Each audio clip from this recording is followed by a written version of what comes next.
stop fucking with him. Like, if you chew, you walking to the bus stop and shit. I see you.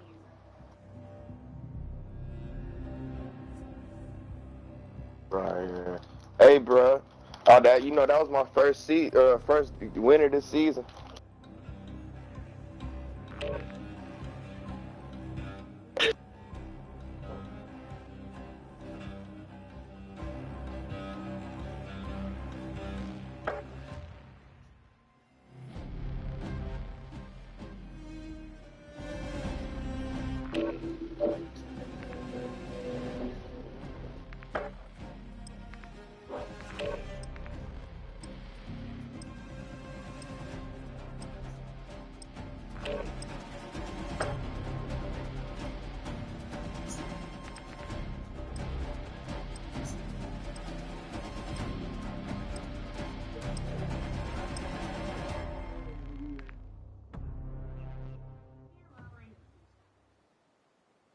At the beginning of the game, I don't know if you heard me, T, but I don't know if you heard me at the beginning of the game, but I told him, motherfucker, don't leave us. The motherfucker still left and we still got a dub in quads.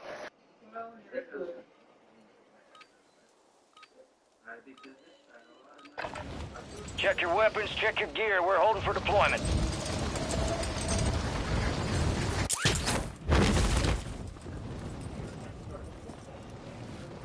Enemy soldier incoming.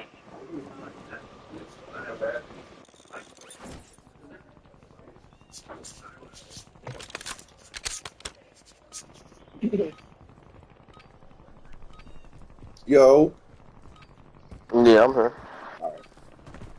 Ran to the Yeah, I told that bitch ass nigga not to leave in the beginning of the last game, and he still left, and we still got the dub. Yeah. Oh, that's what you was talking about. Yeah. Why? How you know he was leaving? Enemies are dropping into the area. Watch the Cause he skies. kept fucking dying, and he wasn't landing with us. Oh, type All shit. stations, this is Shadow 01. I hate when that shit happen though. Warzone has been authorized. You only get like. And then honestly, I hate playing quads when there's like 2 extra randoms, cause niggas don't be talking. Looking like a real team. They might as well The whole fucking entire game, it was just us talking. Yeah, these niggas might as well play solo, bro. So I don't like that shit. Yeah. You are cleared hot on all threats. Watch your ass down there. Okay, so next we gonna play what? Trio or duo? What? I'll see you on the other side. Shit, I don't give a fuck. We done got a dub in quads. Oh, bro. Resurgence. Yeah, that was my first game. Stay That was alive my to first keep your win this squad in season. the fight. That was your first land this season and got a V. This going up. Want to go to the town? Where? I want to go somewhere Nah, where I'm it's going like. back keep. Oh, you right. You right. Go back to the keep. Get our shit. I'm landing right over here.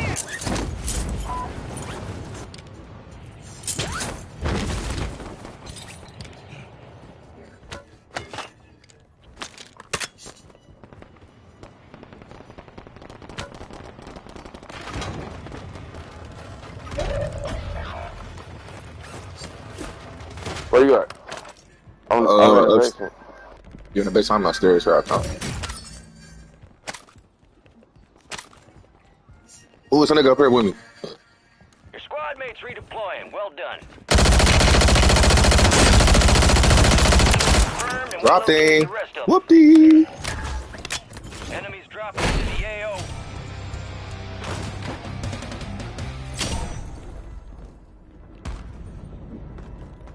I gotta get away, niggas on me. I be feeling like niggas be chasing me. I got it on. Hey, you want to try my loadout? Here. Yeah, where? Oh, down. This nigga down here. Oh, he already got it. He picking them up. Alright, yeah. Alright, that Sidewinder be knocking shit, right? I'm trying to tell you. Where it go? On range, nigga. Yeah, you picked it up. You picked up the Sidewinder. He got the swarm though. My WSP. They got no. It ain't no lethals. Bitch.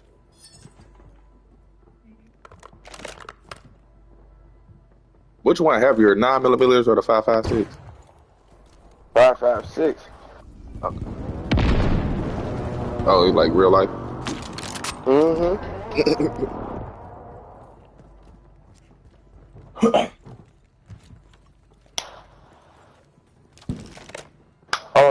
bunker buster on their ass though. It's like I got a Your squad mate bouncing laying Betty. low. Resurgence What's up with timer niggas, required. bro?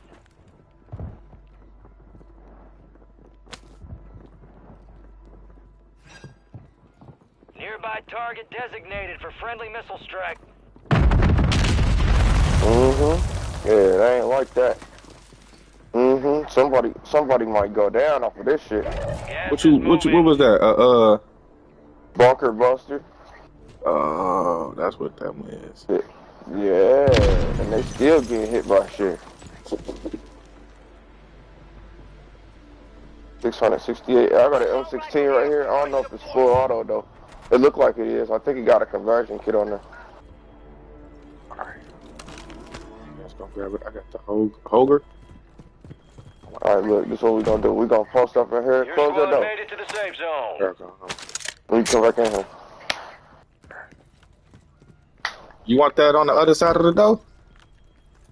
Oh yeah, pick it up there. I can't. Cause I can't pick that up. This mine? This ain't mine. I can't pick it up either.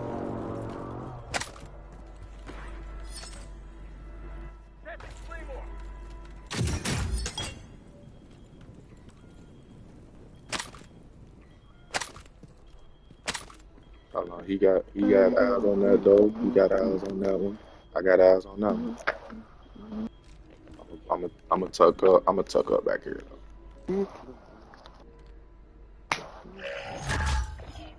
Friendly Yeah, loadout really drops on the taking- way. I would. Hand me you if I was a girl and I got pregnant. I would can you. What happened to Blue? Which my mama age said. Huh? What happened to Blue? For some reason that nigga disconnected. For shit. To her mama not in their life. No, she is. It's active. Hostile Guardian has been deployed. Well, you got a grandbaby now coming. What you gonna do? You gonna change the way you feel about certain shit? Or you just gonna keep being a bitch? Decrypt the enemy signal by leading an enemy kills. I can understand why. Hostiles deploy the mosquito.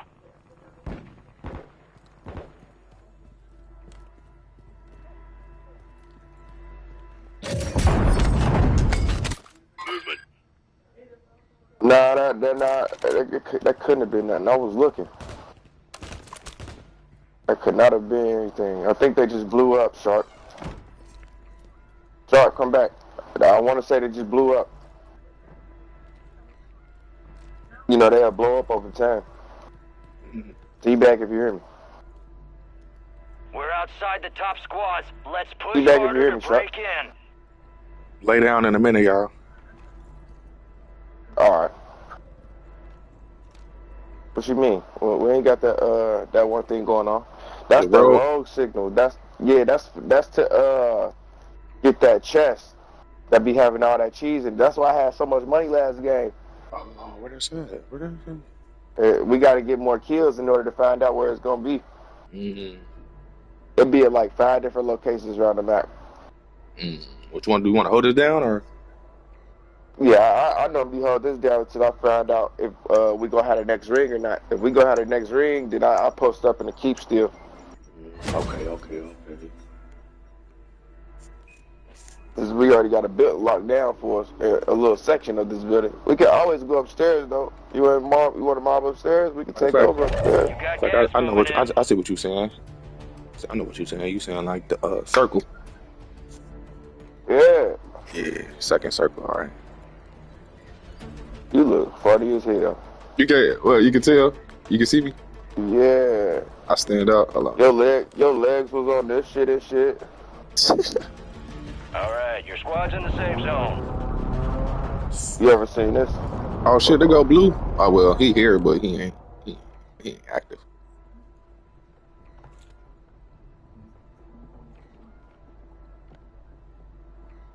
Oh yeah, damn. Hopefully he can get back in here because his player ain't on. Yeah. I want to go upstairs. You wouldn't? Yep. Got you. Got your 6.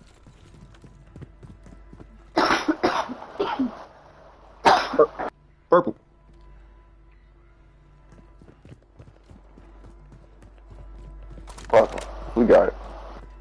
As long as you got me with you, bro, we should be able to take out at least 3 people by ourselves.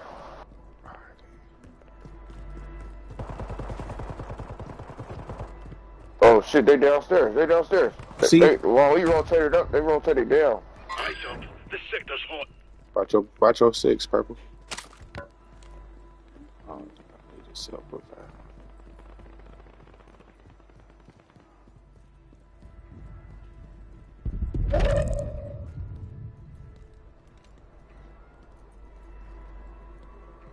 Oh shit, I went back to where we was at. They ain't over here. Stay on me, stay on me, stay on me. Stay on me. You. Over here. Over here. I'm on second floor. Second floor, heard. Enemies are dropping into the area. Watch your right when you come out. Got him. I see him. Another dude coming behind. Another dude. Oh, he got him. Teammate got him. All right, good. Got him. Shit, yeah, let's see, sweep that shit. I'll be calling shit out, bro. I'm trying to tell you. Only 25 remaining.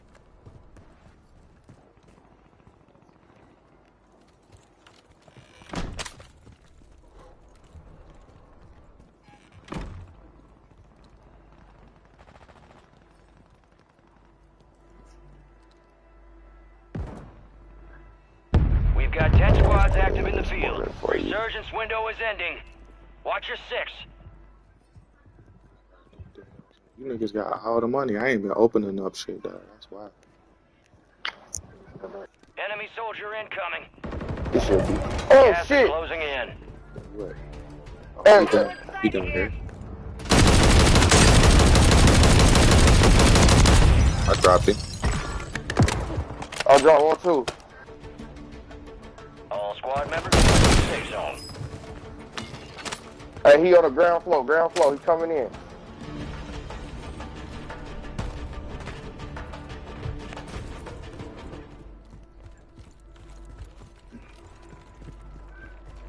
Fire ball here.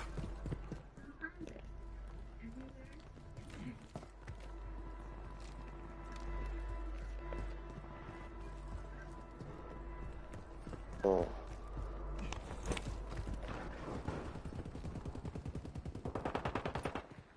Eyes up, the sector's hot.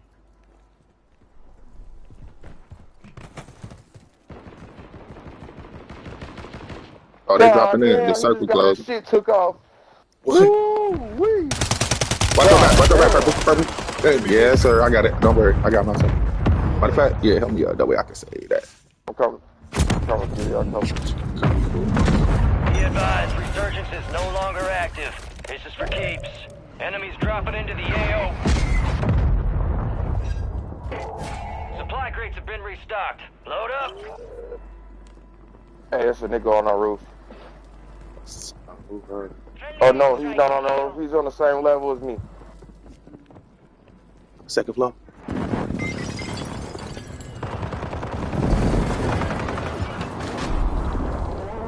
The lead is yours. Stay relentless and secure a victory.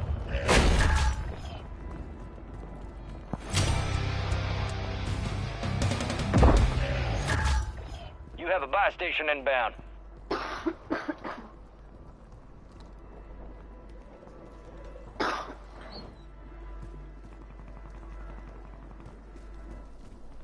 Deployable buy stations ready.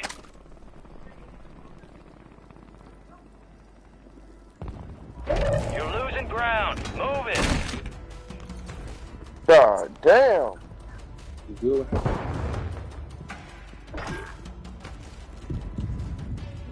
Get to the safe zone.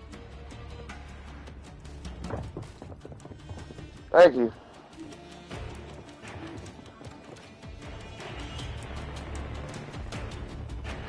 Five squads still operational in the AO. Right here, y'all. Right here. He on me. He coming in from up top, though. Wow, he was right there the whole time. I was just chilling. I could have been killed that nigga.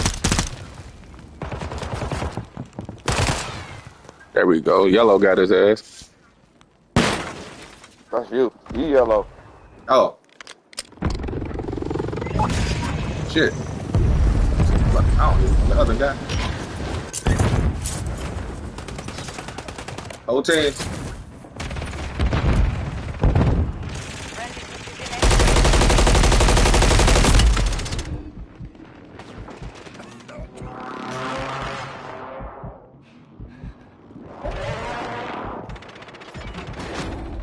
Fuck, I'm dying. Woo-wee. Fucking teammate be on bullshit with me. Fuck. I need to find a position. Hold it down.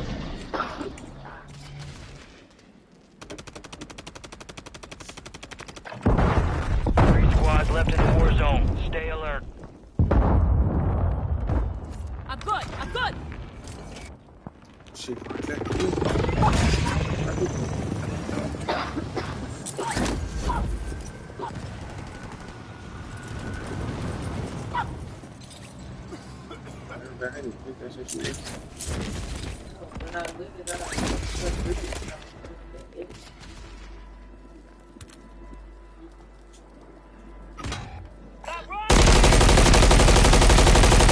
Fucking soul! God damn it! I see you. Lead is yours. Keep the pressure on. Hey, You're in a tough yeah, grab spot. all Bring my money home on the my win. body.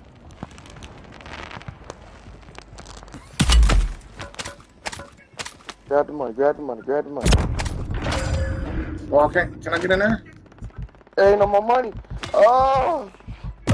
Oh, you lost the Listen, money! still That's what standing. happened! That victory's ours next You time. ran past the Valiant effort. money!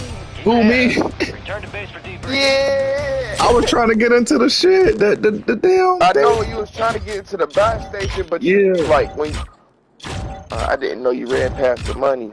I ain't see the money either. Run it Yeah, I back. didn't Run it back either with until homeboy you, again. It's purple. so you, Hopefully. like, towards, like, the circle and shit, you had picked up some money. Party status changed. Oh wait, hello. Hold on, let's say party status changed. Oh, it's a playlist update. Oh, let me see if I got somebody on this motherfucker.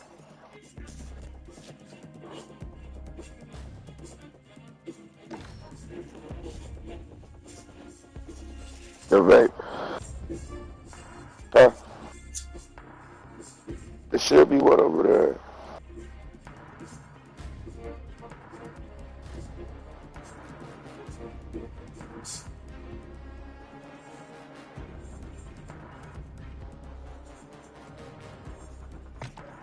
Damn, man.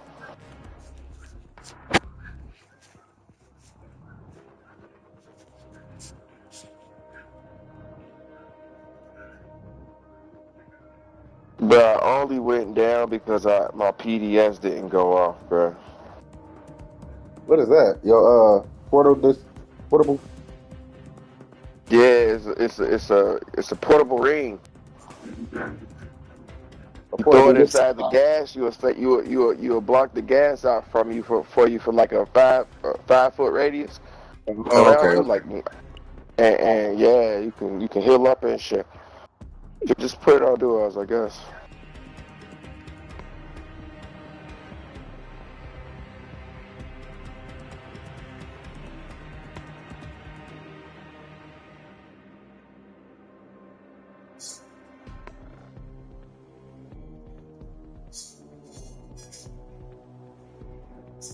That'll piss me off. This gang ammo. Boy. Should have been caught in.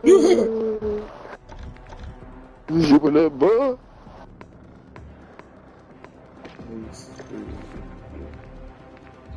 Nobody. There's a man looking the power of fact. Should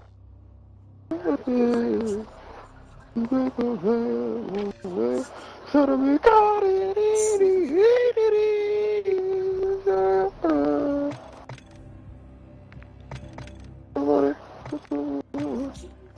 Bro, that stupid ass French ass song, bro.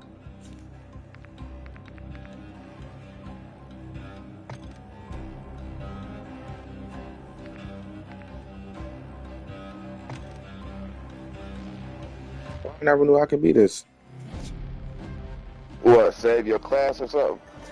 Just operator. What, oh, change your operator? I mean, to this one. Yeah, so certain ones get certain skills through the free battle pass, and then, like, if you've ever had the battle pass before, Don't just take classes, take charge. Start your comeback today at Purdue Global. I just noticed this the one nigga I always basically target to kill when I be dropping in, cause I'm one battle token from the Super E46. When I unlock that SMG, oh my god, it's about to be problems. For real. see contracts. I literally, I be...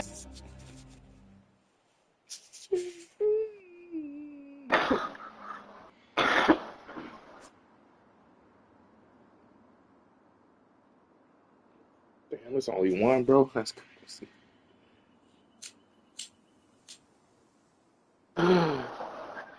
I gotta start waking up my walking. Use this time for some target bricks. Real thing's coming soon. You on the whole other side of the world. Hey, Scott. They got me out here. He threw a ass from a parachute. I'm not saying he's right.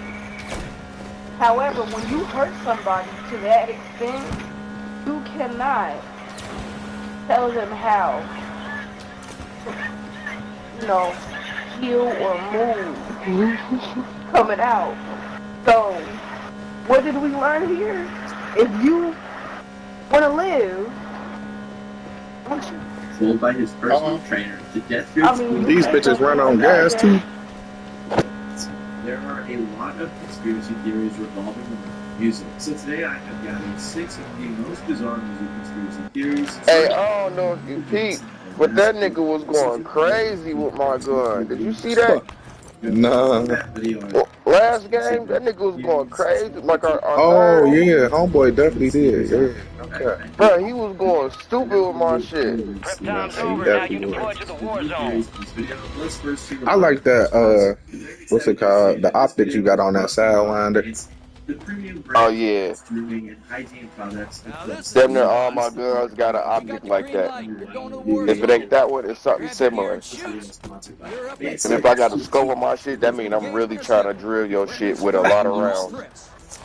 First off, here we have the Walmart 4.0 trimmer. It's a cordless and waterproof. Let's get this done. Skin-safe technology, so when you're shaving, it reduces nips and cuts. Because it's waterproof, you can also trim in the shower, making it very Survive and your team can redeploy. There's also Eliminate LED targets lights to bring them that back show how faster. much energy you have for 90 minutes of use. Set a drop full point for your charge, squad, and also soldier. comes with a wireless charge. Look, it's freaky as hell. Damn, so this is must be a keep day, huh?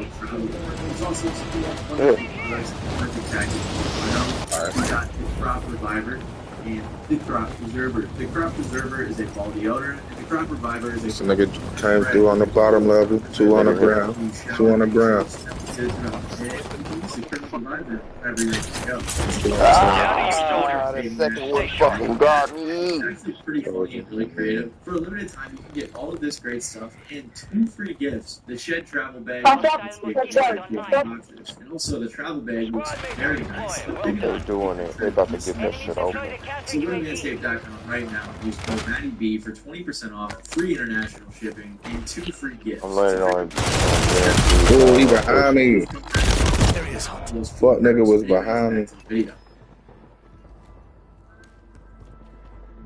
So the Michael Jackson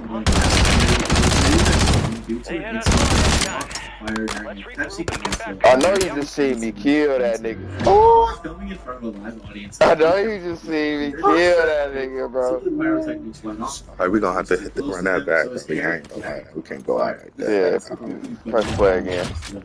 He suffered 3rd and 2nd degree burns on his head. Because of this is what some theorists speculate Michael Jackson actually looks like. And they believe that any time he was seen after this incident, he was actually wearing a mask. Cause I put that nigga on his ass, bro. No bullshit. So let's take a look at the evidence. But the burn incident during the Pepsi commercial was very much so real, captured on video, and was in front of a live audience, like I said. Fans said that his scalp was Alright, press circle and then do it again. Piece of evidence is that MJ has been seen wearing masks or costumes like a time he See, was yeah, it's something going. It was something. It's something going on. People to believe that he was doing a Press similar circle one more thing time. every time he left the house. He was able to change. Cause I'm back on the low. I'm back on the home screen. This theory that he is still alive wearing a mask, but I'll touch more on that shortly. Michael Jackson also had a weird nose. What'd you say? Press circle again. Leading theorists to believe that it was due to the burns. On top of My bad. Hold on. Let's do it over. Interview where he talked Pressed it about twice. going to the movies of Michael Jackson and meeting Cause it's just connecting. I don't know what's going on. What's disguise and on? recognize. So like I There said, we the go. theory is that after the burn incident in 1984, Michael Jackson suffered so many injuries that he had to always wear some sort of mask or makeup or disguise every time he went out in public following that event, and no one actually knew what he actually looked like. Then comes in Dave, a kid who was set on fire by his dad when he was 6 and suffered extreme burns over 90% of his body. When Dave Bro, was that nigga got a scythe. he helped pay for a bunch of his surgeries, creating a long-time friendship. Theories point out how Dave became a lot more public since his death, leading people to believe that Dave was actually Michael Jackson without the mask, and the real Dave was living his life elsewhere. They point out that Dave looks somewhat similar to MJ and also has a similar voice. It's a very interesting story, Mary. And this is at least what all the conspiracy theorists say. I was gonna pretend to believe all these for the video. Damn, can we get some reverb? Like, shit. It's still not going. The fire was heavily exaggerated as it mostly affected his scalp. Yeah, no, this is still Fortune's key. Day after the incident, his face seems just fine. He did have to wear a wig to cover up, not a whole face mask. The theorists straight up lied about the Akon interview because Akon was talking about a disguise Michael wore to the movies, and Akon was joking about how bad it was as a disguise and that people eventually recognized him. He also Yeah, I didn't feel it.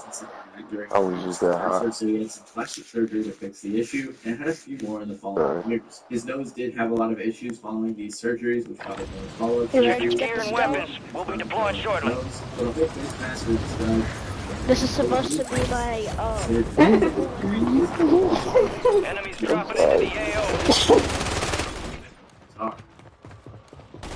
RC fans, your networks is made with friends.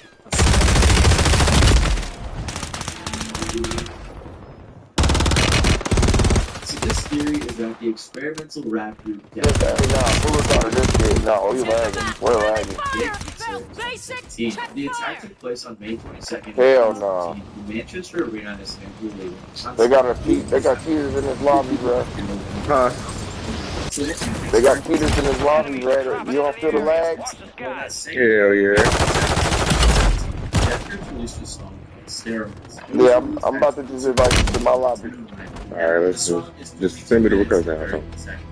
And the Manchester bombing happened at 22:31. Playtime's over. Stand by for deployment to the Warzone. Exactly 22 minutes before the bombing. There were also 22 victims who had passed away, excluding the bomber.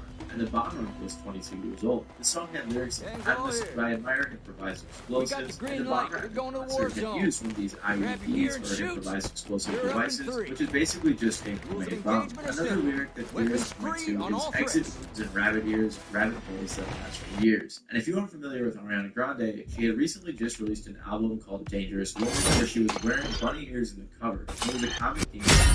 Death Grips even had an old Twitter account called BB Poltergeist, which for the longest time only followed Ariana Grande. You've also probably noticed that the number 22 keeps popping up, and that's because 22 along with 11 and 33 are big important numbers in numerology. The bomber was a 22-year-old man from Libya, and apparently Libya's name in numerology is 22. The BB Poltergeist account I mentioned earlier also has some ties with numerology, with B meaning 2. So 22 Poltergeist is essentially what the handle means. And Hey, I know you see it now.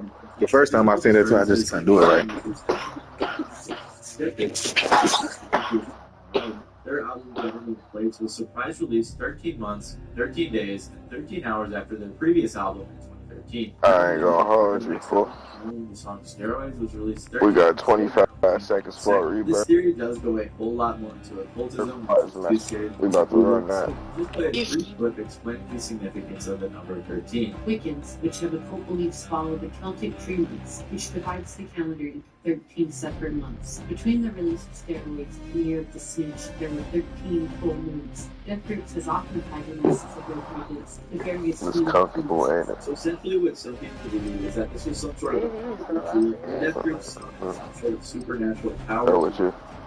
The only main issue with this theory is that the song wasn't actually released 22 minutes before the bombing, and according to Facebook, it was released at 7:11 p.m., and I doubt Death Groups was in on such a horrible terrorist attack. But this would not be a good conspiracy theory video without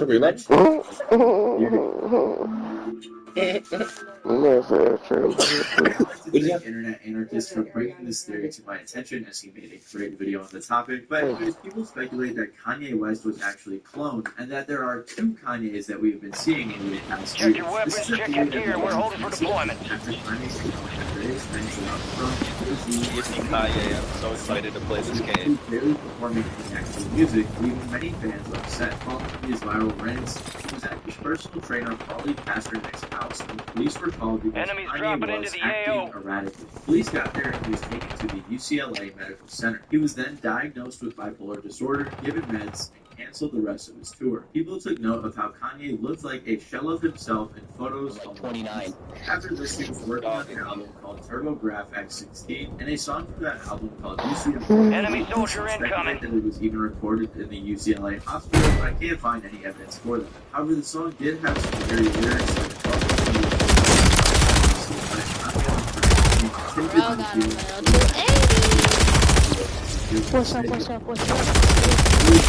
What's up? And then if you fast forward a few years, this pops up once more after Kanye's recent controversies. If you didn't know, Kanye made many comments about Jewish people that led to him losing partnerships, business with almost every Okay, yeah, you're definitely a pervert. Hey, Watch the skies.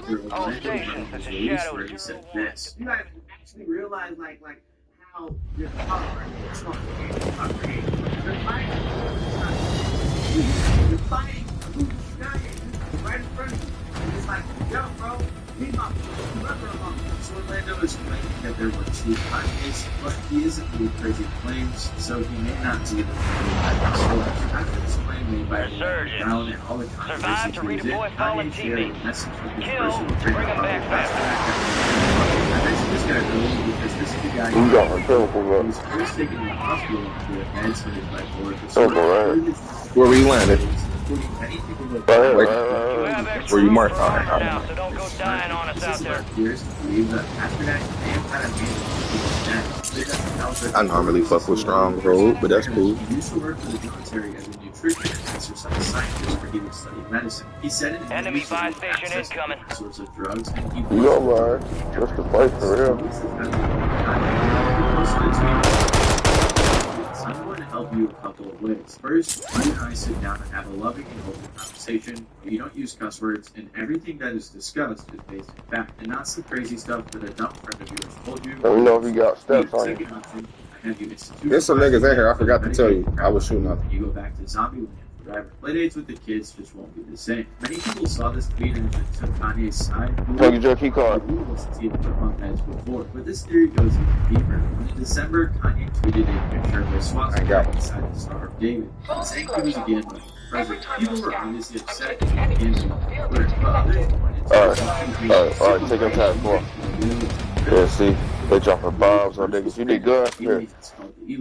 Who are responsible for a lot of terror. Hey, there, grab the ammo from that box right here. Also very you got a box right there. Because they believe that cloning is the key. Hey, yeah, put that cluster man down. Right there. Clue about him being cloned. And the final piece of evidence for this is from his Can't Tell Me Nothing freestyle during his Sunday service in 2020 when Kanye said, and as for what many people think that Kanye was actually in 2016, the assassin had a big personality change and went on a bunch of rants. There was also an incident where Kanye was seen better guns. supposedly 5'9", which would make the big Kanye little Kanye. Here they come, here they come. But the truth is, there's actually is the fact that his trainer Harley Pasternak wanted to control him and put him on the head, because there is actually some evidence explore that. Speaking of clones and weird Hollywood antics, that brings us to our next theory, which is about Lady Gaga and Lena Morgana. Hey, I'm gonna go turn my shit in. I hear you. Oh, no. Oh, yeah, they ran in there. Go get them. Go get them. Go get that. Enemy soldier incoming. Yeah. Oh, shit. Hit me with a fucking magic missile. Magic missile. No. Pause.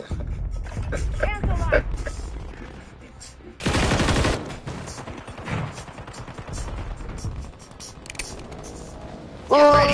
You're redeploying. Hostile mosquitoid online.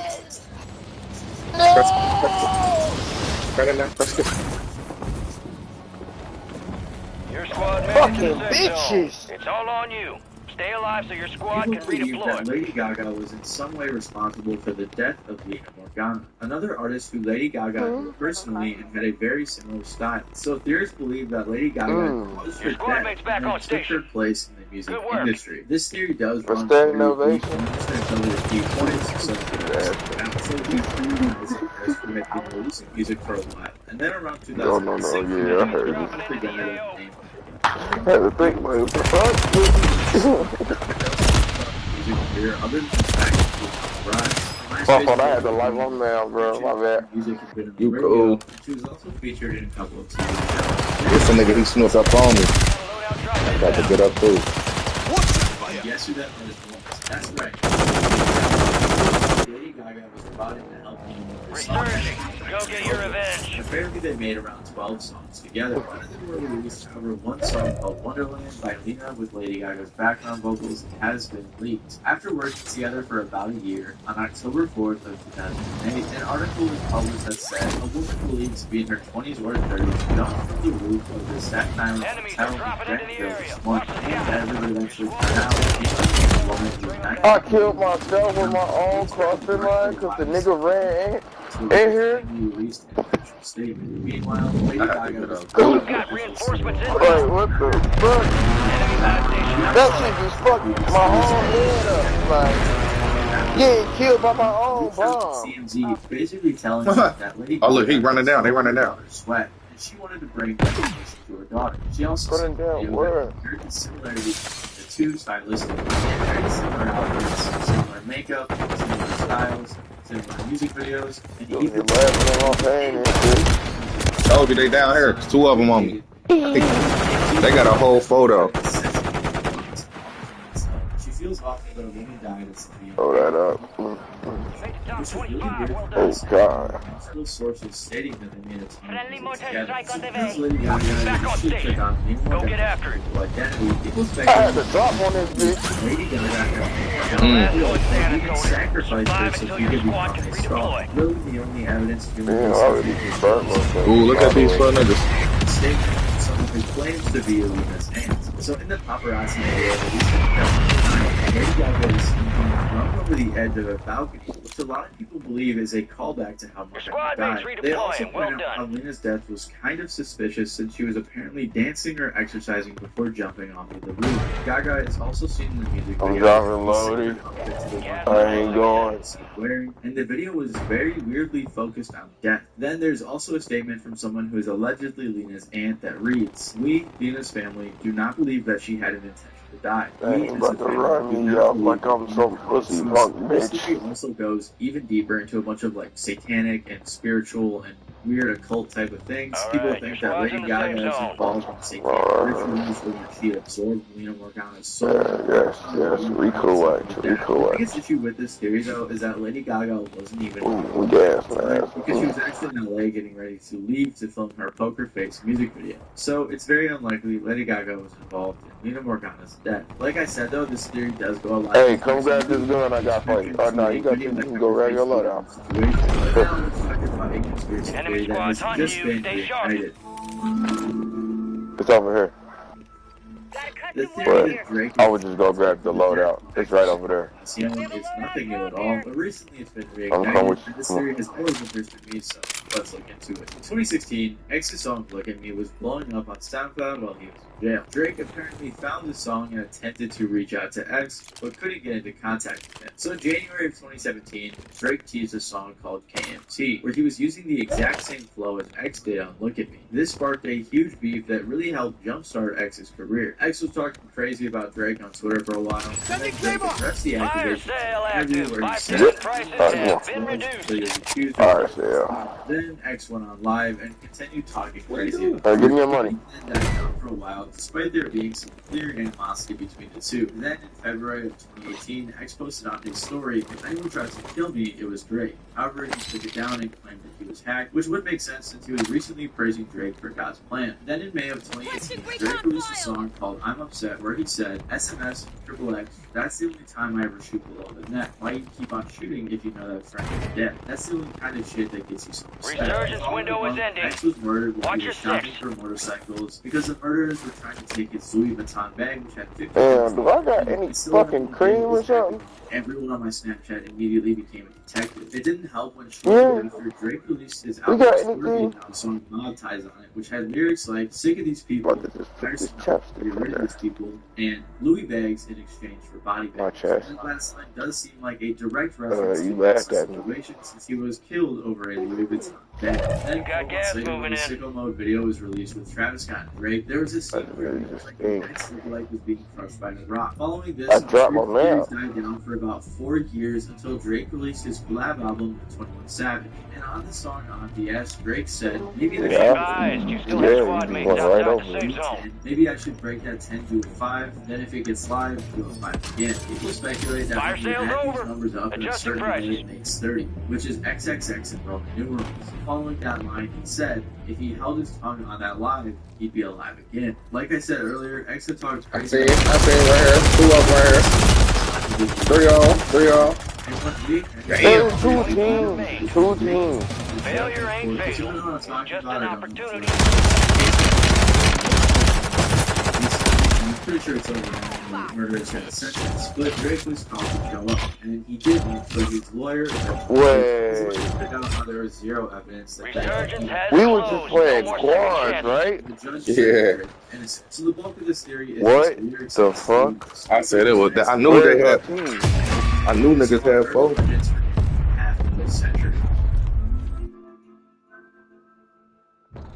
This is a 3-for-1 conspiracy theory because there are multiple theories that can watch the song Love Roller Coaster. Fuck it. The song fuck was it. in 1975. I just got the Super unlocked. It was also eventually covered by the Red. And the dual wheel shotties.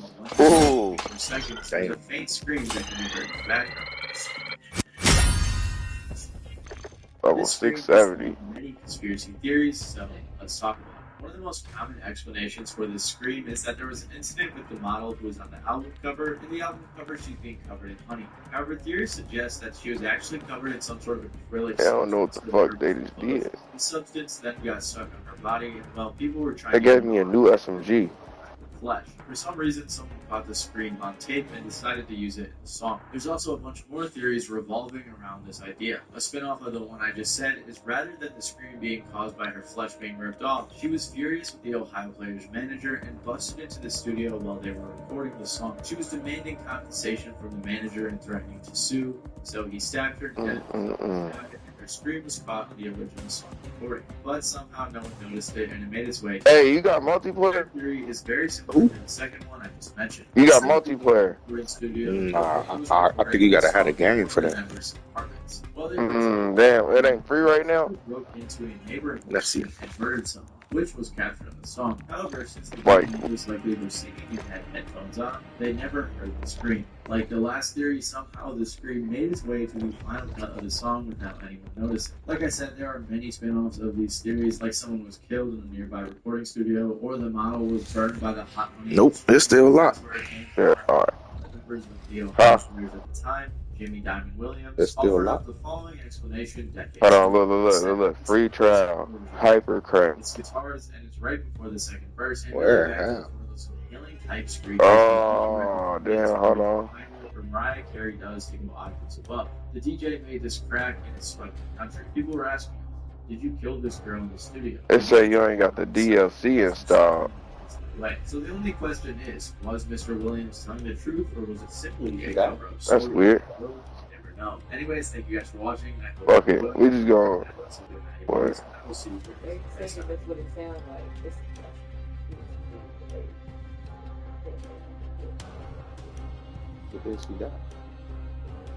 It's no person. That's the thing. It's a conspiracy theory. They talk about the scream in the background. They saying it was never a person. But it was scream in the background. Generated image of a cat playing guitar. Is that?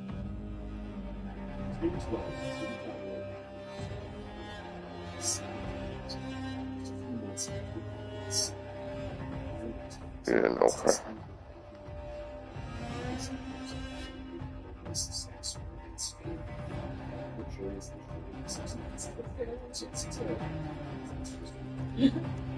We might get people to join, we might not. But I'm gonna give it like 2 minutes.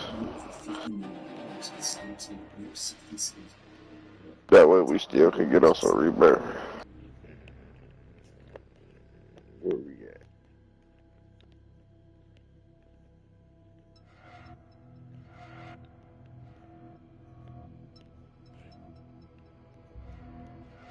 Oh, I can do this.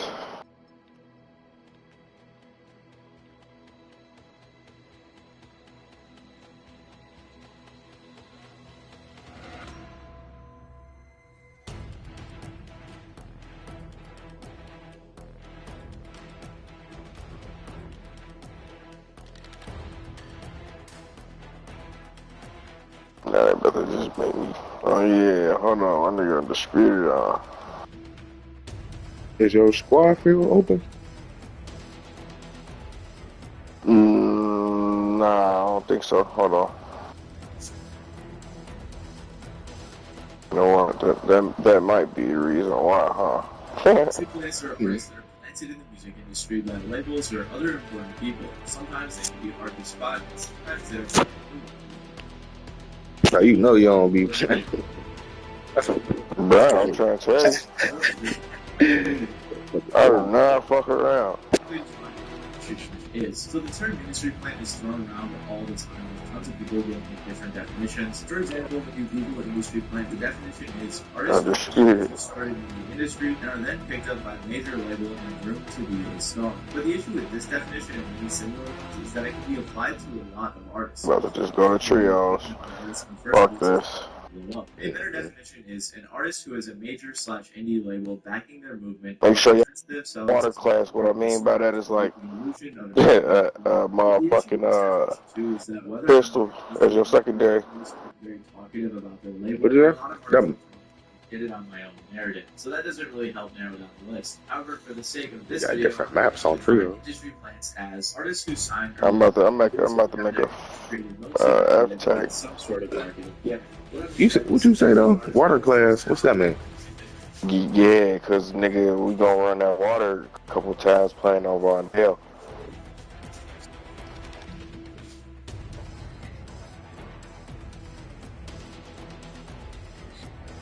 So was that a pistol class?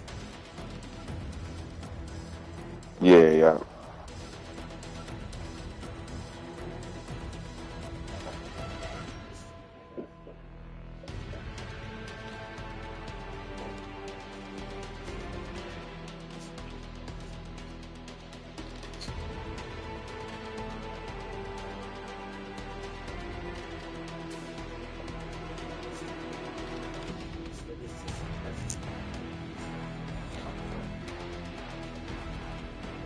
That's damn near like I got a little AR underwater.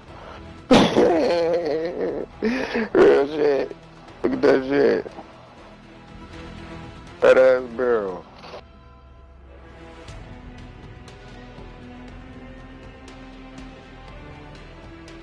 Let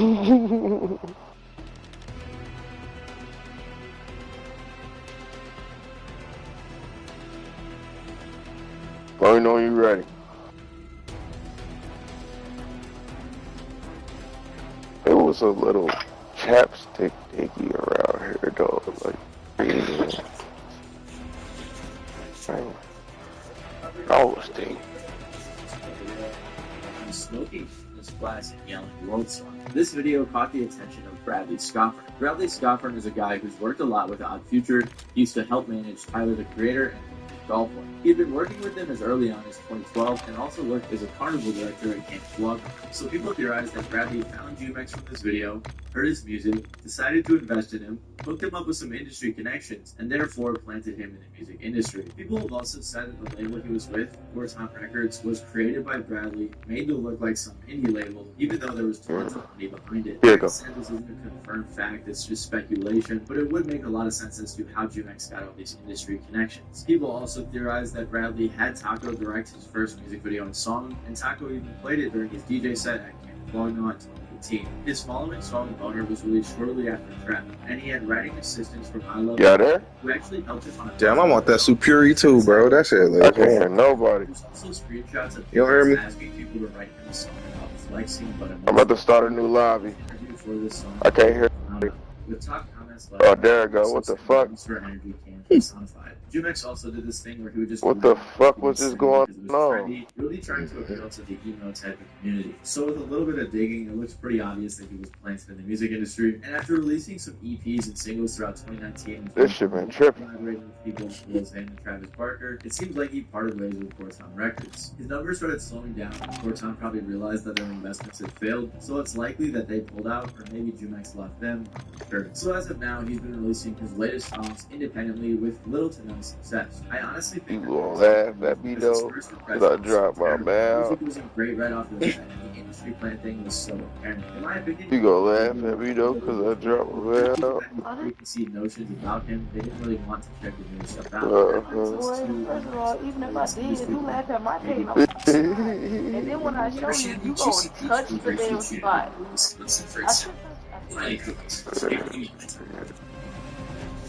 Lady Gaga is an artist that just appeared one day. She popped onto the scene like right over here. Red's album, A Love Letter to November 9th of 2018. Shortly after that, she released her first song, Swimming, with Trippie Redd. Can you see it? So right off the bat, she looked like an industry. I mean, her first song wasn't even out, and she was already on Trippie Redd's album. But there's a bit more to the story. Before she became Baby Gaga, she was always really into music. She started making music under the name Bria Bueno, and had been doing covers and releasing her own music. She was even with an indie label called I want to do a cover. In 2016, she posted on a Indiegogo campaign with I want to do a cover. money so she could make an EP. Unfortunately, Rap those cover. only raised Fuck $320 out of her $14,000. You just do it all the time. Eventually, she was able to release her EP. You do it all the time, B. Which was like a pop sound. I just do all future covers. She had a pretty good voice. I think she could have had more Bruh, this nigga is chat band in game chat. So, do you got Discord? Noticed by some people in the industry who found her on their Oh, the undisputed nigga. She then signed to Republic Records, which is a branch of UMG, which is one of the big three record labels in the music industry. And when she got signed, she underwent a huge rebrand, covering off her previous career and creating a new image, which is a theme we see among They say he chat band for a week. with space tattoos, flexing money, and posing with guns. Her and her label You got Discord? the fact that she had a husband and 2 kids, so clearly her label was trying to make her appeal to a certain audience, which, like I said earlier, Yeah, I do. Use this time for some You got it on the practice. PlayStation? Real thing I don't got it on a coming soon. PlayStation, though. Damn. I don't know if I even got space for it. I could try He that. even found a video of one of her teachers saying himself that he made her entire picture. He said that she was What the fuck? personality, so he made her. I'm just trying to figure out how this shit about to work. You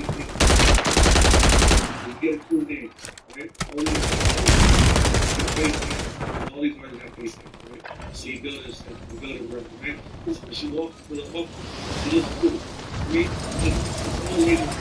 That was insane to see. I cannot believe that he admitted that online for people to see. That wasn't even. Like, I'm not going to go listen to it personally, but that brings me to another point that I want to make on this video. At the end of the day, anyways, she released an EP and continued releasing music throughout 2020, including a song. But as she kept I mean, I could try to FaceTime you, I guess, and then I go to party chat so we can talk to him. Music is most likely the reason why her career didn't work out. She's been teasing with music to this day, but has not released anything. You hear me? Nah, my bad. Say it again. I said I can FaceTime you and then, Can you hear me? go. Oh, there you go. Can you hear me? Yeah. I had to pull out my fucking laptop, bro. They got me on some bullshit. Damn. What the fuck? Resurgence. Survive and your team can redeploy. I had to pull out my goddamn laptop, bro. How the fuck? He must be cussing niggas out. You wanna go to University, you know how he Graveyard, did that Castle? one. Where we going? Yeah, Castle. That's where I be going. Castle, motherfucking Flow District. Right around the corner. For the low price of $30, you can get yourself a shirt, and guess what, man? To incentivize viewers who watch the end, I did 3 one-time codes throughout the rest of the video that either give you free shipping, 15% off, or even 50% off. Wow, that idea is genius. Yeah, I need to open like 15 legendary boxes. Sounds good, man. Let's You are go. Smiley. I was gonna get some chocolate chip ice cream on my bicycle. I tell you. They're a wonderful thing. Yeah, whatever, man. I gotta go. So yeah, I came over with This nigga's down here. Right there. Yeah, I There's know. 2 of them. Where they at? I hear him. I Where they at? had a shit ass sidewinder, bro, and a sniper. So yeah, make sure to check out the shirts. Didn't even know it was right there. The most fascinating origins out of We getting. his name is Smiles. I don't see nobody. I'm on the steps. Where he at? God damn it. I really just broke my fucking ankles. I fucking hate this new system. Like the new system of fucking flying and gliding. I don't know why the fuck they ain't changed this shit yet. Heads up, an enemy squad marked you as a bounty target. Extremely small rapper who featured on 6ix9ine's You album got reinforcements inbound. Snoop Dogg. He's got to They under you. Whoever got that DG. Whether or not he's a traditional industry plant. I'm in a tower. I'm in a tower. Alright. I'm in a tower. Man, this Mark ass just shot me. It's one upstairs and one downstairs. I think we should start with Smiles' dad. His dad is a man by the name of... I ain't got no fucking lethals either. I got 1 plate.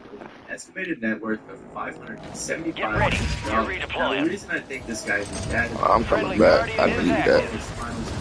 Fan base on 2, they both have the same name. 3, he mentioned in the interview he has a son in a rock band. Hey. Like, you may be wondering, isn't Smiles a rapper? Why'd you say he's in a rock band? Well, that article is from 2011. Got one on me. He's one shot. Oh my god, bro. Pretty solid. The band was formed in 2007 and put out music until 2011. They released 2 full-length albums. What these niggas got that I ain't got? God damn it, shit. Squad back on station. 60,000 views. Good And work. there's a ton of people Using the best weapons? What the fuck? that they saw them live on tour with other bands. However, I can hardly find any information about this group. And after breaking up in 2011, Smiles joined another band called Raw Fabrics under the name Jack Franco. Oh my god, Mother Strike. By 2014, the band had just finished a nationwide tour that they headlined and then released their debut. I've already killed him too. Oh, I got your Mark It ass. seems like the band split, leaving just Jack Franco, who is now going by Jack Bruno. He was also struggling with drugs, which made him had a as Raw Fabrics in 2016 when he decided to go solo as Jack Bruno. But instead of making rock music, he made Go rap. get your I believe revenge. he started releasing rap music in 2017, and that's when his career got back. Ducked off. I'm letting I get time to get back. He was super hot at the time, and he also had a song with the party. For some reason, I ain't gonna lie, I'm over here fucking niggas up for real, bro. so it seems like You You got reinforcements inbound. I ain't got shit, bro. Very involved with the industry and had tons of connections. He's open for artists like Wiz Khalifa, I got an SMG. Skies, 6ix9ine, and Red Tremor. It's left a lot of people wondering how he was able to get these connections, and I've seen some people speculating that he paid for them. And that would make sense. It's cool. Where that loadie at? Right over there. That shit far as fuck. Come on, Lodi. Come on, Lodi.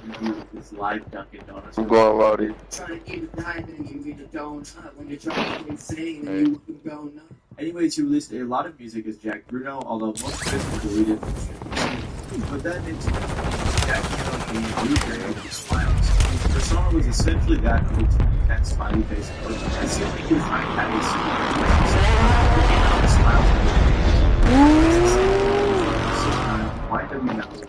Some people speculate that the reason he has all of these connections isn't because a label scooped him up and tried to make him Instead, people speculate that he's just asking his dad for money so he can pay for these extremely expensive features and pay to open for people on tour. So that's why I'd say he isn't a traditional industry plant. It's more like he used his dad money to actually plant himself music industry. And since he only has 18,000 listeners, despite all of these features and connections, I'd say it's been a failed attempt. See, Smile's career is crazy, and I haven't seen anything like this, so maybe I'll do a full video about it one day in depth. And that brings us to our final industry plan, Icy Narco. Top story about how to play the clarinet. Now, I think the insane success of this era and capitalize on it because Icy Narco is. Just know I got my shit and got the fuck on. And while making this video, I realized that my definition of industry plan may Damn, I knocked one. They was just waiting on me in the fucking building, bro. Yeah. No, yeah, they over there. I'm dropping on they fucking This right now. motherfucker got a knife out and everything. Didn't even hit me with a knife. Stupid bitch. I'm on their ass right now. Didn't really get much attention. There you go. We jumped over it. What a bitch. They're just sitting on top of the fucking roof, man. Just sitting there, bro. His music was very mediocre, but the They fucking me up right now, bro. I need my loadout. More helped him with his audience. Because he was already to the low pump type of audience, the label he would eventually sign with didn't have to do much to alter his image. It was already there. They would going for Lodi.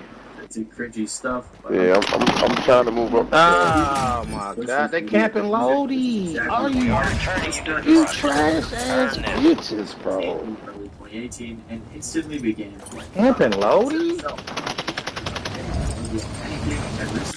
I can't get mad because I do the same thing. I can't get mad.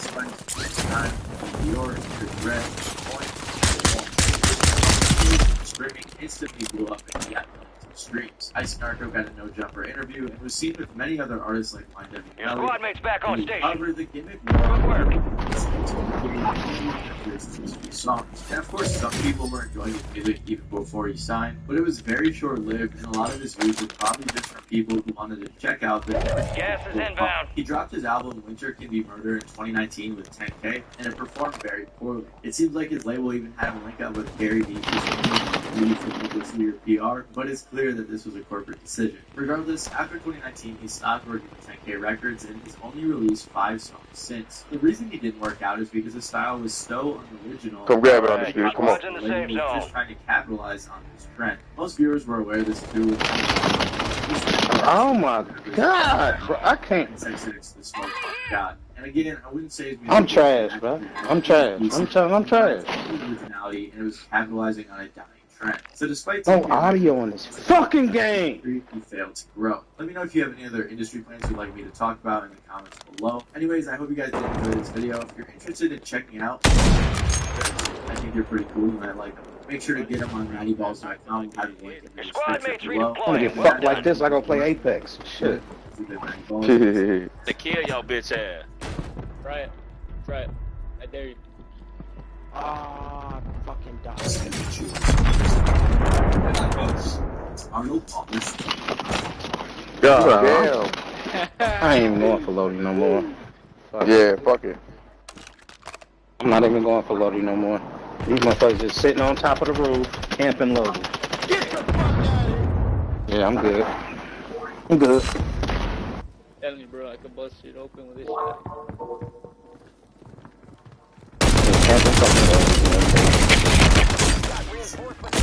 Dropped your mask. Pull up, man. This random nigga over here doing too much. That side window be busting, bro.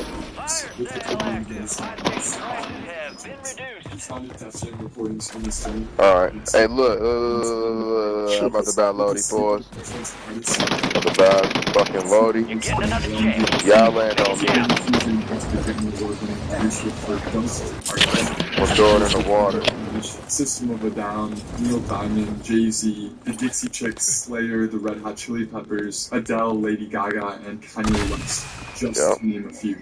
Rick's interest and curiosity isn't limited to a specific genre or to what's fuck that Lodi. Hey, come to me, come to me. Lodi right here. Lodi right here. Comfort zone.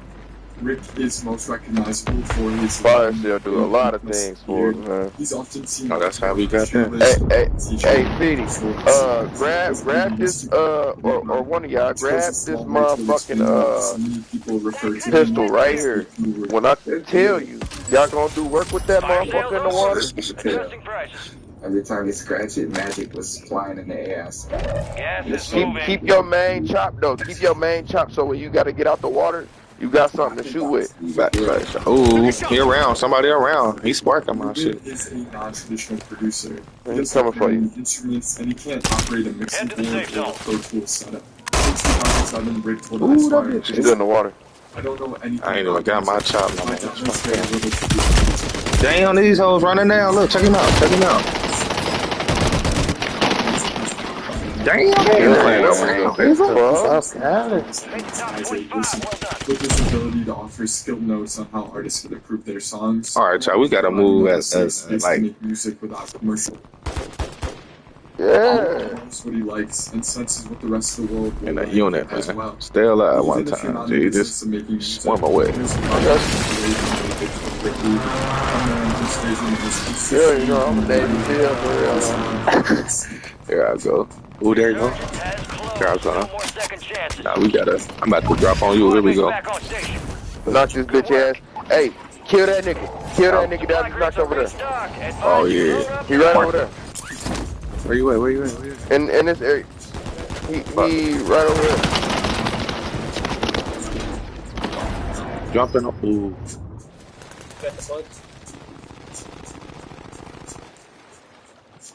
Oh my god. This shit is crazy. I gotta catch the fucking boat. Enemy soldier incoming. Ruben was born on March 10, 1963, to Michael and Linda Rubin.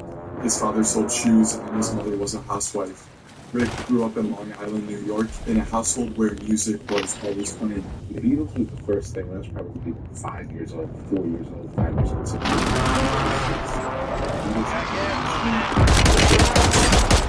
And then I probably stopped listening to music. Started when I was 7 or 8. Got into magic and started learning about magic. Hey, bro, is somebody trying to kill me?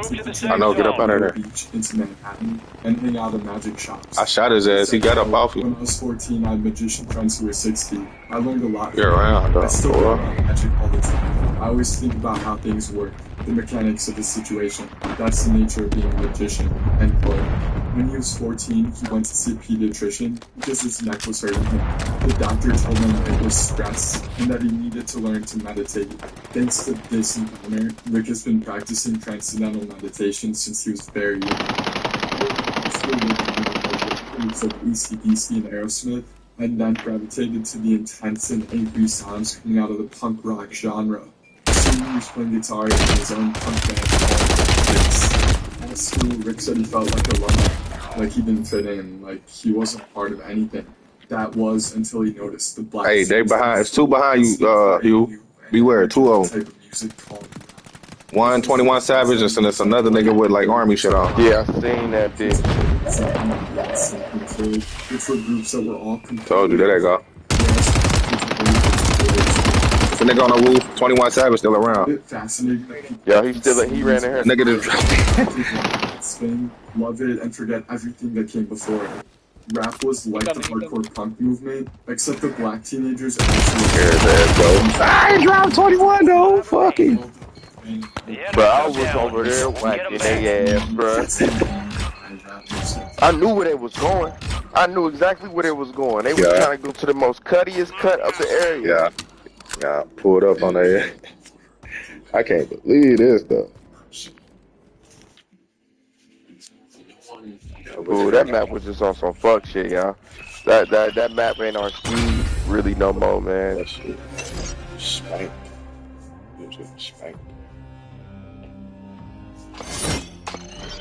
They play that shit.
anything like that. Just from the fan point of view of wanting records that sounded like what I heard at the club, I started.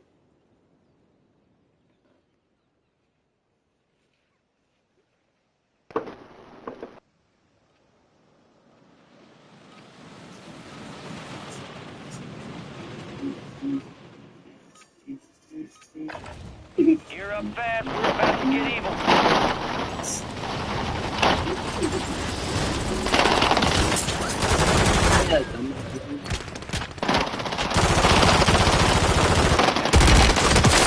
Watch the skies.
Stay alive to keep your squad in the fight.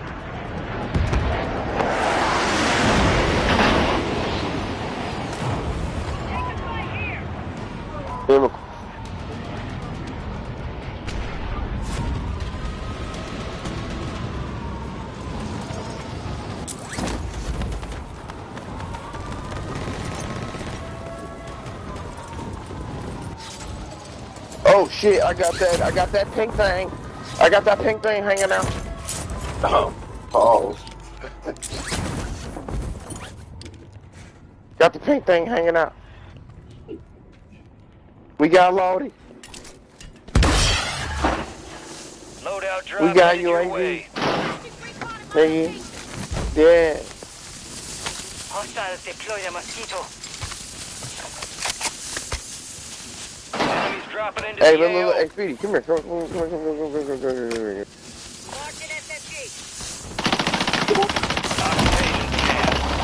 Man, two of them dropped. Get on the ground. We're going underwater. They just dropped on you. Man, I knocked one. He's one shot. Then another one dropped on me. It was two of them. Enemy scans active. Stay low. Squad mates redeployed. Well done. Enemy surveillance spotted you. Expect contact. Good shit. Did you kill him? Did you kill him?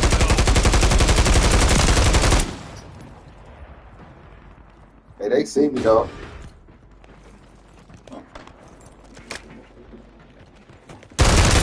Right here, y'all. Got his ass. Enemy surveillance has left the AO. You're clear. Enemies are dropping into the area. Watch the skies.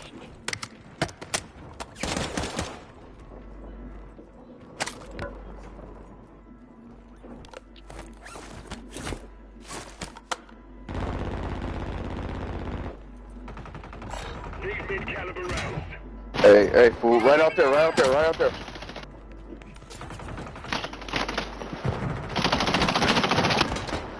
Wow, Speedy, where you at? I'm looking for you. Bro, Oh, man. Just stay alive. Stay alive, bro. Hostile Guardian is active. I gotta play this shit for a couple of weeks, bro. I'm about to go get buy my shit a right. whole nother. No, I'm about to buy a whole nother loadout. I got it for free. Gas is inbound. But I said I got that pink thing hanging out because I can do whatever I want right now. The fuck? Come over to me. I got a whole nother loaded. Man, I got a whole fucking. Oh Yeah, don't worry about that, bro. Just bleed out and come back over here. Regroup. Target down. Marking the rest of them. Oh, he dropped me too. Fuck. Trying to tell y'all. Come back over here. If I need regroup, bro. just got a durable, all that shit, and I got a whole nother loadout. I Damn. got two Man, more buys for free. That was an easy kill.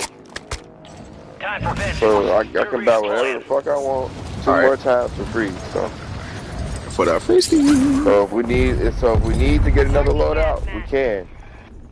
Put that bitch in.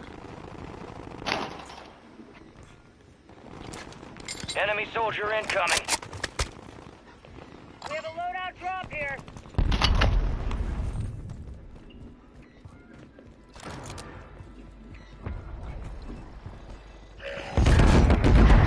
Got a loadout drop inbound. Hey, on me, Pete. On me. Oh yeah, bitch ass nigga.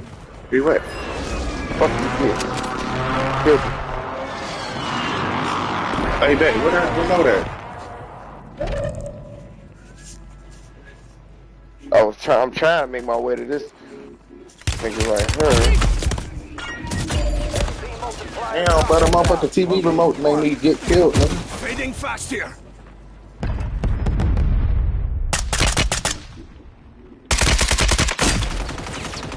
I got this red ass cloak on.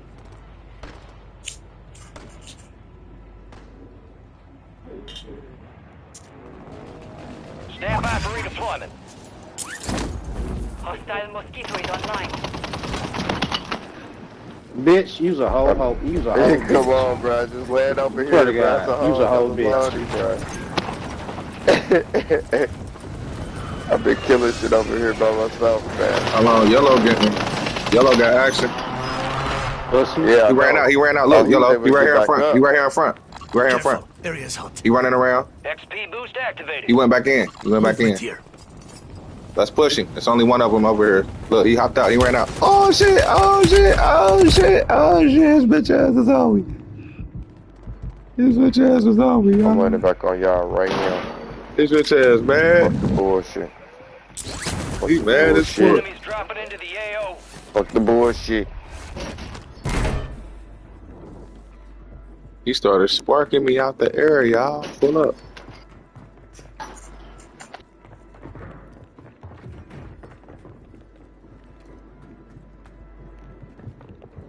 Uh-oh.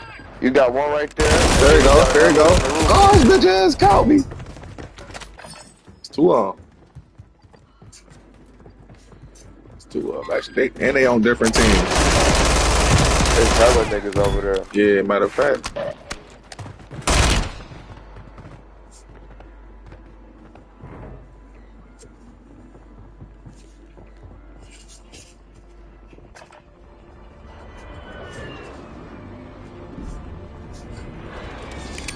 Alright, come on, let's play for real, because I think I'm gonna make something to eat before I get back on. Make it count.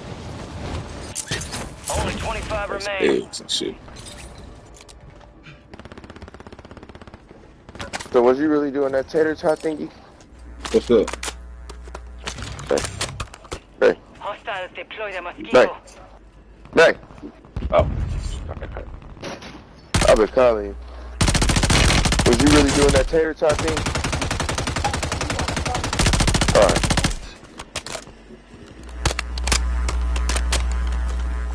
Need mid-cal rounds. The mosquitoes is on me.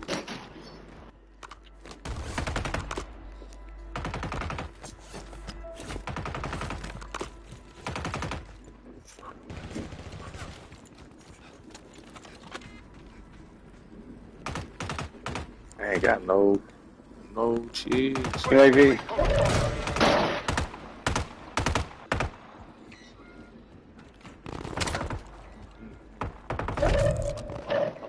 Fire sale active. Buy station prices have been reduced.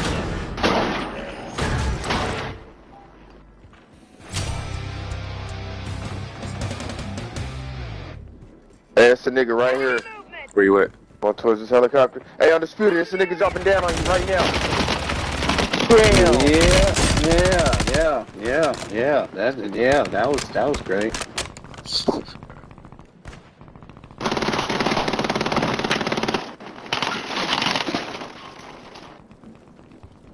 I tried to get it out Surgeon's before it window happened. is ending. Alright, let's Watch your see. 6. We got 2 loadies on map, man, so it should be no issues getting our shit back. Yellow coming back. Yeah, I got it. Are you hearing me with the rage?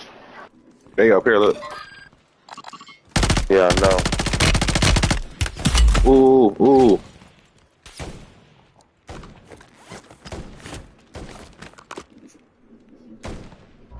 You're losing ground. Move it. Where they at? I don't see them no more. I don't either. They probably ran around. Who's this? Flashbang. Head to the safe zone. Frag out.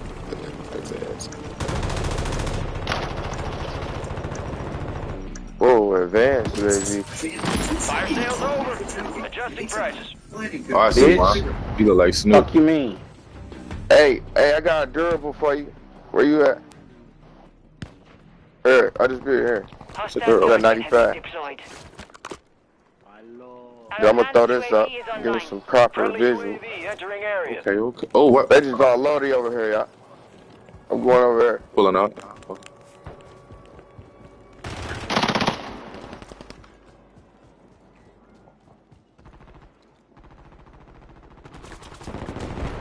Resurgence has closed. No more seconds. They are behind you.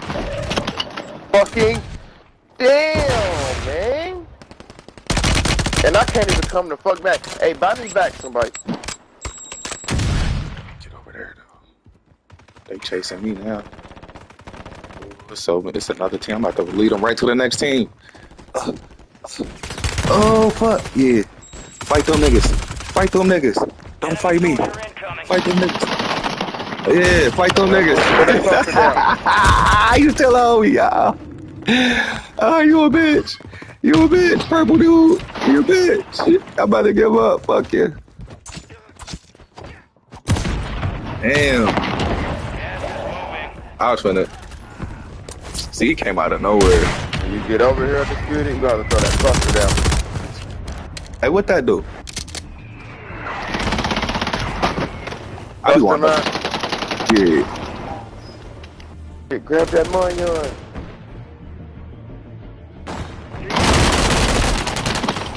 Bitch! Fuck this game! It got real. Fuck it! It got real. It's cool. I've been doing all that shit with an uncustomized Supri, so my shit is at like level 9 now. So yeah. I'm going to get me a drink, G. I'm going to get me a drink. Cause I can't take this shit. You want to give me a drink? Motherfucker! I gotta go get me a drink, G. I can do this shit. Ooh, 10, 11. Oh shit! All right. What? The last game? Yeah, I just got my shit to level 11. Muzzle. It's talking about report status change.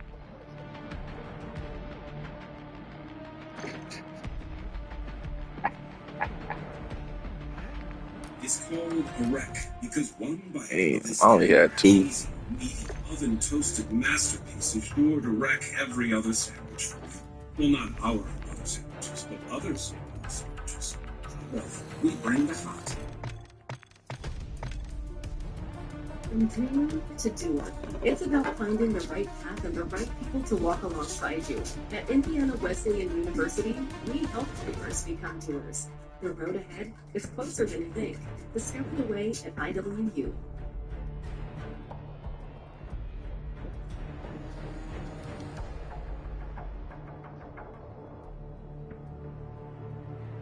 Oh shit! I gotta test this gun out in the.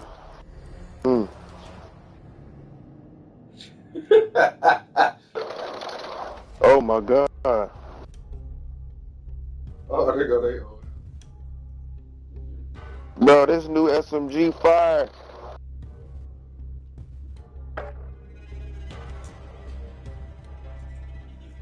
Nah, we can't be having niggas up in the 40.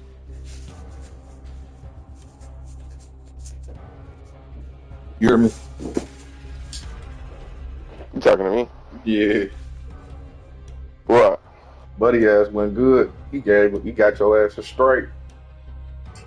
Oh yeah. I could see why his shit was blocked. Nah, real shit, this nigga be going the fuck off. He was like, what the fuck, bitch? I can't take it anymore. I can't take it. I can't take it. I'll do it. He one of them. Yeah, damn it. I'll do it. You want to see me do it? Oh shit. Oh, Nah, you know what? nah. I was about to. I was gonna. Let trigger save custom hue tag.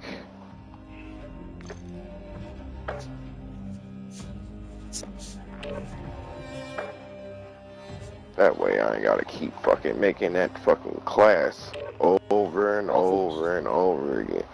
So I'm about to pull out the motherfucking BP50, not the BP50, but this ball 27 with the motherfucking Supre 46.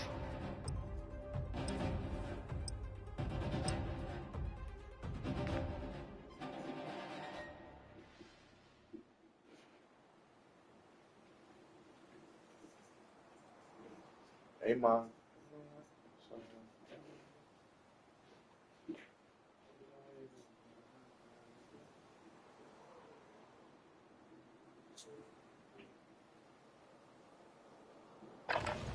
Use this time for some target practice. Real things coming soon.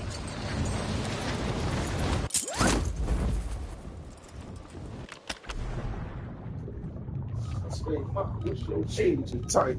She looked at me and said, the baby, right?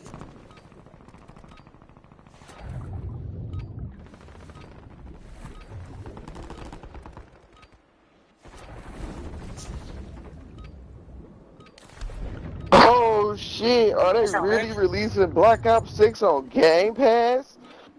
Hey, what's that? What's that underneath your name and health? It got like a shield and 2 dots. Well, not no more. Oh, that means I had plates. Oh, that's what that means? Yeah.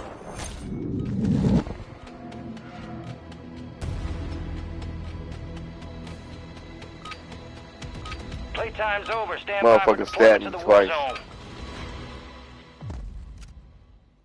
Let's get it on.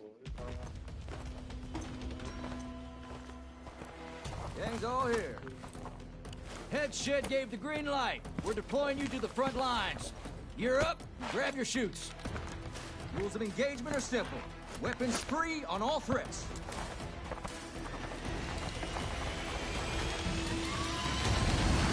Let's get this done.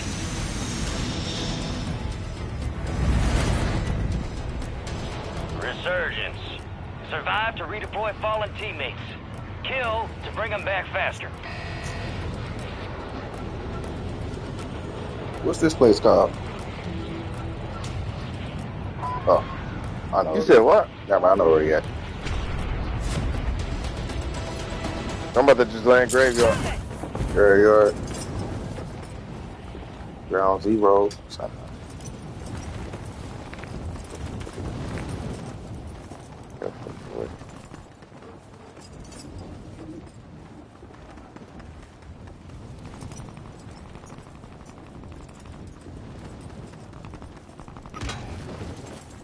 Oh, I'm dead.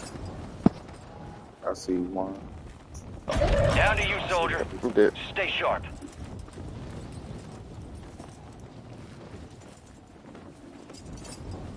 Hostile counter UAV overhead. Your squad mates redeploying. Well done.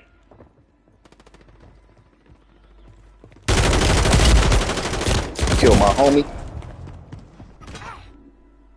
Big dog buddy, 270. Damn, they really just made me break my leg. Hey, bro, just stay there and agonize and pain. Oh! Bruh. Hey, that beat 22 though.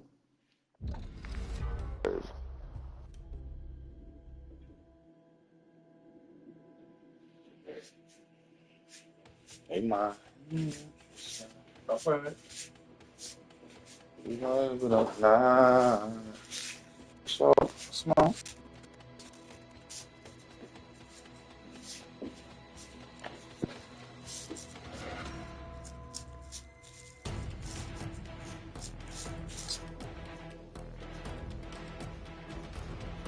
I lived a crazy life. Plus, I could show you what the 80s like. Things could have been on. Let's get it on.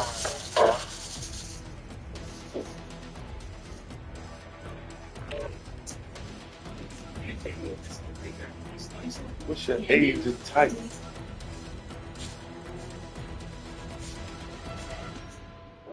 Bing, bing, bing.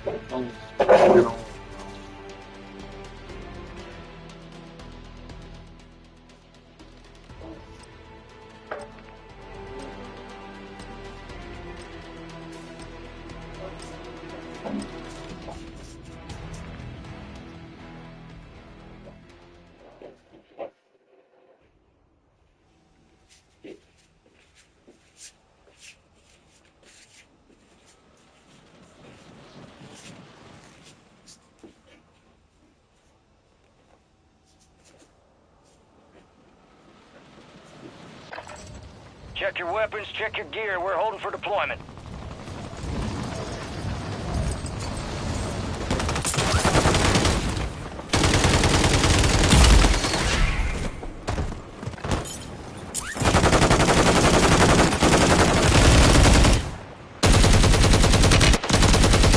Ain't much of a finisher.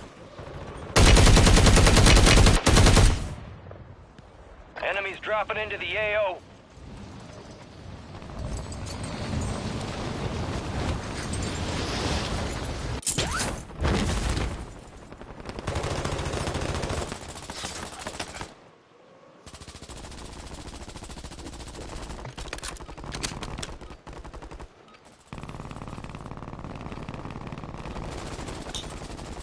Enemies are dropping into the area. Watch the skies.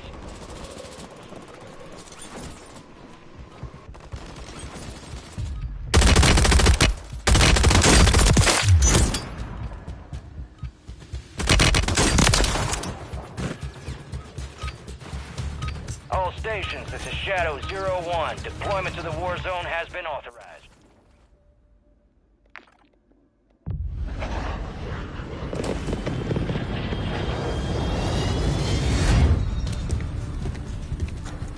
Yo, you there?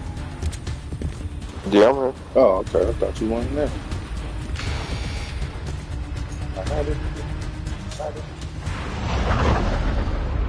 Resurgence. Survive and your team can redeploy. Eliminate targets to bring them back faster. You want to go Central Station and move down?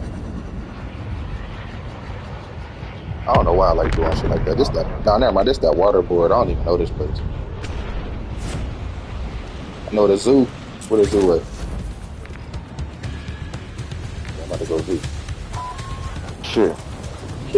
Yo. Shit, I was trying to see if you was on the game.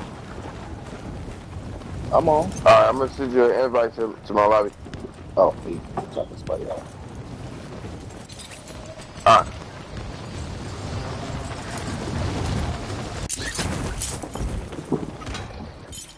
On the fucking phone. Niggas just tried to get a free one on me. Damn, there it is, though. Bitch ass niggas. You're the last one standing, soldier. Survive until your squad can redeploy. Like, I ain't know where the fuck to go because shit was hectic. I don't know. It was mad people around. You got reinforcements inbound.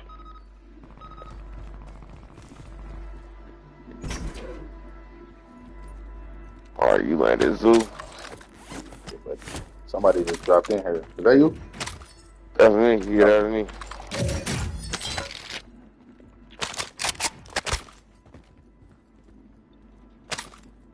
Yeah, I can do this.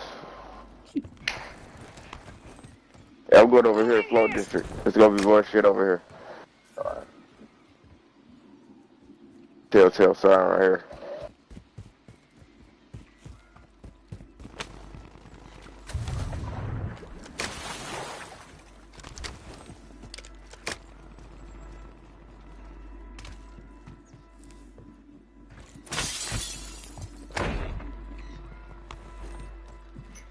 Try Arabic Vibrant for up to 60 days of amazing fragrance. I came here to find love, but instead I found a person. Affirmative. Senor Snuffles, you stole my soul, and now you stole my heart. Will you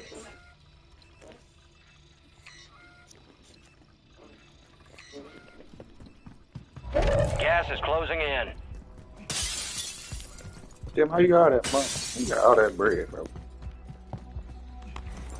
I just run around collecting shit.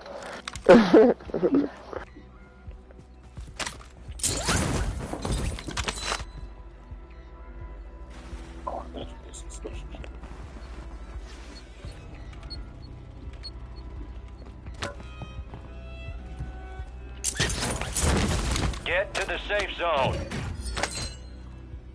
What these DNA things do, bro? Oh, that's for the event going on. Marking self-revive. Remember the edibles for 20? Right.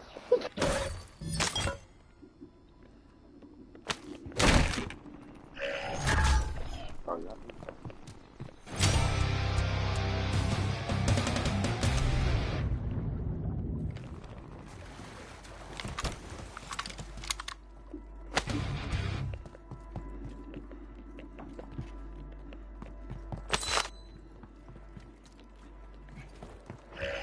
I'm looking for a fucking... Loadout drop headed your way. Alright, I guess I'm gonna just go grab the loadout.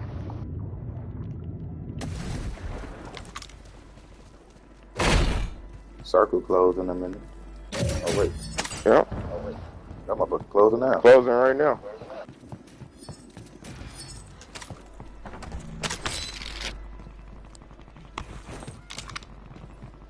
Ooh, look. It's a nigga right here. Movement here.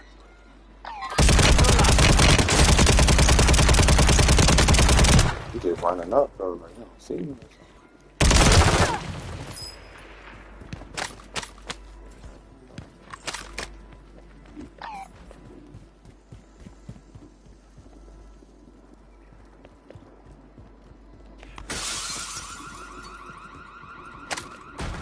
I'm on Lodi.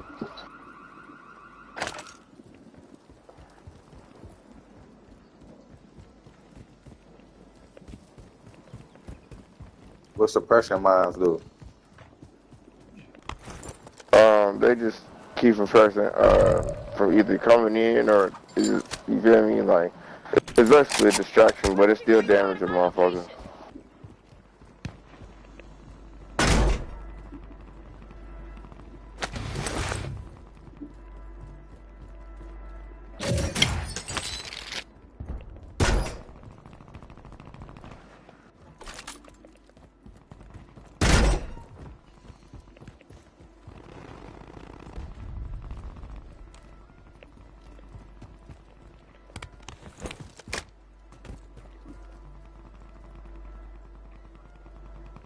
Ooh, you got a durable shit.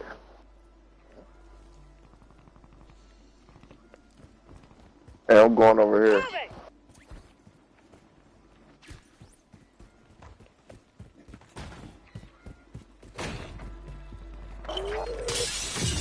Positive ID on the bounty targets. Hunt them down. Hey, grab that raw drone. You need that, or just hold it for me. And your you have to pick it up. No, like actually equip it. So you got room in your shit. It sounds like somebody close.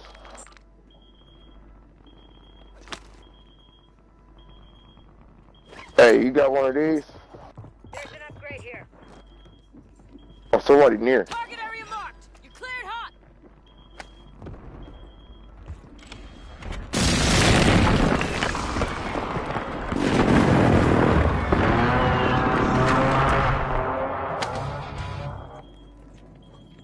about to get the fuck off. Gas is moving.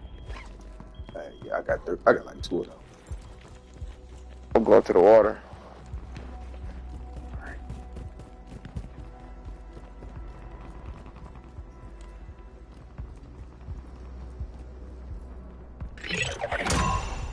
Primary objective complete. All targets eliminated. All right, your squad's in the safe zone.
Hey, they're coming. They coming 25 down, dude. left. Stay sharp out there. Yeah, man. Look, this one right now.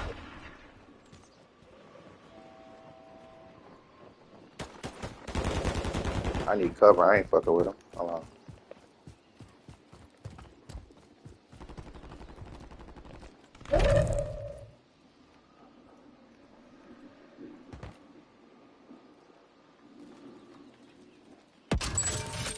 Fire sale is active.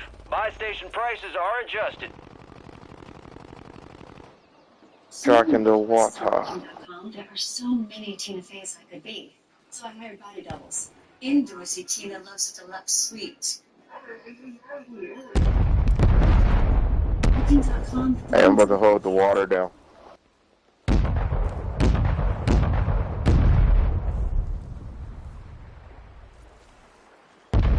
You know what? People always say I'm a product of my environment. Right? I like to always say that Resurgence is about to end. Make it count. I ain't about no aspiration, want to be no lawyer, doctor, none of that. All I just wanted to be under the bed, but I want to do what I want to do. I just thought I was just in the bed. You know, I'm in the bed, the boy.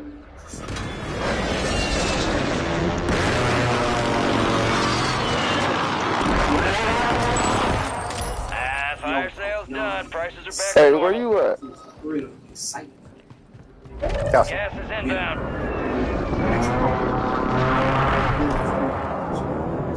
Oh, you inside. I'm not inside the building, bro. I'm in the water. Some of your squad's outside the safe zone. You hear me?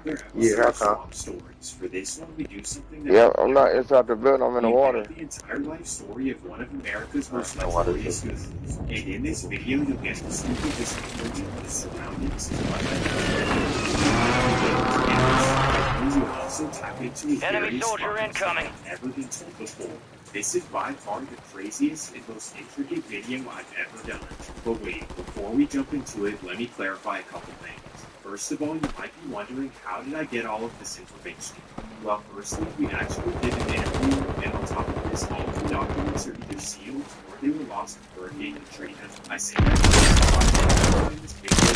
Good kill. Marking the rest of that squad on your TAC map. Get hunting. And he does not glorify anything he's ever done.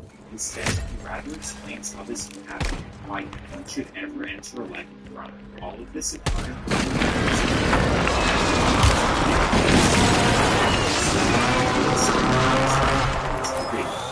the story begins in the late 1970s and 40s, a very transformational time in Louisiana history.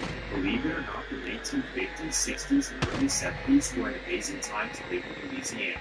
The oil industry was booming with refineries all through down the Mississippi River and the Gulf Coast. Good-paying jobs were easy to find, and companies were getting rich like never before. Well, because of the economic stability, many of the neighborhoods that are extremely violent with war today were great middle-class communities back in the day. Whether it was four-bedroom, street forward for pretty much all of New Orleans, they were all decent places to be. You're losing ground. Video, we Move start it. off in New Orleans' 17th ward, historically middle-class part of the city. This is where a young man named Terrence Williams was born and raised early in his life. All squad members are in the safe zone. Finding out. 17 war.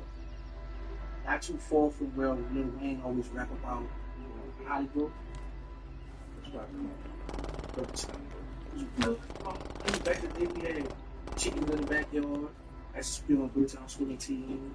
Birdtown, back then, now, it changed. Now, back then, Birdtown was more friendly, more family, going to Birdtown Park, swimming team, was cool. As Terrence describes it, life in the 17th ward at this time was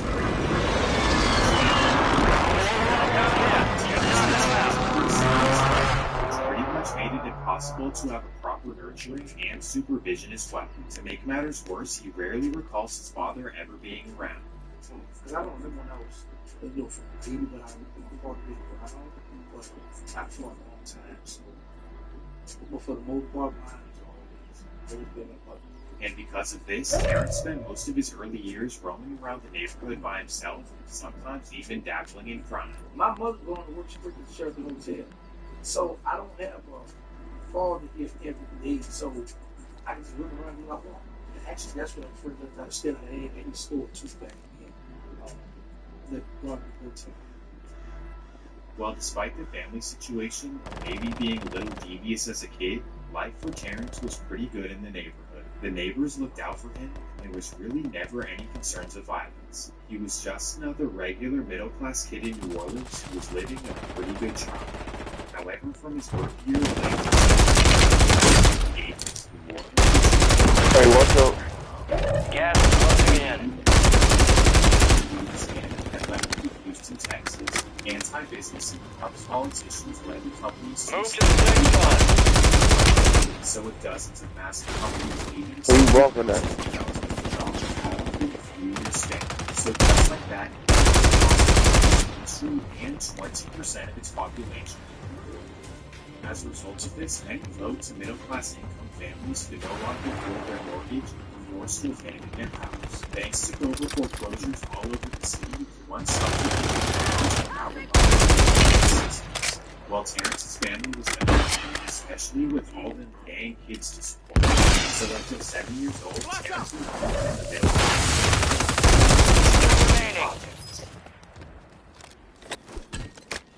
This was a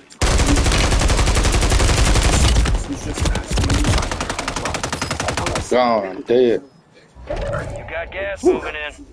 Hold it down, still, it's 2 teams with 2 out there still. I just ain't had no cover. Less than 5 are still standing. That nigga hid in the fucking bushes, We bro. lost that one, but we'll get those some bitches next time.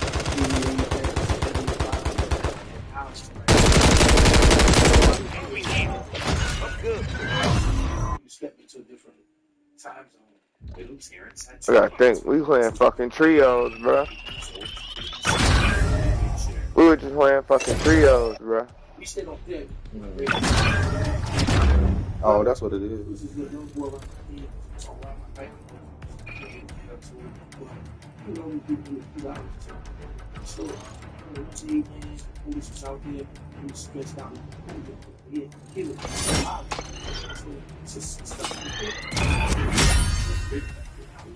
Seeing a friend die in this fashion has a dramatic effect, especially on a child with a developing brain, and without the proper care, mind can result in horrible outcomes. In fact, the biggest commonality amongst adult pregnant is unresolved childhood trauma. Psychologists will tell you how violent it is to have professional intervention, which sadly Terrence did not have available. With the lack of resources and projects and so many siblings in the house, Terrence pretty much had to bottle it up all his life. So because of this moment and overall life in the projects, he was forced to grow up way faster than he should have. To see stuff like that, like, man, it's like really early and I'm young. That age. So, of course, I was very proud of even little youngsters as a kid. So that put me in the that's how we did the streets. then, but I was like, getting prepared for watching. You know, it's dumb shit. She's another girl, so you're fine. Like, I want to try it. I want to try it. I want to try it. Like I said, the adverse effects of dangerous thoughts. This is why resources are so important, especially in impoverished communities. Because when kids go to a therapist after they lose a soccer game, poor kids tend to hold a whole lot of weight on their shoulders. While for years, Terrence had no choice but to adapt to living life in the Callio project. And during this year, New Orleans saw 233 homicides, making it by far America's murder capital. This is statistically the equivalent of New York City having 4,000 murders. Enemies dropping into the AO. We're headed to the war zone. Get geared up and stand by.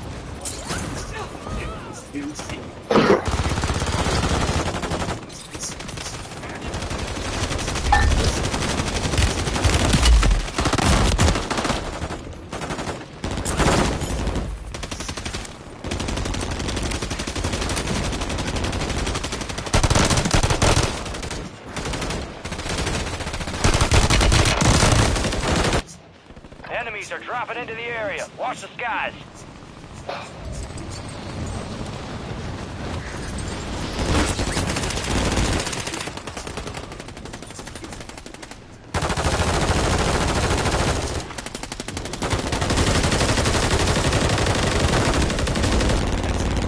Enemies dropping into the AO.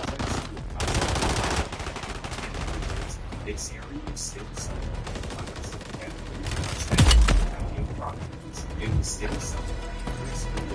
All stations, green light. We are deploying to the war zone. Appearance in his life, but this time in the strangest way possible.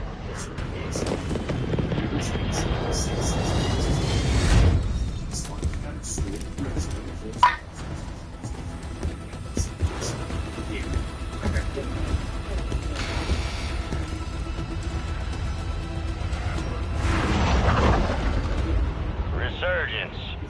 Stay alive to keep your squad in the fight.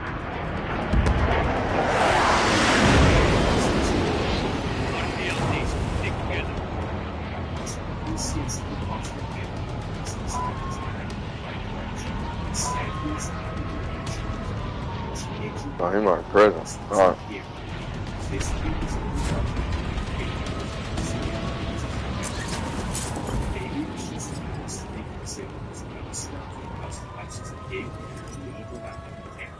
But despite their lack of relationship, they definitely looked up to his older brother, especially after his reputation. At this time, Baby was only 16, but already a young street villain. He had the cars, the jewelry, the women, and much admiration from the whole uptown community. Because of this, little Terrence was eager to meet his older brother. Hostile mosquito is online. Little Kate would, while that opportunity would finally come. Heads up, an enemy squad marked you as a bounty target. Unexpected turn. Enemies deployed a counter UAV. I'm on the phone. Ring in the kitchen. Answer it. Baby on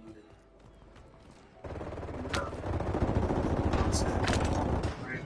And the 11-year-old Terrence is so excited for his older brother so that he's for an hour he sits Damn. And then he finally sees what he was waiting for. A brand new SUV black. Terrence. Hey, V, watch this one. I'm not the enemy here. We're close to the sun.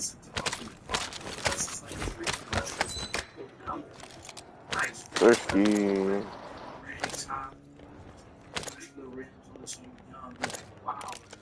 So little Terrence hops in the back. This is when things take a left turn. First thing happens, I cut back my head. I'm gonna go trade this bullshit dropping in. into the area. Watch the skies. Terrence is so confused, but that's when he's given an explanation. See, there's somebody in that backseat. When you jump in the car, I got self-revive right here, Clay. Self-revive. you might not make it out. That might be your last time. In that front seat. This is a strange and puzzling interaction to say the least. I kind of understand the lesson. Gas is inbound. An 11-year-old boy needs to learn this. Was he simply preparing him for surviving in the streets of New Orleans? Or was he preparing him for an actual life in the streets? Well, here's your answer. The next time his brother would come around, he would ask him to hop in the car once again. And then this one night, man. Oh, they on the roof. Yeah. Hostile counter UAV overhead. Your squad made it to the safe zone. Friendly mosquito active. So we go up the field, turn left on Magnolia, another left on First, and hit back on Robinson Street, and left hit back to Expandable, and he pointed this and told me to shoot. Thank you. Woo-wee, because I fucked him up. Enemies deploy the counter UAV. You gotta jump out. Yeah, I can hear you. Thank you.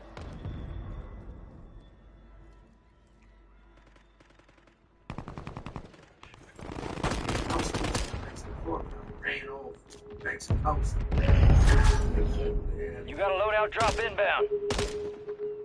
Oh, shit.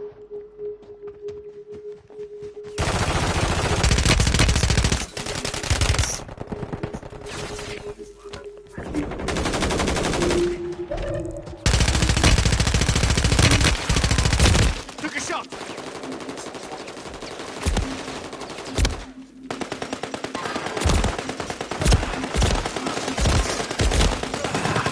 Better than ever.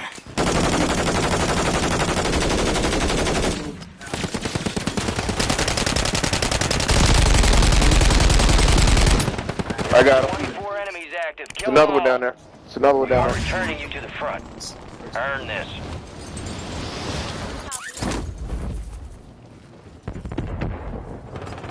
Mark the target. Terrence basically gave them so they couldn't come back around. 2 days later, there he would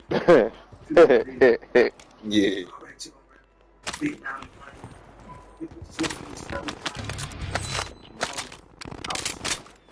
After days, weeks, I'm going back up top. Who's spotted? I just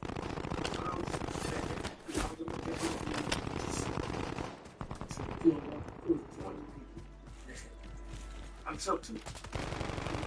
Enemy UAV overhead. Going back top of prison. Was that really the case? A few weeks after this tragic incident, that little brother of Terrence was survived. This would be the youngest brother and the richest. Oh yeah, somebody up here. Slim wasn't the best looking guy. He was the street and financial mastermind of the entire family. I tagged him. Terrence Slim was not a bad guy at all. Was definitely Visual on the enemy. Benjamin's. Well, here's what he came to do. big bro. Come around. Gas is moving. I would later years find out that Got some ammo. we messed up with my friends my dope. They friends my dope. They couldn't go back. They couldn't.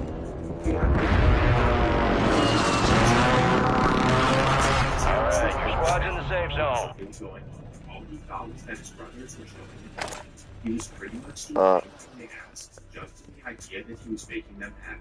Well, sadly, it wouldn't be until much later in life when he realized that the family situation.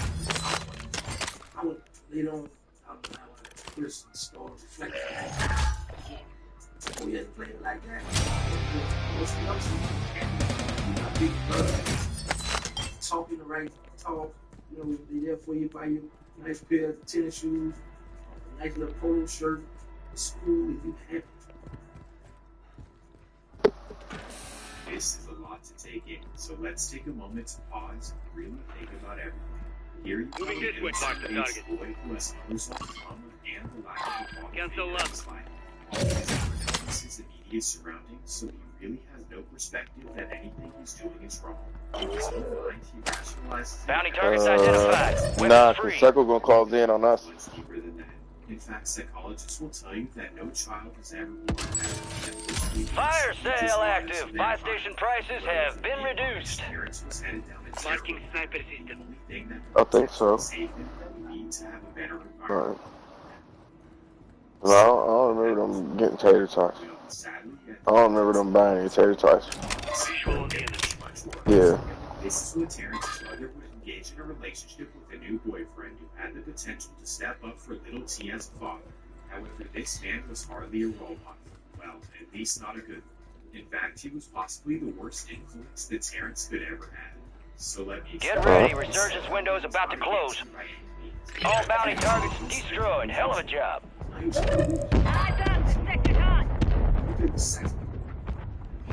Yeah, you hear that shit too? They might try to come up.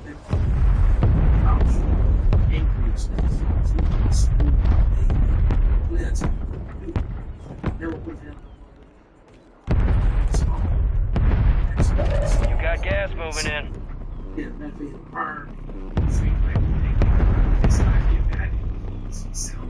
He ran. He might be upstairs. He might be upstairs. Squad members are in the safe zone. Oh no, he ran around the building. He's trying to finesse his way up. He's trying to finesse his way up. Fire sales over. Adjusting prices. He's cracked hard. Yep, you got him. So in my mind, I'm thinking he's scared to go. I might rob Jack him, so I got this video. A lot of people will sit there and watch true Hostiles deploy the mosquito. So, you know, older people, they sit back watch true. Come on, Fee. Be advised, resurgence is no longer active. This is for keeps. The people who were supposed to look out for him and have his best interests. Tossing smoke grenades! Whoever who was able to see it this way, this is how he ended his next chapter of history. After doing these daily runs for his stepfather, He ran downstairs all the way outside. hustlers in the neighborhood, so he started hanging with a man named Ernest who would post up on 2nd and Deneal, a major money block in downtown. But initially, Terrence had no intention to hustle.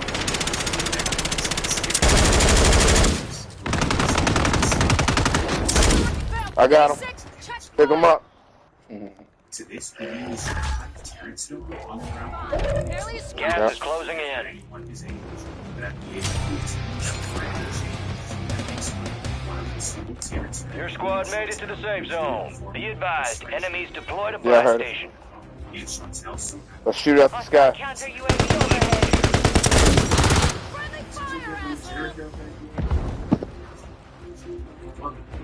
They're closing. Yeah, thank you.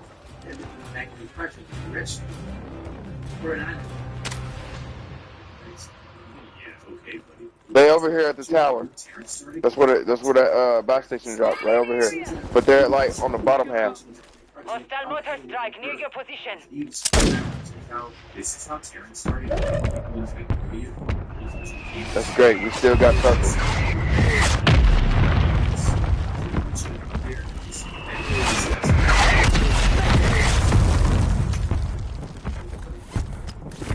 Here they come, here they come, here they come. Door. Aim for the enemy. Oh, we need medicals.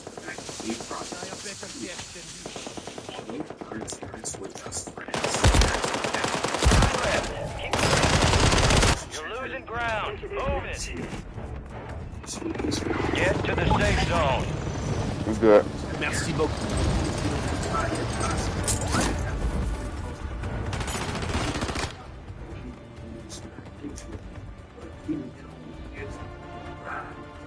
Yep.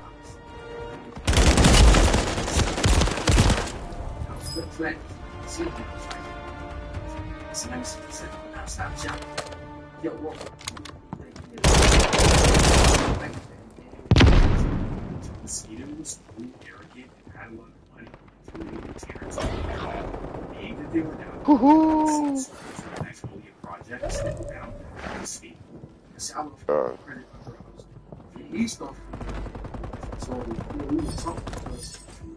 Ooh. Gas is inbound. After days eventually figured out to do his neighbors. That's how he met. Because like at nighttime, when it's time to go home, officers do it. So I lived on Philip.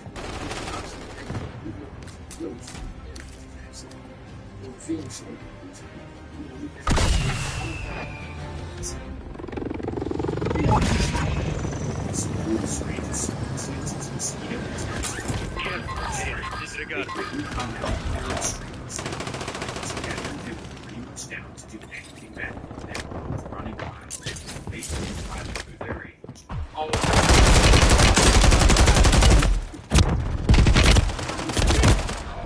Jack killed.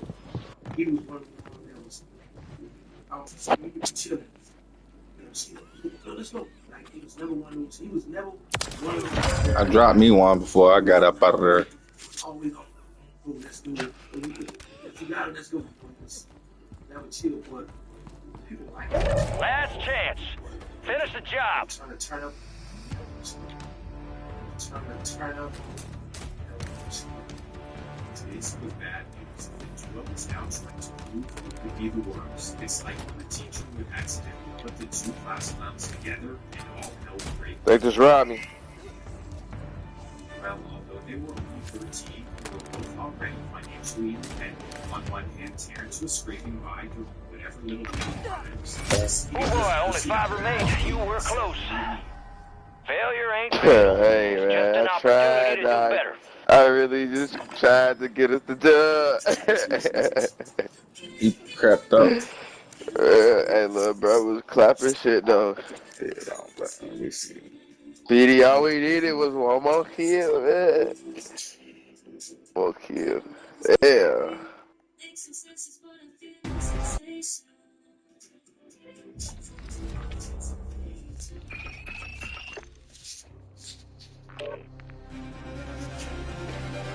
Ooh, shit. This mosquitoes having a bunch of cash. Gold thrills was happening. At this time of the Orleans, having gold thrills was so important. And gamers were taking to getting all of the thrills. So naturally, Terrence wanted this flat, except he was not down to sell it. No one. For whatever reason, it was just something that he never wanted to do. But he still really wanted gold thrills. So here's what he would do. He can't hide. Well, Popeye had the old passport. Go there, do the trip, Popeyes, scissors, but a little circle bottom corner out there, all that circle. So from there, I designed the goatee. Put a time in that hard shape, issue. You do a little something with it, right? So I had full gold. Boom, problem solved. All he had to do was wear fake gold. But then his genius solution would be exposed. I mean, it's a lunchtime. And 3 girls in front of me. Back then, we had gold teeth out, teenagers, you know, stuff, you know, paying attention. Then I talked to the girls, this girl, one rock, that's good, pull that up in the bag with the kids. And she was real affectionate. She was left around by the boys in the house. But then just playing with me. She the gold teeth in the family. I love it.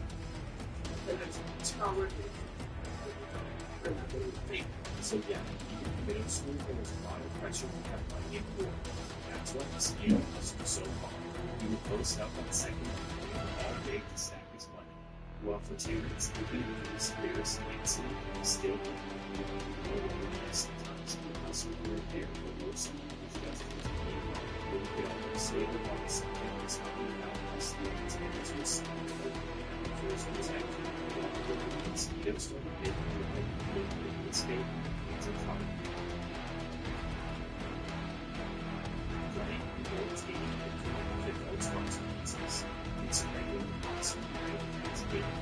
Mosquitoes help cycle customers. The second.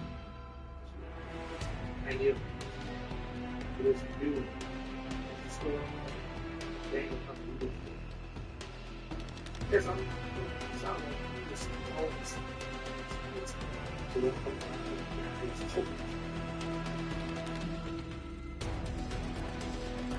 So that's what Terrence whips out. It's the line. So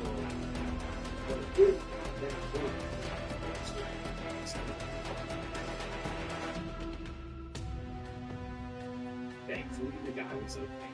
Terrence was feeling like the man for defending his friend. 13. Well, this is when Terrence and Mosquito realized that their lifestyle was dangerous and needed to have each other's backs. It's just me and you, Terrence and Mosquito versus everyone. But we could already tight already because we felt like us coming from this neighborhood and hanging over here with young boys that we still had to stick together. And even though these young boys couldn't be in the neighborhood, we just hang out there. They still was the one sending them in this neighborhood. But the other thing, man, so hanging together every day. Well, even though Terrence simply acted in defense of his friend, his actions could still piss him off.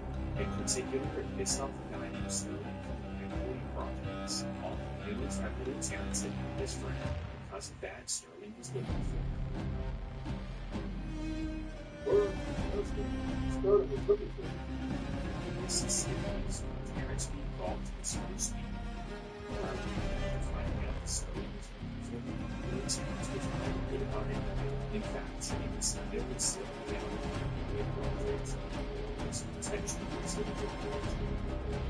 But as you would expect, Sterling would eventually find him. Why not? Guy, bicycle. We looking at one another. He don't say that, we don't say that, but it's not to me like half one another. Like this is not here. Not here. It's time. It's a stand up. So, there's always a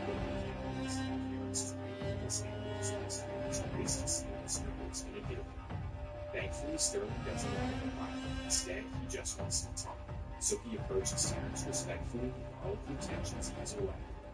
Terrence explains to Sterling that his friend was robbing the mosquito, and that's the only reason he did what he did. Even though his best friend was shot, Sterling was completely understanding, and they all decided to shoot him. So that was the story of how Terrence and Mosquito initially met Sterling, which will be very important later on. But in the meantime, they go their separate ways and the story continues.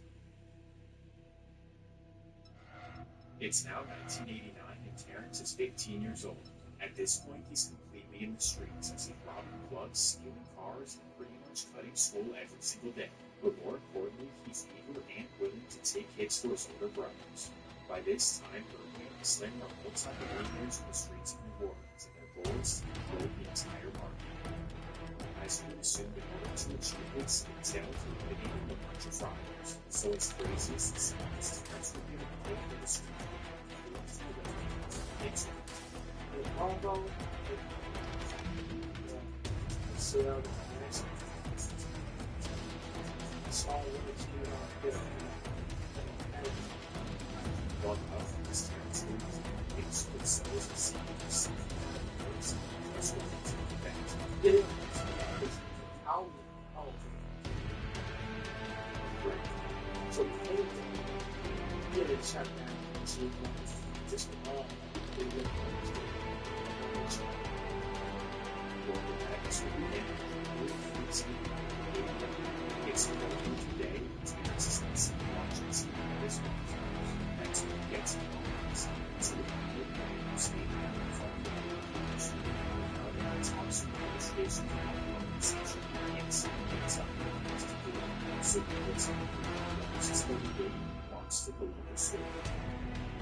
Instead, he spends the house with him for the dollar. And put it in the sun. It eyes in the blind. Don't get it out.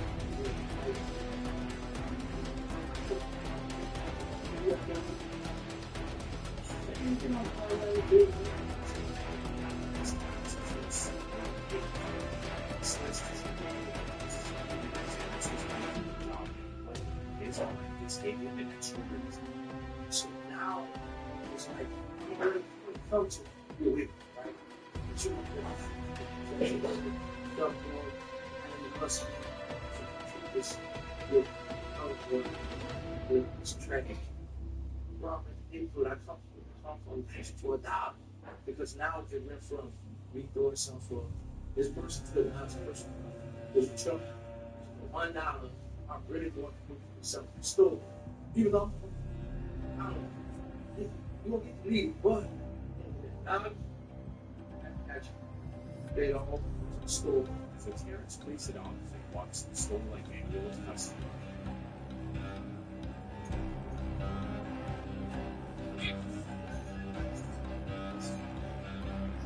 Kidding.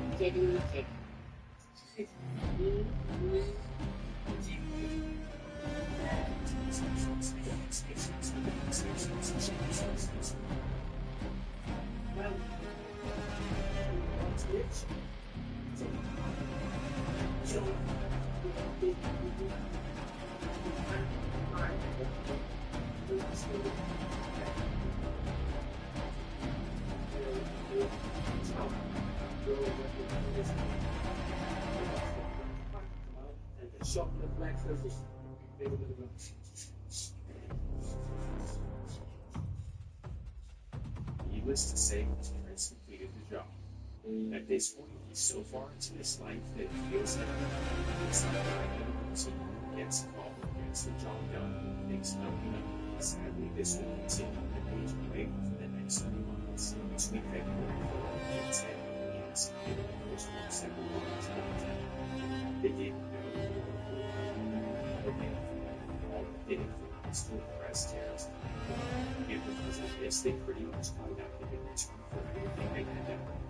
And back then was never now these days, they get me over it. They or when I get out, it was man, I got to ride. So what is behind what happened?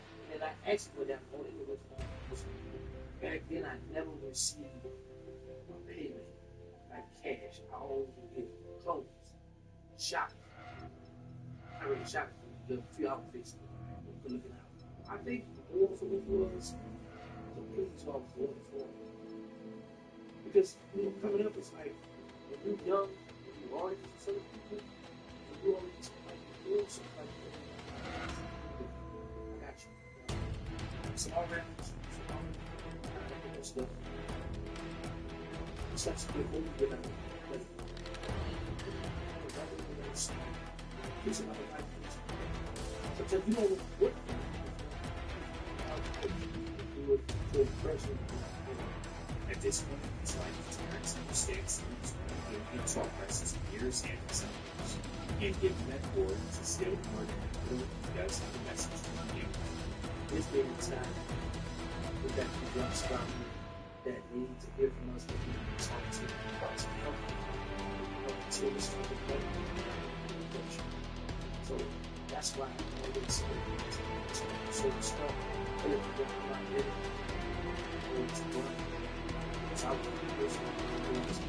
well, at this point, Terrence was a certified what he did was he was ringing bells throughout the city and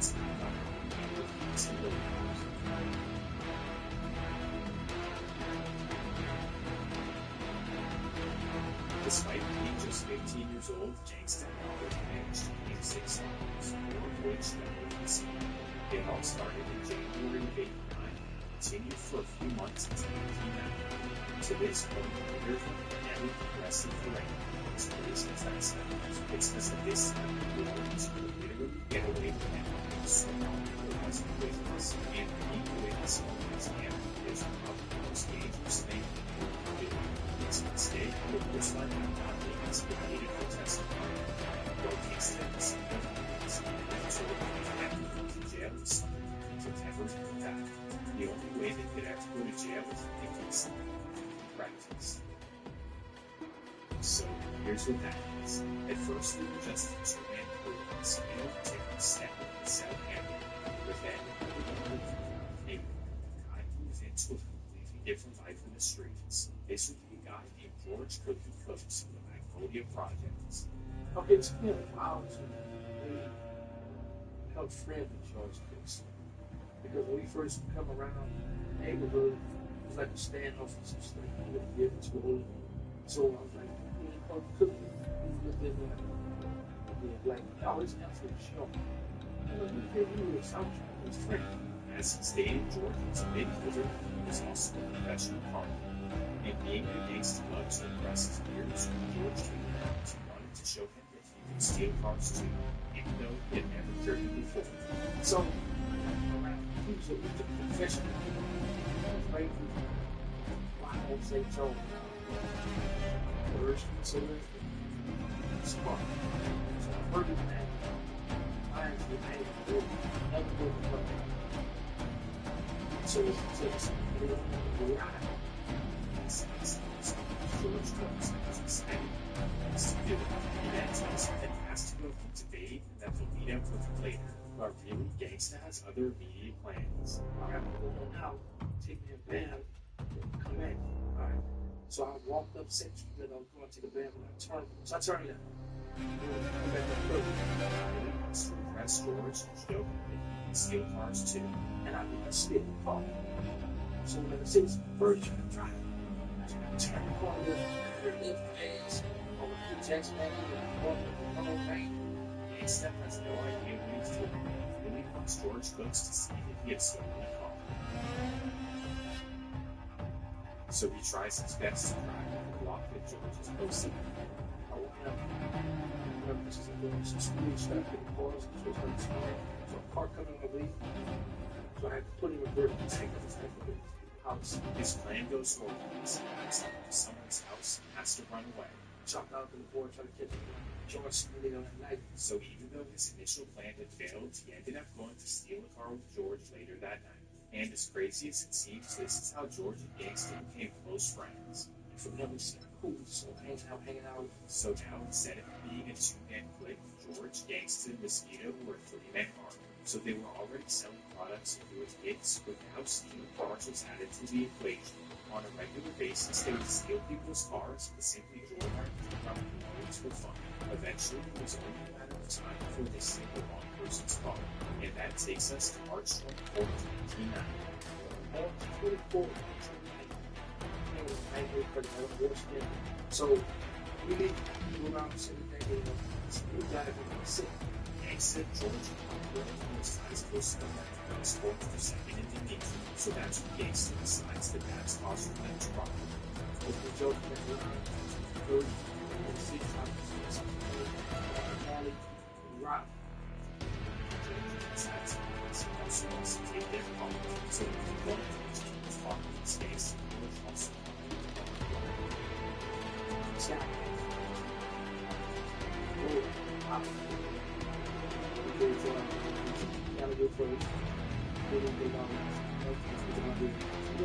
So it's George to right on the city.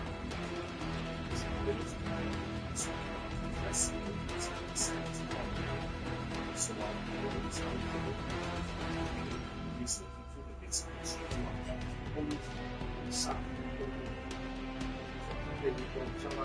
Step. So we find South Florida, which is going to the south. Find as I said, hold the regular line. So that's the night. Jump up, run in the right hand. All right, it's here. Hold. And then hold down the found. And just like that, Gangsta is arrested for the first time. The district attorney does not take the crime lightly as they sentence him to juvenile. If we went to juvenile jail, we want to get a juvenile like back then. Juvenile like this, should be 21 years old. Once in a while, we find ourselves with the right people, in the right place, at the right time. And then, just like that, those are moments that turn into the greatest feelings around us. Together. I think the kids that look like you would help you understand that it's okay to be different. I am Generation Real. And take 5. You stay in your car because we're faster than anything. I'll change that. I'm so faster than you guys are 15 years. See, take 5. Just stay in your car. 10 minutes.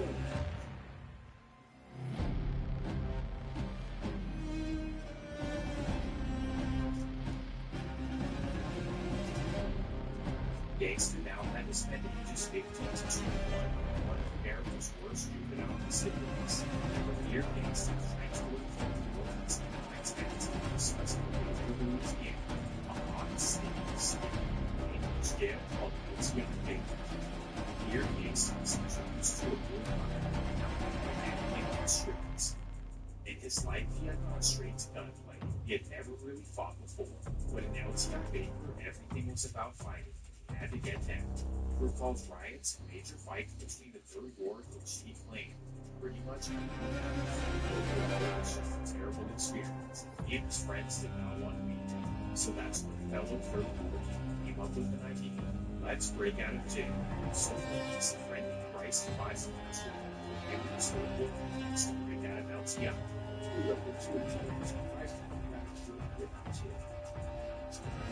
First, was amazing. What I heard about I got into the lady friend, and I was scared. So here we go inside. We feel the operator. Nice, all flexible. So to the manager, we will take the keys out of the Even though this is a horrible plan, they decide to go for it on a particular night. This is without any idea of how they'll get back to New Orleans, because it's not like you can walk there. Well, this initial plan did not work out. If the gangsters saw police lights as soon as they tried to do it, so they all backed out at the last minute and figured they needed a better strategy. So this is when Bryce comes up with the perfect plan. Right? Was to come with this. So then, I always focus on there are both. So,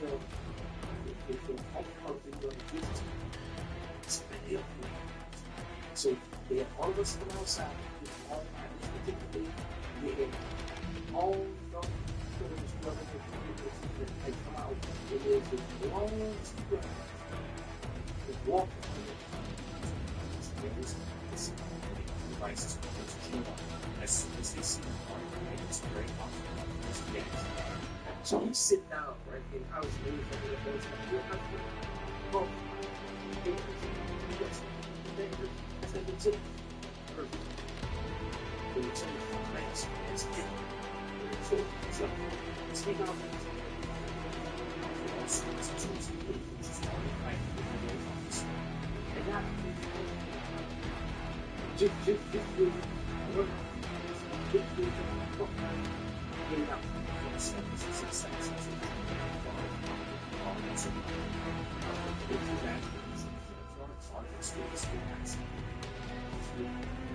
As they tried to work out ways, they figured that they successfully evaded police, but then they started really slow for the mistakes and get another one. The police started to catch up until they then approached a small group to provide police that won't be able to clear. The other group was free.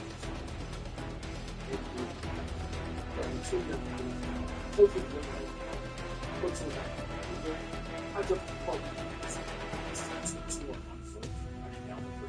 Once the police catch up, they instantly stop chasing the car and begin to chase the two on foot. So we running on the free. So I jump on. So they jump off the bridge right into the vehicle and begin hopping fences. They then take off their LTI shirts and throw them in someone's backyard. Gangsters smart enough to know that they won't be able to get away on foot, so he comes up with a second plan. As they're sprinting through backyards, he notices a tree house with a ladder. So he yells at Totem to stop and to climb up with him. So they quickly climb up into the treehouse while the piece of surgery. We ran down.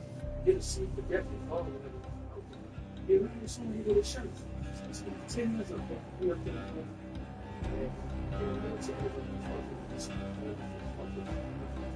So I went back to where it was. Stay. We up in the whole thing. We right. So Toto's making an understandable fuss with things to tell some to sleep. And then people sit down there and stop talking. Watch nights.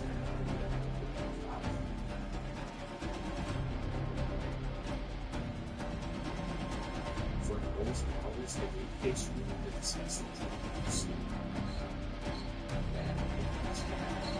Figures and statement on deck. For one, they have no gangs to able to walk back to New Orleans. So that's when he approaches a random man in the North Baton Rouge neighborhood. But instead of asking him for a ride, asks him for some drugs in his new car. Say, man, can you help us out? Say, man, we need screwdrivers. Let's get a pump. That's a wild question to ask a random person, but here's how the man responds. He said, look, let's get up for here for go on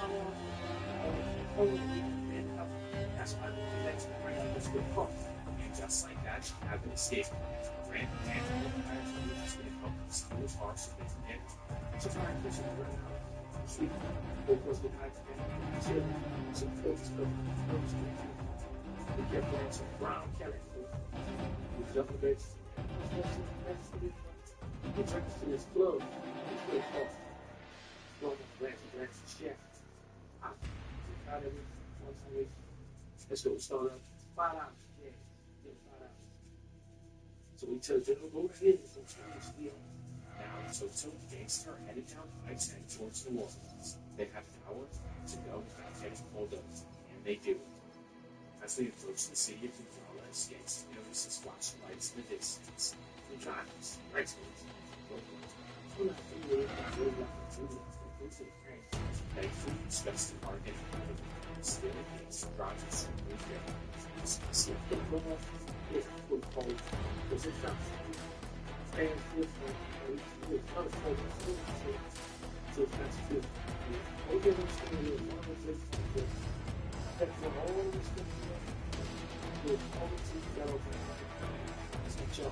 mission possible is fine. Snakes and also successfully made it back to the Orleans. Now you can that was not the case at all. Instead, we walked around the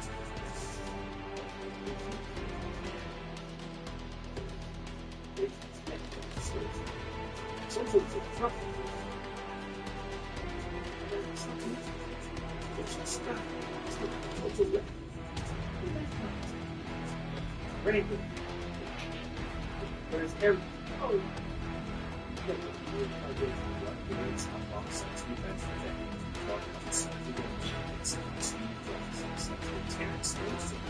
back to his mom's house. So instead, mom's stories and stay there. Obviously, she welcomes him in. This gets a call from his mom. Go on the other side of the she brings back the pleasure to take it forward. So other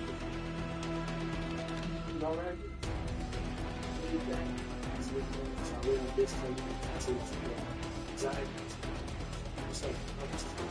Thanks to his advice to stay in the house as much as possible, to avoid violence and attempts to send back to the Orleans. But the extended process so he decides to leave the house and go back to his old home. So that night, that house, that little sister in the head, they had checked it. About 6 months. Thank you for change. About that music and I'm good. I'm sick. Terrence is not happy that his old hood had been taken over.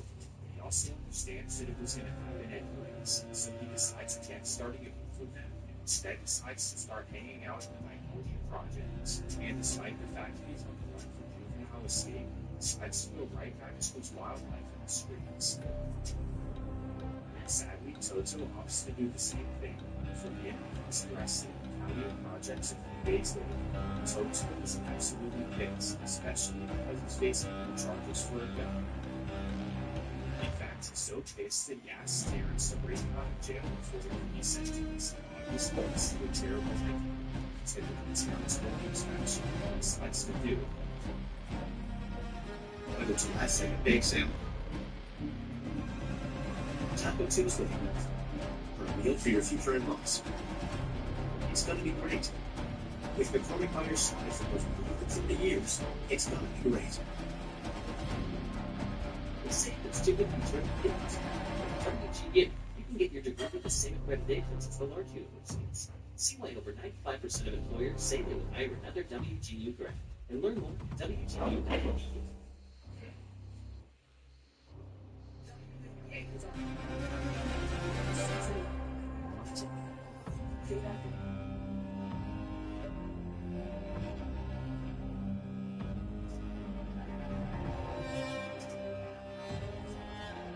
Now, stuff. We got to try to break it out. You open the door with the front there, get it. The initial getting situation in juvenile center, plus Total out. Gangsta and his friends are ready to do it. Incidentally, the day of the Total as a whole, as you know, programs are sort of rights and so they're obviously not going to still try to break it up. Right? Well, immediately they come up with a scheme. So that's what they do from there to the courthouse.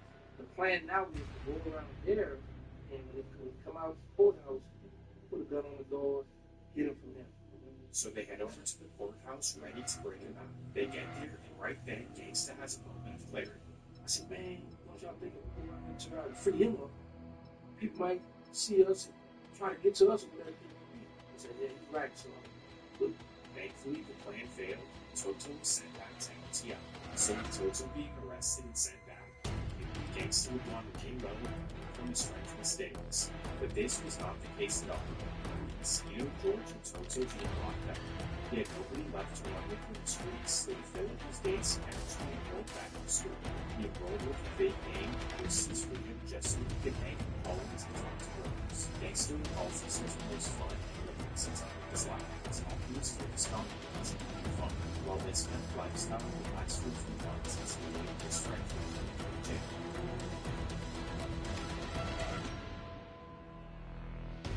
Eventually, George and Casino would be released from jail.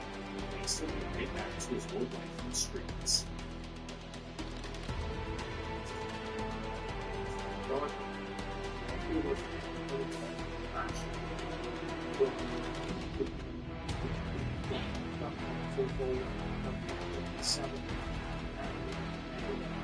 This year was usually considering industries and employees. They would hang out in the projects and spend their days in main street companies, but then this is the mob. The guy who told me for students are that same car parked right in the projects. The guy who really got involved in George Gangsta still wanted to get revenge. The certain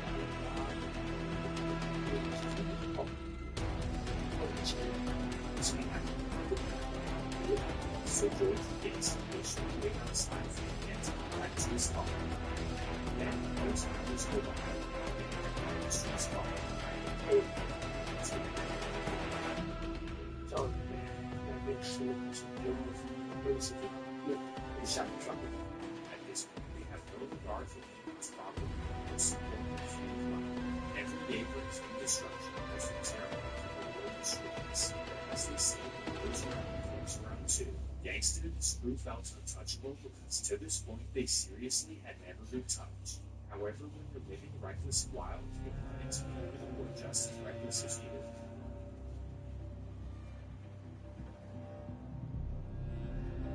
Their first consequence for the streets would come on a random day of the Magnolia Projects. I was in Magnolia in '86. It's called the Project. But instead of selling to the entertainers, it's really selling to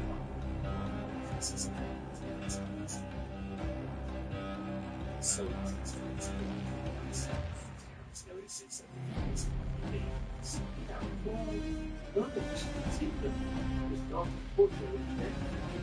So it's not shooting. So this is the instinct. So the first one is to so it's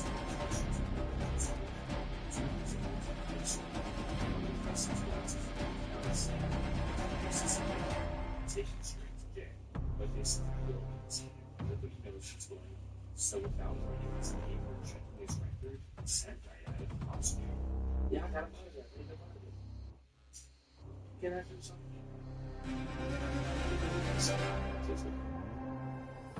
Hello?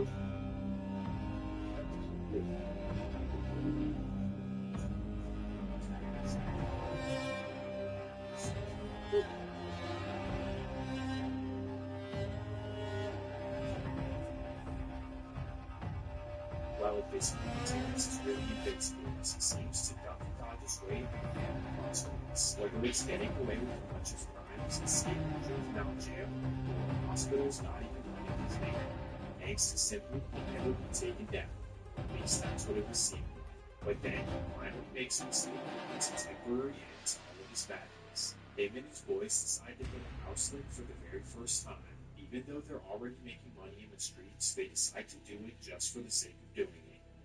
So for their first step, they rent a car from a guy they know. For $10, he lets them use the car, but they have to return it in a few hours. Well, now that they have a getaway car, they decide to do it. But over there, decided To get in the house, George wants to push it in and push it. Terrence climbs inside.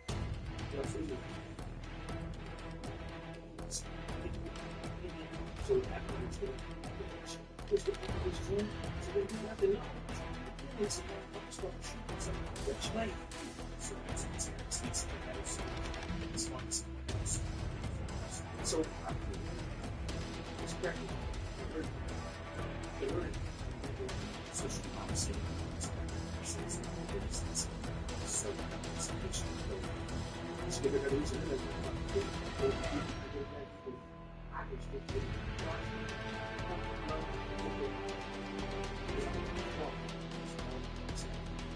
Stop it.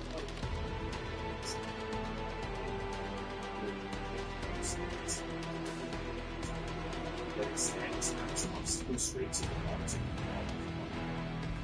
So he goes to the street and wants to go to the street and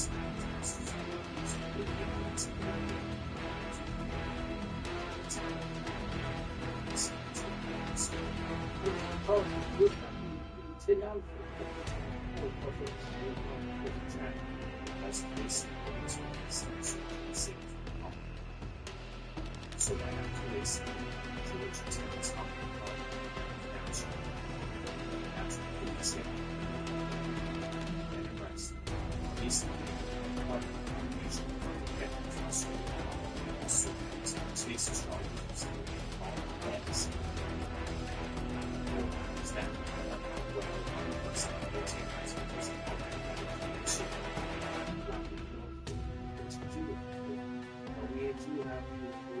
The last thing I said, what's your name? I said, what's your punch for you? He gives the officer a fake name. The officer knows his name because he has a team that's who owns it. Good boy. What that team does for you? The officer does not buy it for a second, so he calls him the co-defendant and asks him to give up his name. I say, we'll get hanged. We'll get hanged right now. What's his name?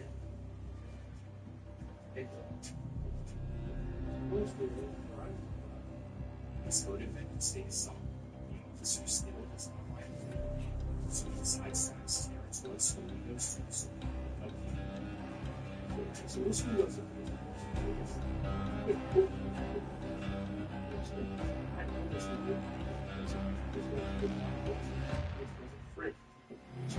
Real bad. There's a focus. Reach your butt. So now Terrence is headed to college for the day. So the court date comes from here's what happens. Somehow the courts would like Terrence except because he basically questions that he goes to. So he notes a serious charge and decides to lose probation for a few more years. And just like that, Terrence is able to shun consequences yet another time. George and his mother have no idea that this occurred. While he was released, they were at home debating whether he was going to go to jail or sent back home. And that's when Terrence pops up out of nowhere. George, my mother,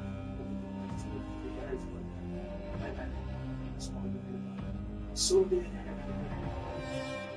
hey. So that was a supervised witness. His fake name was one of the outstage from his real life. His baby was one advantage of Terrence takes the justice system as a funny joke and decides to go out to the club the same night he's released. So a couple of his friends come to pick him up from the night video projects and they head down to the ocean. After making the right to the projects, they see people and turn off their violence. The driver forgot to use his turn signal, and now the police smell even what in the car, so they direct them to step out of the car and pat them all down.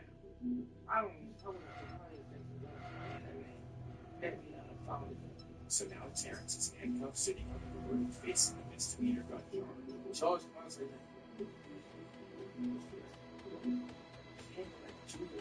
Terrence knows that going to jail is quote like to have to face the judge who just let him out to prove feel thing.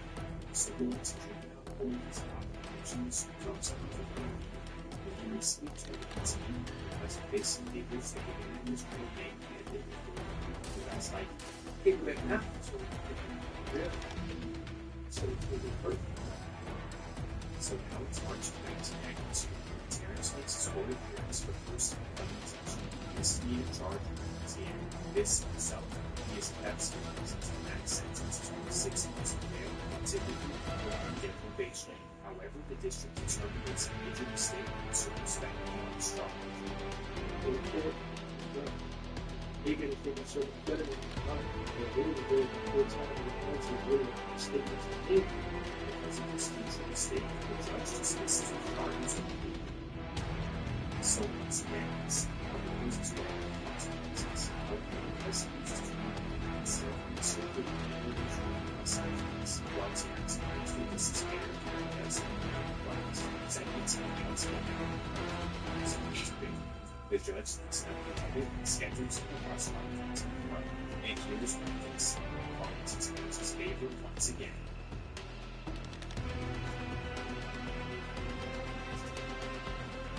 Takes the sentinel bus rights in the road and it's hard to stay there for 3 years, but it does feel like it's going to rise and hide from his company. So when he arrives in the city, the police have made the case and send him back to the witness, so that he's the police is no bus After being released, he walks right back to the Magnolia Projects. So they break out the people's help. Gangsters decide to go out and sell with his friends, and they decide to go out to the club to celebrate. So Gangster George and a couple friends from the Malfmead Projects decide to go out. At this time, the Malfmead near the center floor, so the group of guys are on tape ready if anything happens. So the night at the club goes by just fine, so guys have no drama. Everyone empties out to the line, and that's when George from the Elves and his hops from the center floor. He then turns to Gangsta George, puts up his arm, and that's all it takes.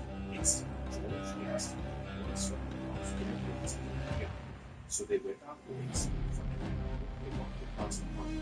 There. Despite being hit 16 times, somehow the man survives. At this time,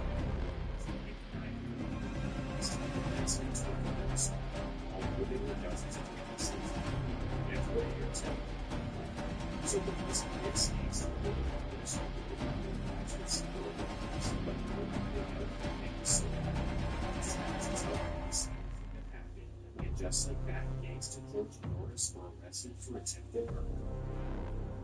So now with the witness testimony, Gangsta has to be killed. Right? Like, we know he's a magician, but I don't think he can escape this one. Tic-tac. John, I think it's a whole time to this guy. So, it's all important. So, give descriptions to police, and use court to testify on the jury. So, in other words, there's truly no escaping this one. However, for the purpose of war for that, they decided to offer him 10 years of probation. George is able to say that the terrorists because of his worldly reputation, making the Philippines now facing 12 years in prison, strong and looking like he was going to get it. So this is when he's finally held accountable. Global flavors that are simply delicious. Right. But then Boris Crawford comes through and saves the day. I already understand the city. I'm the one that shot me, interpreted So believe it or not, because of this, Terrence is released right back to the Magnolia Projects. So he's able to escape literally from the situation. While this situation did not save him at all, race, get back to his old lifestyle of insurance. Absolutely not change the parents to the town. Instead, he started paying a new couple of guys. While he was there fighting his case, he made friends with two specific people. First, he died in the second, his guy which you would never expect. This would be certain the same offer while the other locked down close friends, see everyone's together. Now, this is who is first?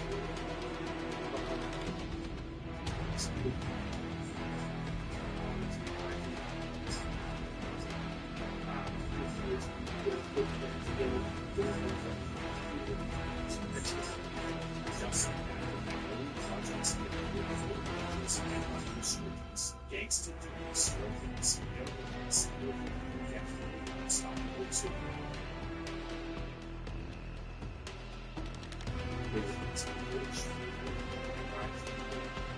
They were all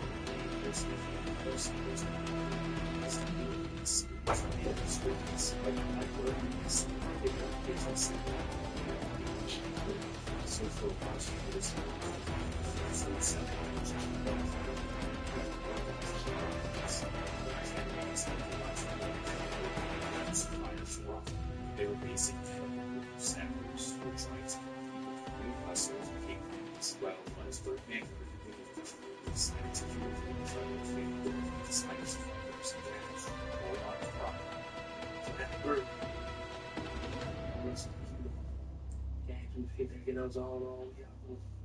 obviously, Gangsta was thankful for his big bro, but Sterling, well, he had other plans. I saw it and stood.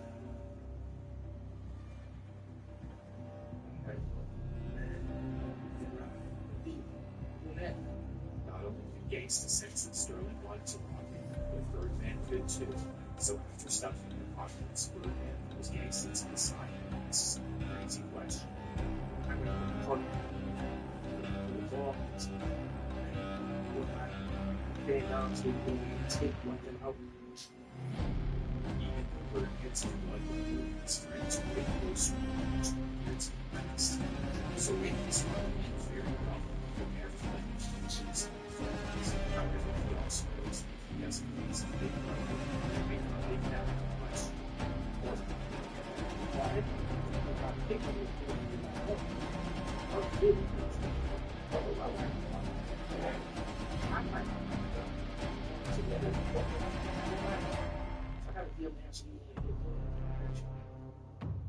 what a cold way to have to live. Not only does it show that he believed that his own brother would lack him, but it also shows the deep loyalty he had for his friends. The four of them were real brothers. They committed sinful mistakes. Gangsta stood and scared himself before some words. Within a few months, all of the wishes were and because of this, they were given a special name by the girls and prophets. The girls in the project would not have yeah. Gangsta absolutely loved the name as it represented the artifact. And just like that, they started calling themselves the Hot Boys of the Night. So now, welcome to the Hot Boy here. Well, although they had four names, the group was actually larger than just that. George, we had all these people that were hot boys. The only reason why the four of us stood out was because I remember George was the license or something. We got Stone, we got Steve McCoy, we got Long Gang, Soul Slam, the other group, all of them. Sterling, really, the skill, stuff.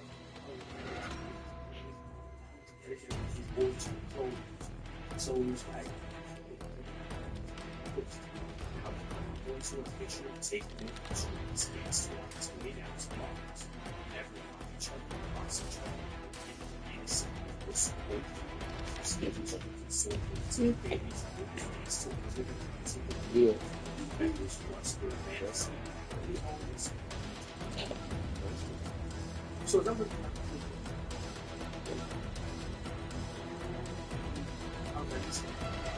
sit down and talk about things. So I'm looking for stop.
That's getting off the girls and all the fun.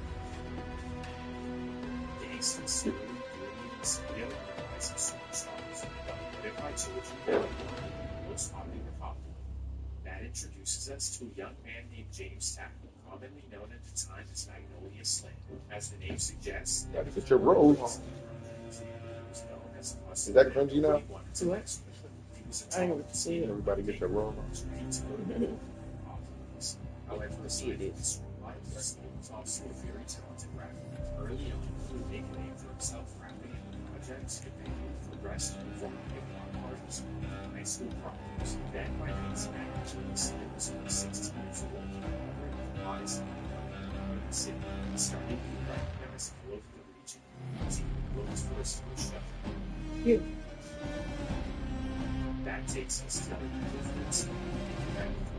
It's a huge day for the Conquerors and sets to perform for the very first time in the Warriors. It's actually the scenes to begin to obviously, it's only the difference. Check that. That'd be fat ass shit. As soon as he hits the stage, the 16-year-old star is overwhelmed by cheering fans. It's a huge moment not only for Slim and his family, but also the Hot Boys who were all in the concert. But then out of nowhere, Hater comes in and tries to spoil the performance. Get on stage, gets back this. This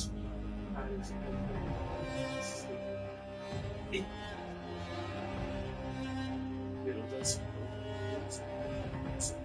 always ready to handle business. As you know, from much less. Well, as soon as they release it, let's rush towards the stage and tell them to get down.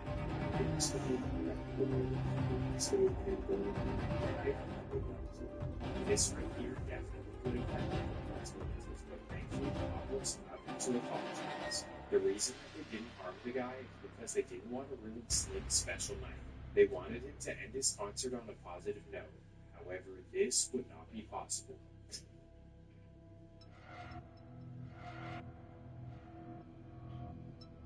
Just 5 minutes after the hater hopped on stage, another hater tries to ruin the night. While all of the Hot Boys are focused on the concert, a random man walks up to one of their little homies and slaps him in the face. As he is coagulating, he looks around for help, but nobody's paying attention. So instead of heading back, he heads for the exit and gets in the parking lot. He waits there for 20 minutes until the concert ends, while the Hot Boys leave inside. He doesn't tell them he had to get a prayer statement. Someone else does. A friend of Gase's from the window walks up to him and helps him with the same things with him. He also tells him that the people didn't like that. He wants to know about something back. Gangsta doesn't because in his mind, there's no way he can to like that. So he calls him over and asks him one simple question.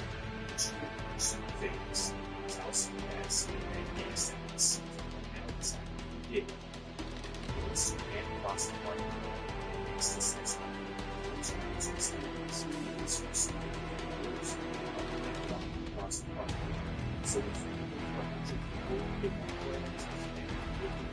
sit back. Sorry. Don't kill me.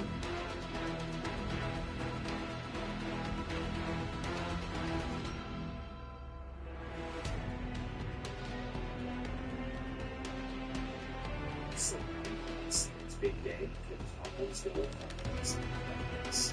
this because of the price. It's actually crazy, but in the mornings, this is just a regular occurrence. It's this sound of all the 6 single person gets onto the bus, but regardless of all this people confessing that it's still not when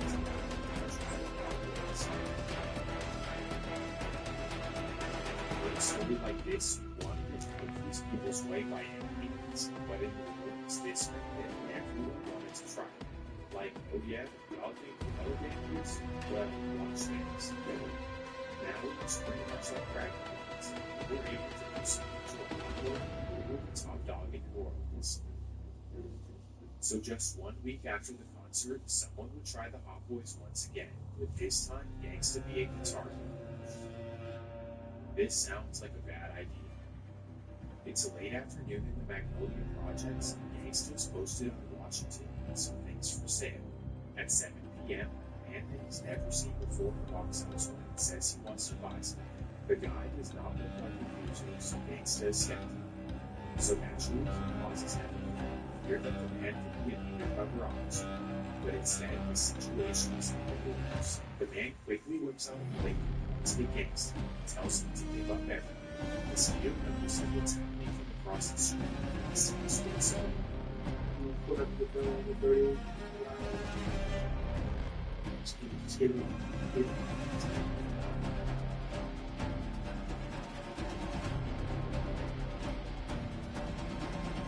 Situation. Yeah, I remember when I first started out, I'm checking him. I'm taking crack for him. Checking out for him. One of the days to go to bed with my bro having back. Finally, Mosquito was able to pay him back for saving him a few years back. Well, even though they handled the situation and eliminated the robber, they were still pissed that they were in trouble. So once they found out who the man was, they decided to return the favor of the robber's friends.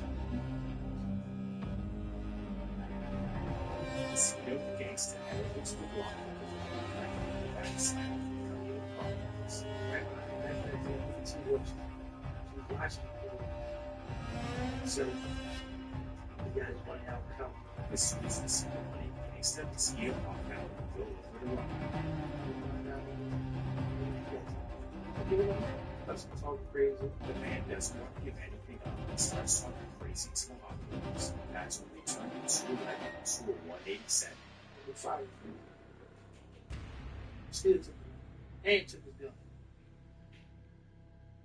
The victim wasn't well known, wasn't from the Calliope either, so this thankfully did not start a beef. But regardless, at this point, Mosquito was completely out of control. Mosquito was just trigger after he had once that gun that won that first time, we look back at it. Now, almost against 6 foot 1 size, it was a movement that's not to 3 back out of this will be for the kids on this period.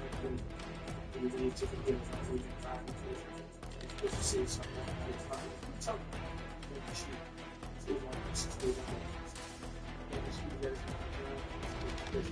this is how the confidence transition from hustlers that you don't want to listen to cold gangsters who are on the cross which just means that they're going to be back.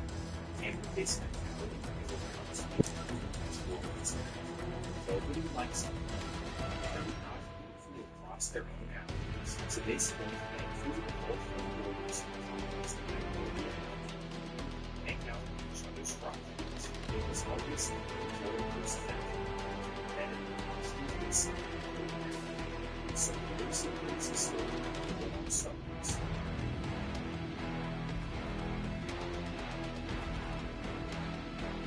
Now, check this word. Let's see on the burger. Barbecue brisket for $3.49. Let's get bakery smoked and tender, juicy brisket. On a burger. All Dixon's on Texas toast, just $3.49. And for even more brisket, brisket sausage with sweet and sour Now, they focus. Oh, chance around. And because of the ability of sports relationship, they're not the same page as we do as established. These guys are not to worry about the problems, right? Well, this guy was on the go back to the new Cowboys. One of these big dogs, they're bred huge hot. One of the girls, the females out the Magnolia was hanging with her cooler, but back until one guy, you know what, the male got why? It's good.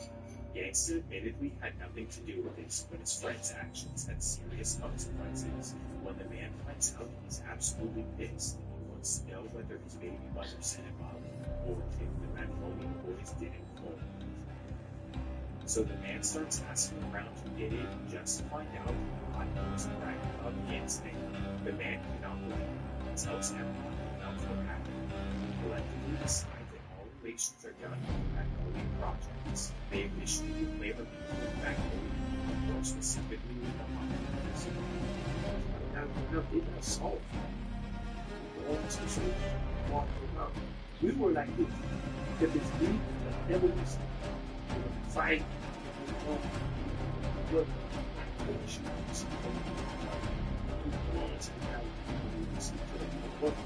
so now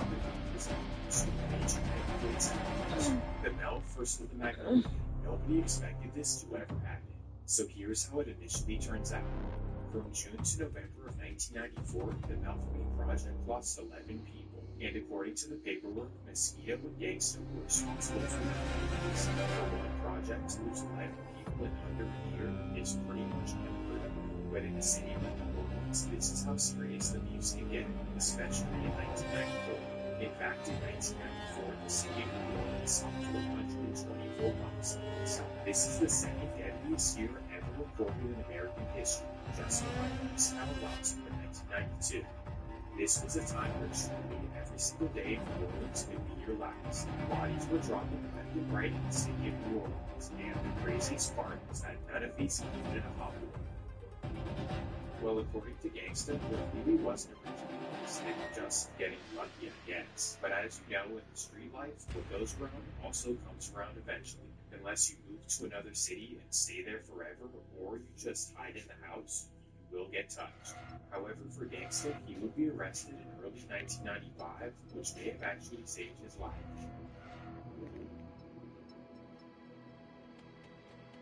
He was initially charged with attempted murder, but pled down to assault and was given 1 year in prison. So from April of 1995 to May of 1996, Gangsta was located in the WCI prison. The judge decided to sentence him lightly, with the hopes that he would change his life around once he got out. But to his credit and in his defense, when he got out, all he wanted to do was have some fun.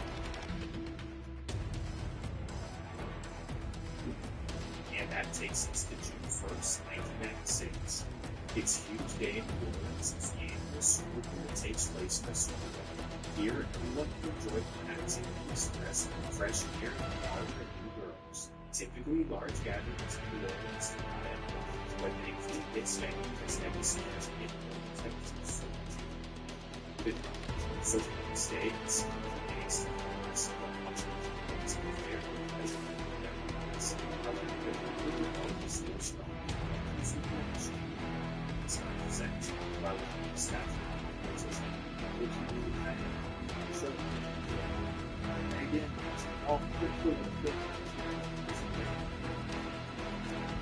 You up there, man?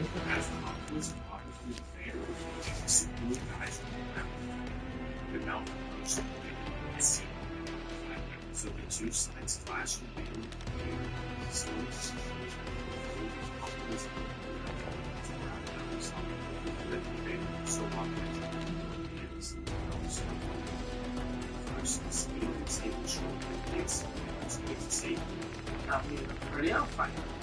No.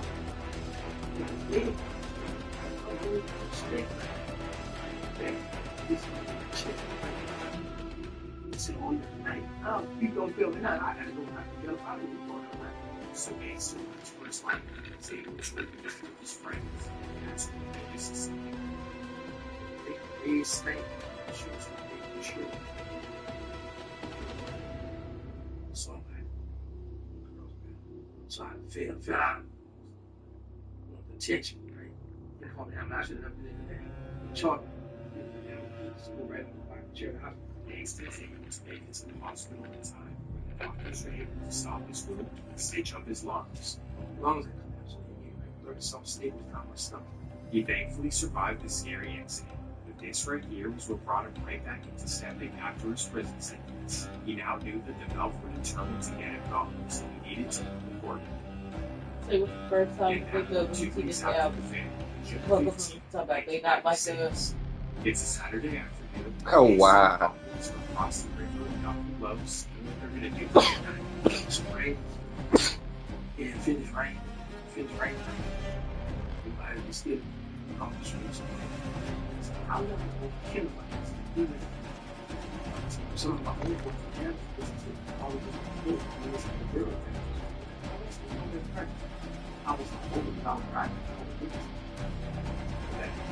So he's driven back to the Magnolia, and they're all outside posted with nothing to do. As they're hanging out in the lot, a screw truck pulls up and a girl has Mosquito. So Mosquito was forced to get used. So what actually became business is the race for use. So Mosquito for so you want to get one. I said, no, I don't want to get one.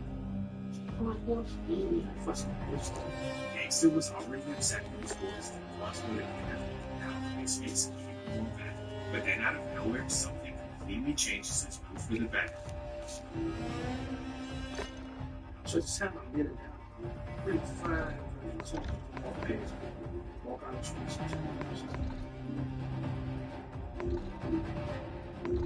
So I started talking. See what we from still in the temple. That's what we're coming back at the same time. He said, what you mean I can't come back? She said, you shot that boy? Like that's my baby dad. I said, oh, see, so I'm gonna come back here by you because I don't want to be bisexual or something. So that's cool. So the girl tells him that she's gonna take the bus home, get herself ready, and then come back to Terrence. Obviously, he's not gonna let her walk and sit at the bus stop alone, so he takes her over to her across on the other side of the project. 4 blocks on the old side from my gun. It gets dark on the bus ride. You get on the bus and now walk to the first one. I see a man like you, so I can walk past the neck. You like that? Kind of scary walking down the street, carrying walking a few steps. That's what I hit. Hey, stop. Instead of me looking across the street. You know what it is? School. It's called. How you been doing? I ain't gonna ask you that.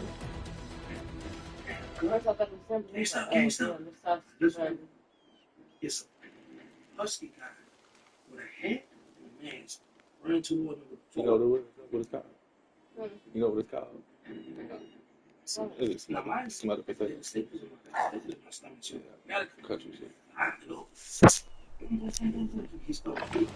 Check your gear and weapons. We'll be deploying shortly.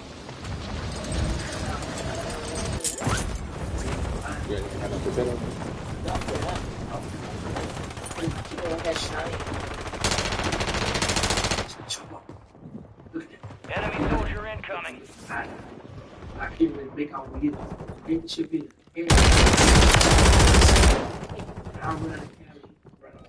He then tries to flag him and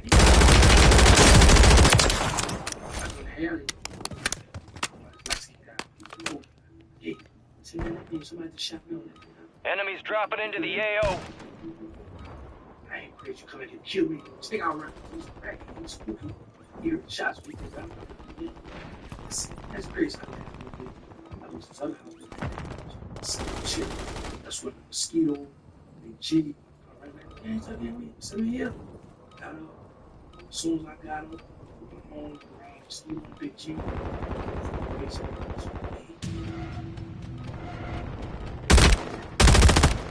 Come on, boys! Get hyped up in this bitch. Come on.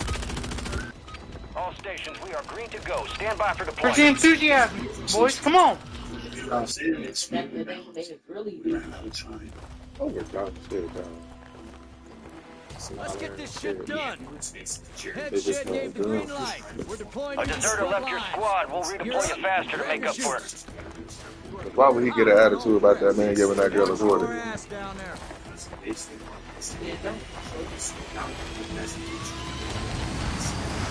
Let's roll.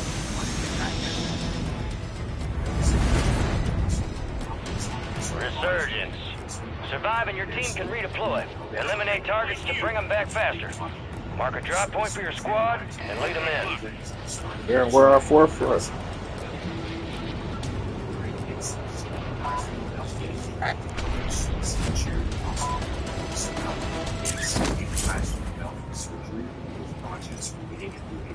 Somebody just dropped in the gas station. Day comes back from sleep. Back to the stone. They just dropped in the ferry. Somewhere the elevator. They get off. Supply boxes marked. Secure those locations. Friendly buy station deployed. Enemies are dropping into the area. Watch the skies. But thankfully, both sides are able to calm down and they began to talk it out.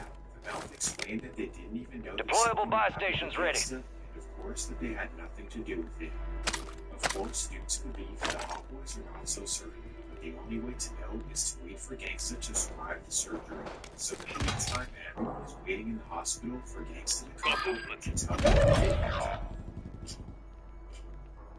Finally, he makes it out of the surgery, and he tells the Hot Boys that it wasn't the Valve who did. He tells them that he doesn't know exactly who it was, but it definitely was not somebody. Bro. Fuck is that shit? Your squad mate's back on station. Good work. So while he's recovering in the hospital, the Hot Boys are roaming around the city trying to figure out who did this. And finally, when Gangsta's released back to the projects, his boys tell him who they think was responsible. The attack actually came from rivals. In fact, we believe it's somebody within our own projects. So movement here. The Hot Boys versus everyone else. I never took much of a man. So now it's not that Mac. We'll be getting off of somebody. All around the AK, we're getting off on him. We lost it on Kevin K. Trade. And then walk again. This was an after. So,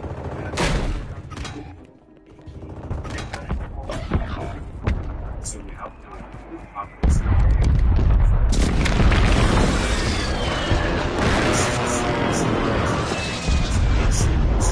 Your squad mate's redeploying. Well done. Enemy soldier incoming. Crazy is that. So because of this predicament, Gangsta and the Hot Boys started hanging out in other projects that they got along. And that fast forwards us to mid-July 1996. This particular moment.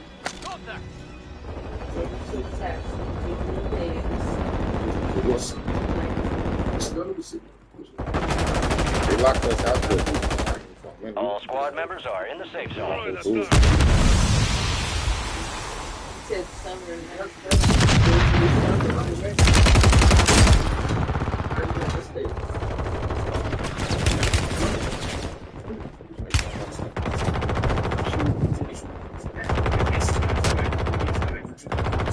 So Gangsta thinks that it's a comfortable place to be. So Enemies dropping into the AO. Project talking to their biggest dog named Monkey. And that's when it grows. It's all on you. Stay alive so your squad can redeploy.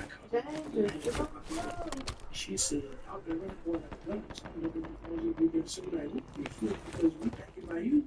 It's your project. Friendly loadout drops on the way. Your squad mate's back on station. Good work. Sterling is critically hit, so Gangsta runs over to the police station to flag them down. Police station. The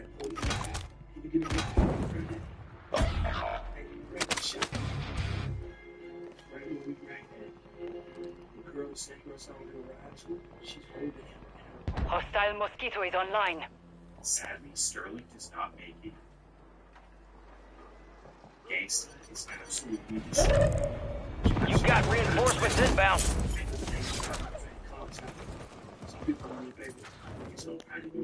Rogue signal broadcast detected. Encrypted signal confirmed. Contract failed. Objective lost. Your mission is to decrypt the signal by causing the most damage to enemy squads. Especially not on a day like this when they're hanging out in a friendly project. So quickly as they enter the anger and the Cowboys are completely against the Iberville project. Your squad mates redeploying. Well done. Cowboys start sliding on the Iberville without even knowing that it was them who did it. So, call that back down. That's like one.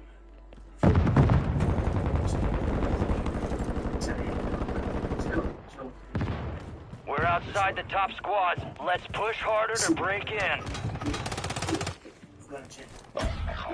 Target Squad marked. down. Request Stay fire alive mission. to bring them back.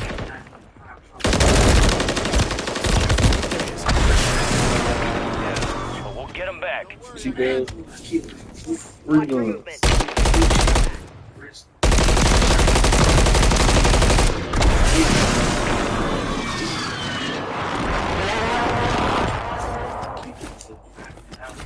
So now on top of the beef with the Valve and the inner beef in the projects, they now want to go to war with the Iberville. This was dangerous news for the Iberville, even though they really had to end. It's unexpected.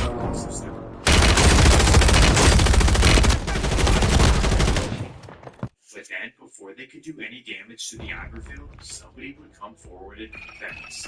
So one day I'm riding in Lexus. So red truck around there. Follow me, turn to Philip, follow me, and turn to Willie, follow me. Get ready to turn first. So you know when you ready to turn like this, how you can see a person, when you turn your car, you see behind you. See, yo, see, stuff like that. No, you don't get stuff. As crazy as it sounds, the random man confesses to Gangsta that he's the one who stepped on Sterling. The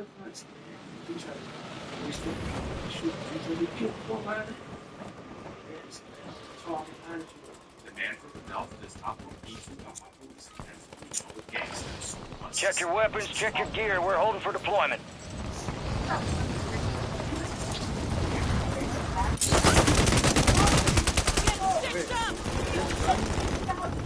Enemy soldier incoming.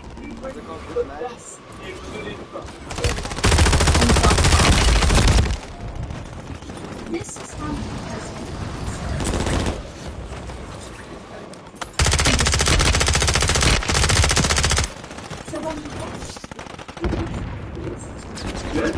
not good. Gangsters opted. They were opting with this regardless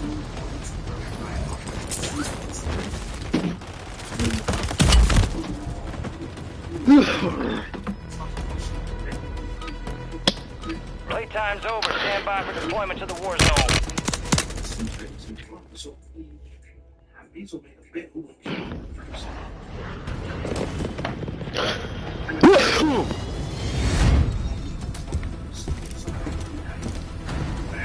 Gangster doesn't want to go to this. That's too much problems.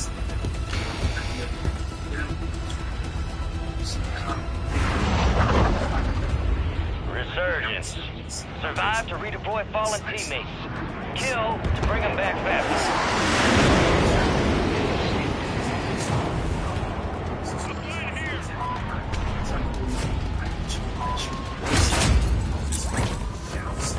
You have extra room for armor now, so don't go dying on us out there.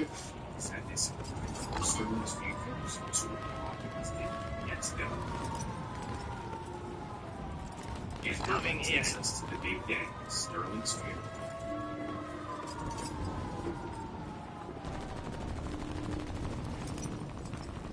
It's a summer day that I believe that's why there was recently refused to be laid to rest. From Optimus Bear, of course, the beef, and the enemy movement. Police say it's a possibility for the drive. It's a possibility. Because of this, everyone at the funeral is on edge. You've got reinforcements inbound. I'm hit! Kill confirmed. We located the rest of them.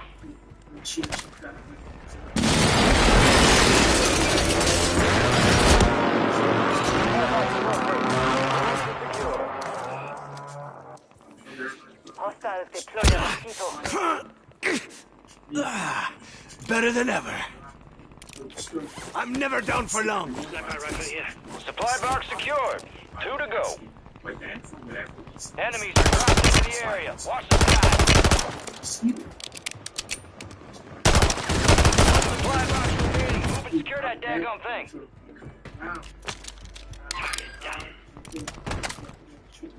Enemy movement. All supply boxes secure. Contract complete. So now, funeral interrupted. Mosquito was also taken off the jail. A felon in possession. Not good news.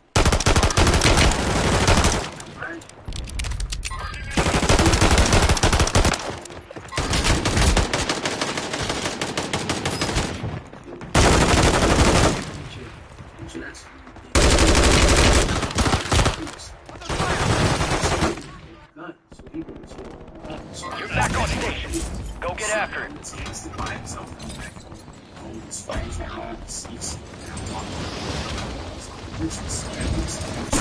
You got gas moving in. Your squad mate's back on station. Good work.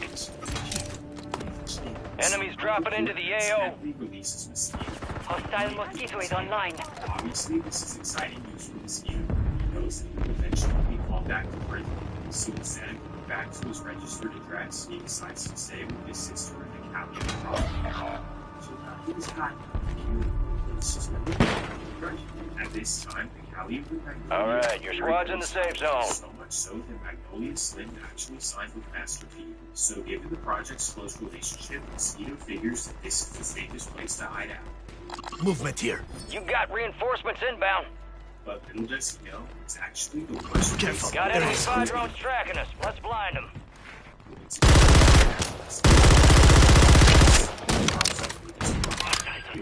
Has no idea who did it. Based on the reputation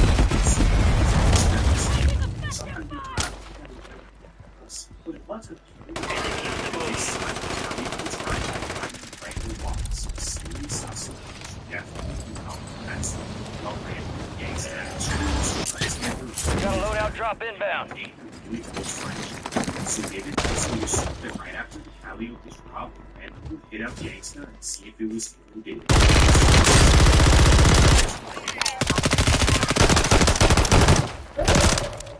Enemy destroyed. Use your tac map to hunt down the rest of them. Occupation scan. Avoid enemy surveillance by staying low or using the water for cover.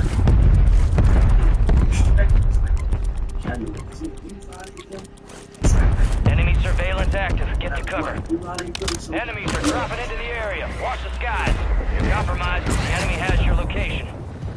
Enemies located. Gangsta's opponent shooting in the Magnolia projects. Mosquito so he decides to ask him if he's okay. Then Mosquito tells him that his baby mother got into an argument so Gangsta immediately volunteers. Be advised, enemy surveillance is down. They lost you. So Gangsta hops in Mosquito's car and head over the road. Long story short, Gangsta and Mosquito are able to mediate the situation. Mosquito heads back to the project. Gangsta then hops in the shower to get protection. Then hops out. He has a enemy buy station deployed.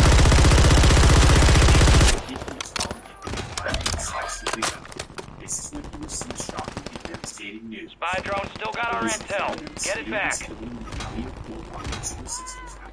Gangsta does not believe it for a second because he says he literally just dropped the other. So he instantly considers enemy movement spotted. Enemies deployed a counter UAV. Something that he never imagined he would see. He arrives to the county, sees the scale. Solid work so far. Your squad mate's back on station. Good work. Good kill. Marking the rest of the squad on your tac map. Go get hunting. You're The losing speed of ground. passing Move gets it. harder than any other. This really his real name. But once the sadness starts getting, you need to figure out who's responsible. And if he makes me, gets on the face. Take a leg. Those drones are trying to escape.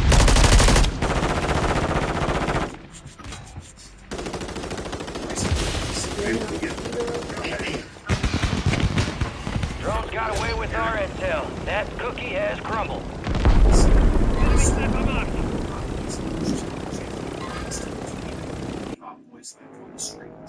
Resurging. Go get your revenge.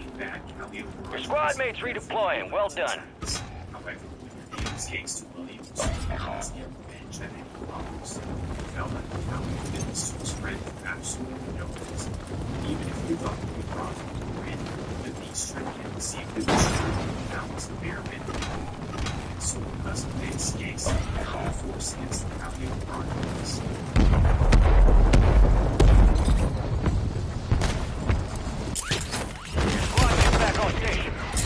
Good work.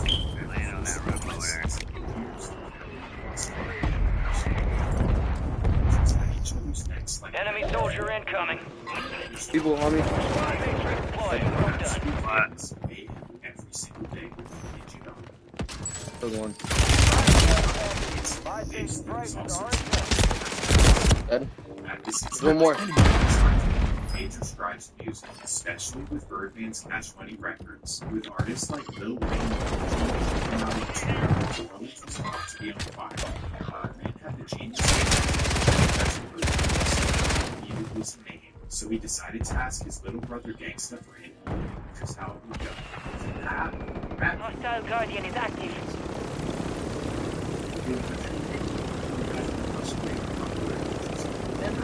Resurgence is about to end. Make it count.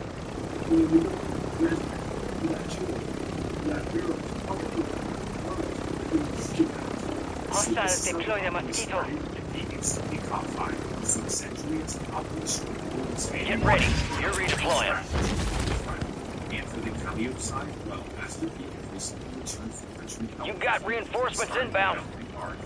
In particular, focused on his artist Soldiers and his previously known as Gas is moving. Obviously, the slim signs of the Alphabet side things would potentially get tricky. However, both sides decided to separate phases from the streets if they found each other's rival, meaning that just because Slim was signed to the Alphabet side. Get your squad to the safe zone. No one gets left behind. Randy Watts personally informed Gangsta that he was not the one to get on the scene. He told him that either fire sale's done. Prices are back to normal.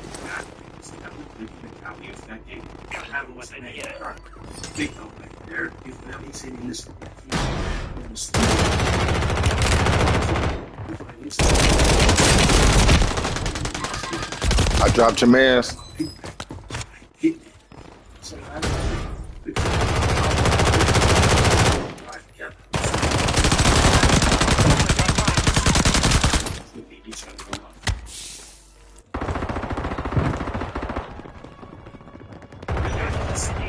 This is the end game. Essentially jeopardize this. June 6, 1997. It's a sunny hot day in New Orleans. Criminals hanging out in the Calio corridor. The courtyard happens to be located right across from the police station. You're getting another chance. Make it count. That bitch crazy dude. Your squad mates redeploying. Well done. With bad intentions, then they walk right on spray. This is because Randall's always seems untouchable. He was rich, powerful, no support, gangs that had decided to leave him out of the league. Gas is closing in. Including Master Peak.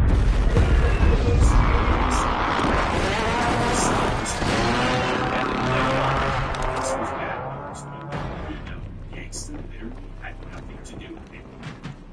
In fact, he had something personal. That's the exact day.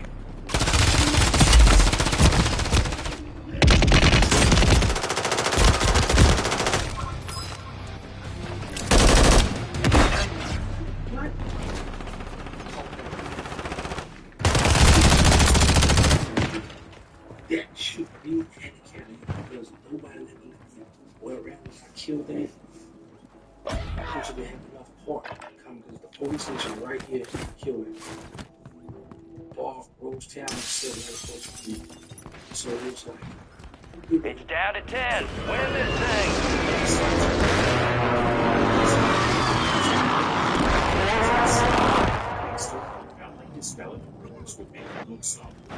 Back then, I'm like, I'm not about to go explain myself to these guys because we are at war. You know, but I had proof where I was at that night. You're losing ground. Move it. Well, not only did gangs not do it, it was actually hurt by random squads despite their sides being at odds, even throughout the Macedonian Calio from random gangs stating content. Matter of fact, random told me I was supposed to be able to move it by the hour. But he jumped on the Calio and this. I can't worry about it, but it's moving. It's over. Only 4 left. Less than 10, we're still standing. We lost that one, but we'll get those sumbitches next time. It really made no sense that Gangsta would do this, but because he did this stuff, first one was he had $15,000 on my head. Then it went to $30,000 on my head. Then it went to $100,000. So I told cousin, I said, you tell people I catch him in the city, we're gonna hold for him and trying to see him. I'm gonna bust him up. So he was like, man, so I'm telling you, people didn't want to tell me that. I was like, no, I ain't want to talk about it. Well done. The threats are still pouring in. Let's get you out of there.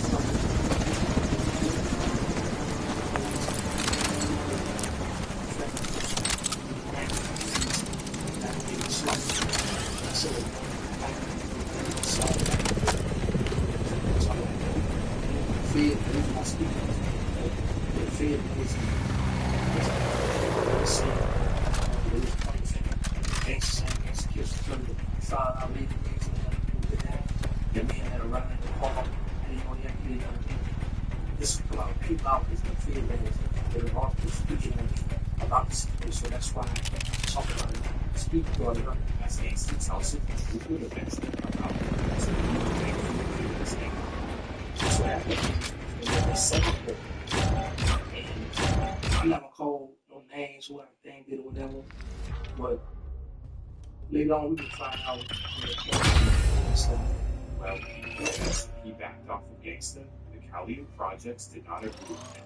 In fact, Gangsta is claimed with the #1 target of the Calio projects. Well, of course, Gangsta did this, so whenever he wanted to get away from the city life, he would go down to the campus, literally pick a city on the board, and hop on the bus. How is the level of jail? It's all on the board and travel. This particular time. For the night.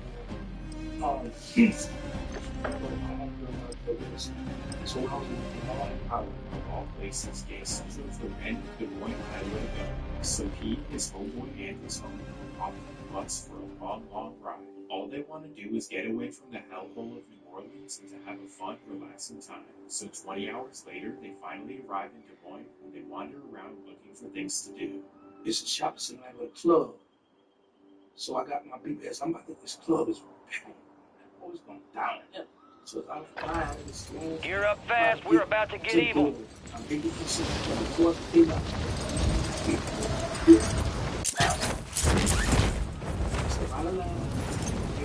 Enemies are dropping into the area. Watch the skies.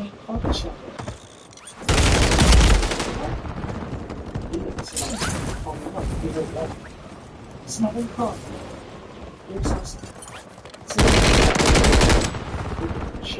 Say, oh, you don't let him go because he don't put gas in the car. I said, I don't call it.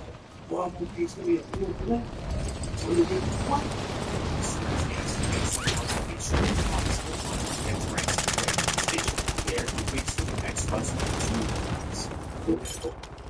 So as I'm thinking, I'm going to get back to the ball and go kill grandmothers and wherever people else.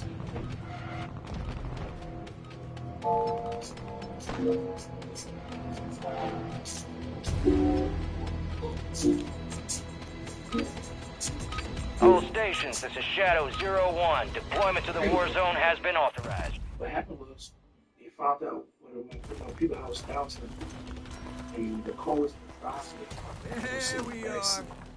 Head shed gave the green light. We're deploying you to the front lines. You're up. Grab your chutes. We're clear hot on all threats. Watch your ass down there.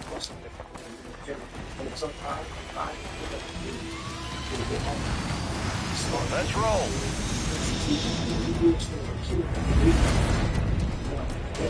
Resurgence. Survive and your team can redeploy. Eliminate targets to bring them back faster. Your team leader. Set a drop point for your squad, soldier.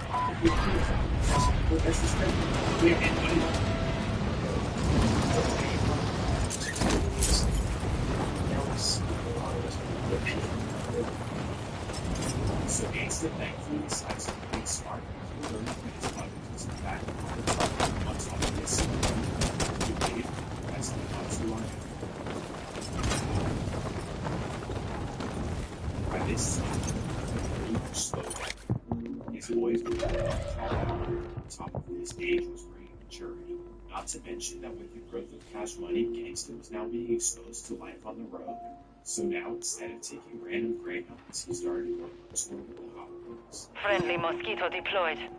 Needless to say, your squad mate's back on station. Good work. But then out of nowhere, an unexpected internal affair would potentially bring Gangsta back to the streets. So let me explain. The Hot Boys were not the only popular group coming out of the Magnolia. In fact, hostiles deploy the mosquito. One LV who had a hit song called Dragon by the River. Well, after their song blew up and they started getting recognition, UNLV wanted more money from Birdman. Birdman wasn't going for it. The main focus was on rushes. That hot song off it. They got to sit on live uptown thing with this. They want more money. Birdman stuff. Hostile mosquito is online. So UNLV and Cash Money meet up. This is when things You got reinforcements inbound. Meet up. Y'all and Birdman gets to fight. Snap with a brick and your squad mates redeploying. Well done. Slim about to jump in and he stole off on Slim. When Gangsta finds out, he's livid that somebody would put their hands on his big brother. Of course, he's eager to do something about it. Like I said, I wasn't going to when I heard Tech had put his hand on Slim, I went to ride and looking for him. Just like that, Gangsta. Thankfully, Gangsta is unable to find the guy who put his hands on his brother. So I didn't see Tech. Nobody wins when the family's keeping, so thankfully he doesn't care. You got reinforcements inbound. The gas is moving. Tragedy strikes. On April 5th, 1997, UNLV rapper Yellowboy hostiles deploy the mosquito. Of course, instantly Gangsta is blamed, and even to this day, people believe he did it. However, he has proof that neither him nor Cash Money had anything to do with it. Bomb drone deployed. Hostile mosquito is online. All squad members are in the safe zone.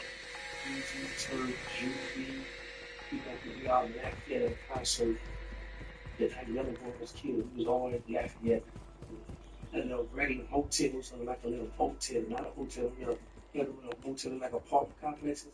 It was that. So that's what people did. Oh, baby, little bit, man. We was all laughing at. So they got the proof, because you know they had the book stuff, paper stuff back then. So they got the proof on this stuff back then. That's why they had the police never went pick this man with investigation of that, because they knew exactly what he was. But still, our counter UAV is active. Lost to New Orleans. He was a big upcoming rapper. Hostiles deploy the mosquito. Loadout drop headed your way. Gangster really doesn't want to be in the streets. He's now 23 years old, and life on the road with the Hot Boys is much better than life in the projects. So at this point, he has to definitely has plans to do so. Hostile mosquito is online. Without dying, and without ever getting serious prison time. There were so many incidents in the story. Bomb drone deployed! Bomb drone is armed. But moving that's the investigate for months on end. It had taken since March 6th. Hostiles deploy the mosquito. That few houses I was sleeping in the project in 17 and 18 years. Detecting an encrypted transmission. Prep for orders. Your mission is to decrypt the signal by causing the most damage to enemy squads.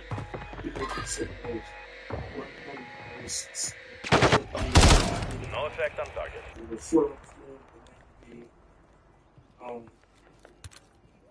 took a while. I fell asleep. Then I had to kick the shoes off, jump up in the bed with my little. I get up around 5 something. I reach out, the bag, I get off something. Put it down. Boom, boom, boom, boom, boom, boom, knock on the door. Yeah. Your squad mate's back on station.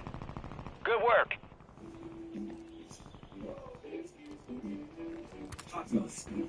We're outside the top squad. Let's push harder to break in. There's a free $5,800 spending card going out to migrants. So just for kicks, I tried to get in on it. And guess what? It's actually available to all of them.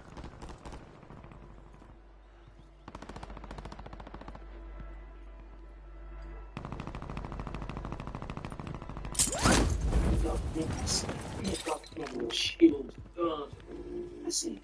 I don't know what my brother done did now because it's fair members would have stayed for the others. This is not me. My mother be like, man, just get out of here. The gang's here. She opened the door. Yeah, he in the room. I always bless myself. I be told people like that. Well, when your brother's gonna go, you couldn't get out of the house anyway. You had the house come out. So my brother and his girl get up. He let them out. But yeah, I can get on the floor, walk back on the knees. Gas is closing in.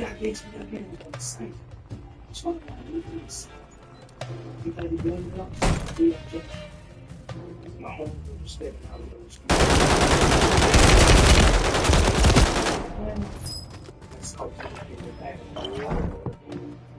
Bounty targets are up. Get after them.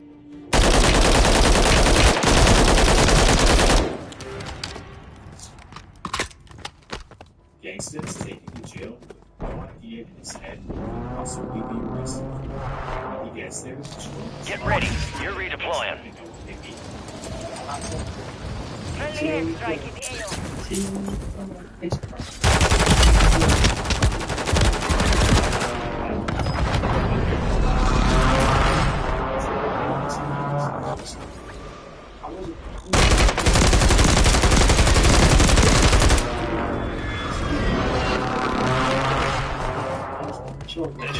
Succeeded through a major charge against him, hoping that he would tell him the whole cash money enterprise.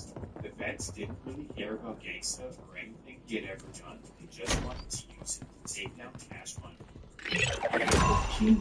All bounty targets are KIA. Well done.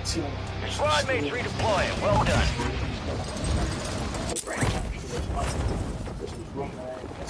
Friendly precision airstrike inbound.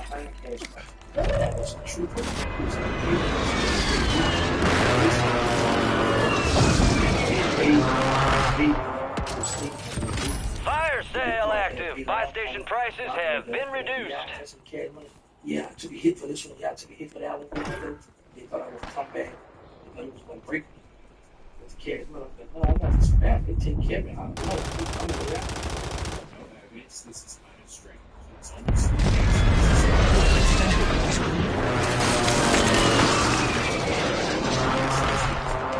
We've got reinforcements inbound. Flanking here. Yes, I had 375,000 in a safe. And grandma's baby had houses in the house for me that I was leaving on. So yeah, that's how the run started. I only carried on. I had to carry on because if we were hustle going into school, I would leave money. Well, the charges were mixed by Hostile mosquito is online. Get ready. Resurgence window is about to close. Vets have a 97%.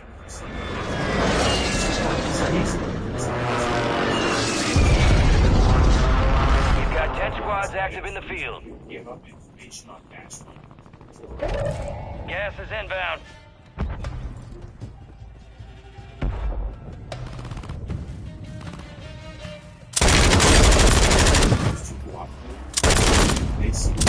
Remaining operators from that squad. Hunt them down. Be advised, you still have squad mates outside the safe zone.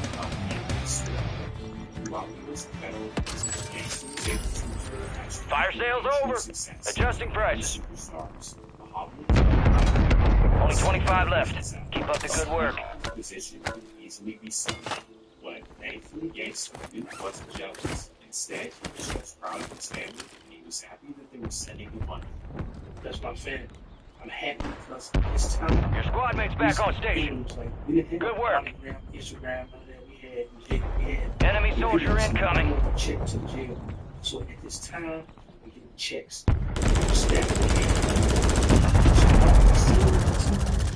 Video, my song.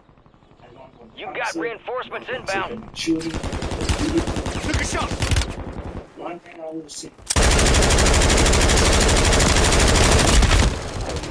They're down. Go get them. Tag closed. No more second chance.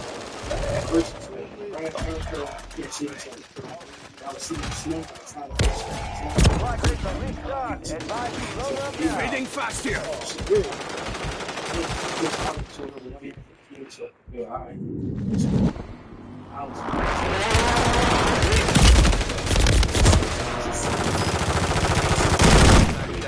Yes, 25 remain.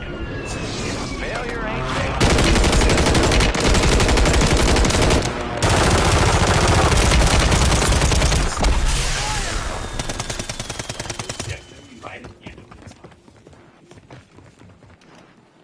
But then, just months into a sentence, the worst possible news would come.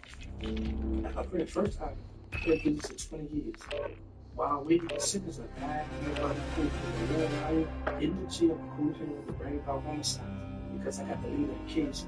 He put me on the face city, behind Joseph behind the defendants because you leave that case. We talked about the same gun he sold in Ryan the license. They forfeit for 40 years. The judge said the sentencing leave no gun on you, Australia was dying. But he still get people. Our case I would turn because we not showing the action. And guess what? He go to court first, he takes 80 months off his sentence, give him 400 months. I go to court, he give me life again. He kept giving me a life sentence. He gave me life twice. And you see at the court that I really was about this old murders. They want me to, they say you change your life, come forward, tell the world. Enemies dropping into the AO. We're headed to the war zone. Get geared up and stand by.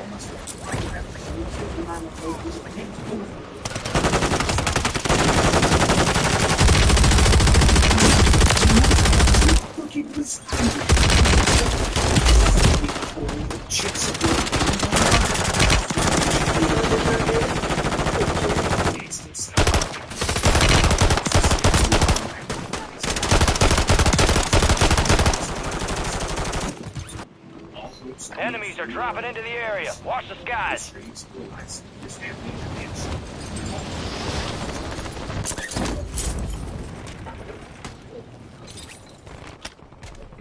Then, just months after this, we received some horrible news. After the loss of Sterling in the city, was left operated with dividends. For whatever reason, he could not let go of the streets because his brothers were gone. Essentially, this time is an approval that I'm hit! Enemies dropping into the AO. All stations, green light. We are deploying to the war zone. See, man, why you said that president? He's like, nah, love it ain't like that, love.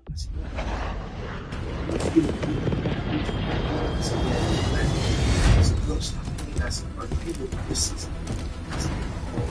all people is you have nothing.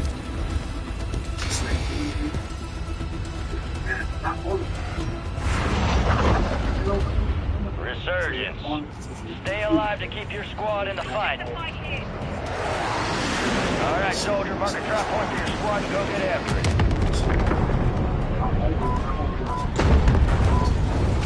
Alright, we got you started. You finished the job.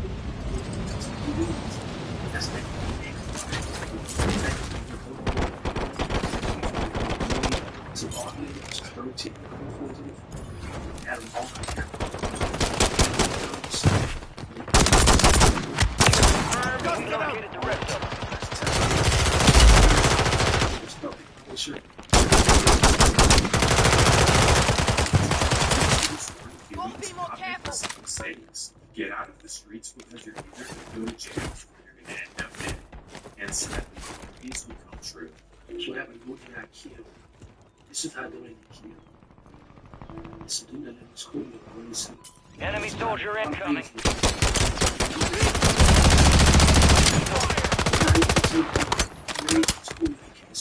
Siege medical round. Shot jumping, you don't say you can't sell it.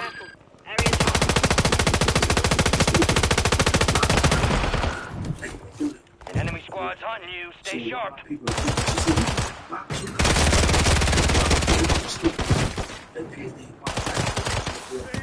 Shut down the school. Hit the stop. Don't stop. Okay, watch there. They say they prayers. They got a family. They say they prayers. They got them down out of the turn. Gangster received the news in prison. He was crushed. Crushing everything. But here's the thing. I would just go out with my eye like I'm not going to live this life anymore. I want to change. Study my religion.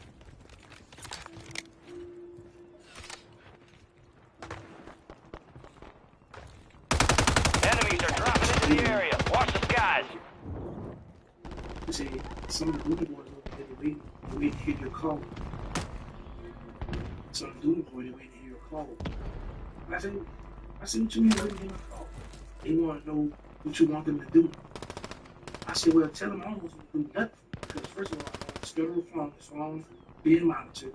Secondly, that's a decision that I told you to kill something. We ain't doing nothing.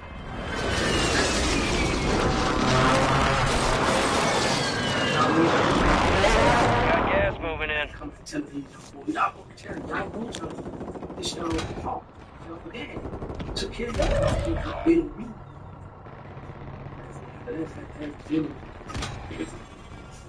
We still he got killed. Skeeter just left me. He got killed. I just got the phone with him. Your squad mates redeploying. Well done.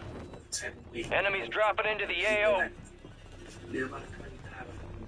Oh, it just took me to put me in jail. Your squad made it to the safe zone. So I could be here now to tell the story. With the passing of Dooney, this was official. Neutralized. You're clear. Well, even though the Hot Boys were done, sadly, a new generation would pop up in the Magnolia projects. The Dooney Boys, also known as the DBs, would be just as bad, if not worse, as the Hot Boys. Careful, But area by is this hot. time, Gangsta had completely changed his life and wanted nothing to do with the streets of New Orleans. So I said, you know what, I'll leave it all alone. Just let it be. That's just it's a choice I made. So now with his new image on life, Gangsta has a lot of game to give, and he can put things in perspective. Enemy soldier incoming. Friendly loadout drops on the way. There's a lot of shit. You don't remember.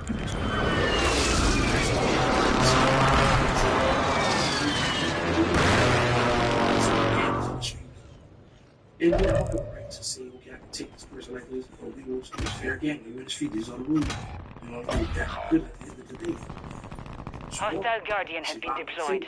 He acknowledges that once you join the street life, it's pretty much impossible to escape it, so he emphasizes conquering the peer pressure and never joining in the first place. Your squad mate's back on station. Good work. When I came, like I tell you, listen to the before, when I came, I was with gangsters, people that told me to survive on the streets. They don't have me. I didn't have that, so they got me now to shoot my head. I've been to the feds. I'm super proud. I've watched this stuff, I've seen this stuff. I understand what you're doing here.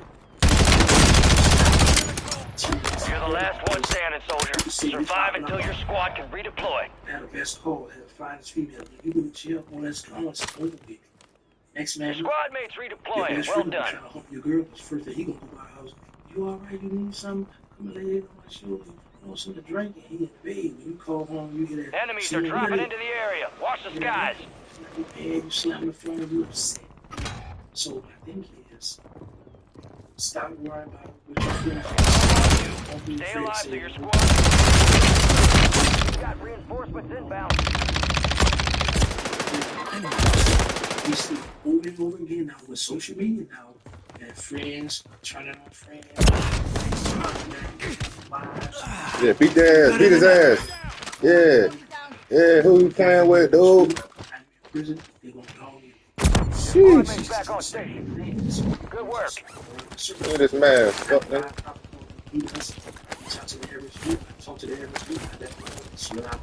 Gas is closing in. 25 remaining.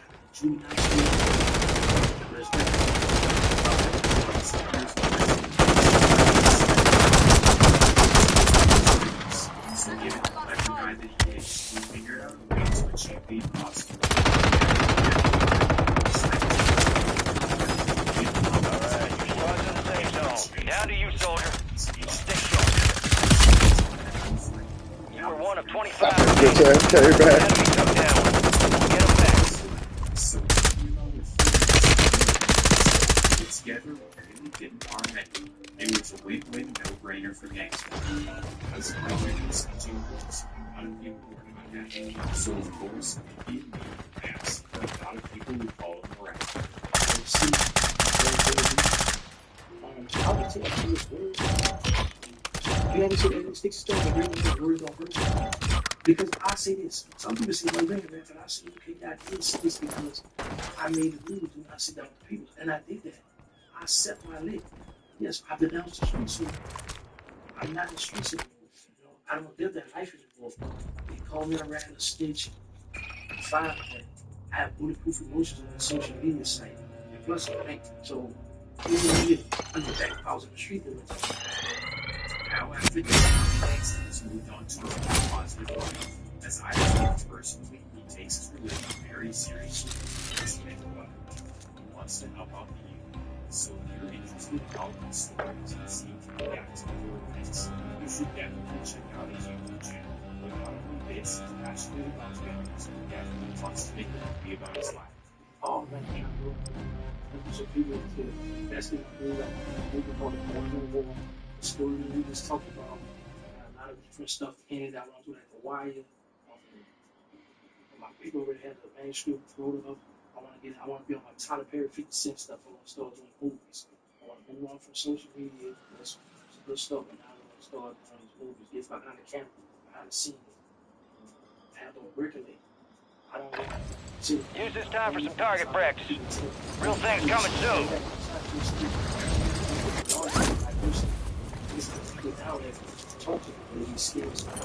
Enemies dropping into the AO. All this tab that makes it wrong with me. I'm gonna get anybody over anybody. That's it. That's maybe, but that's my things. Who he tell on?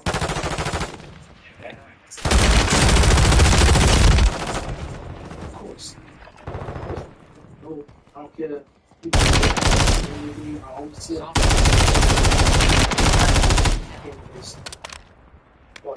this history. No matter what, I know it's man stuff.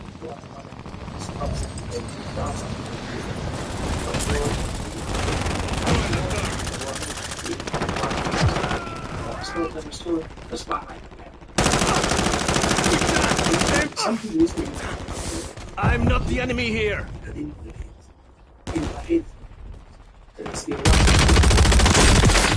Enemy soldier incoming. Guess what?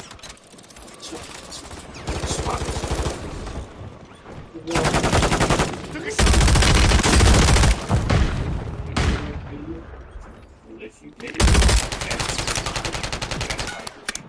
and definitely let me know in the comments which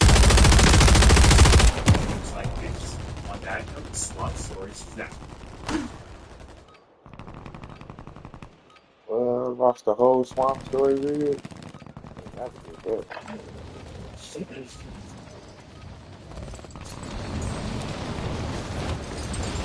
That nigga be like.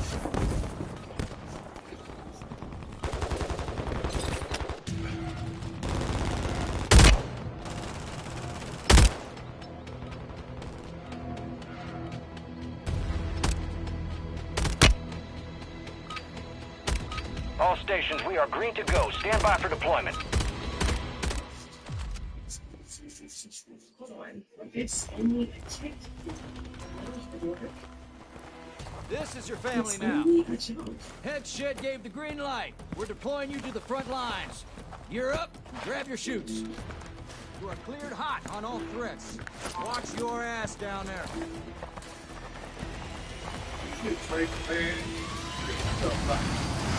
Let's roll.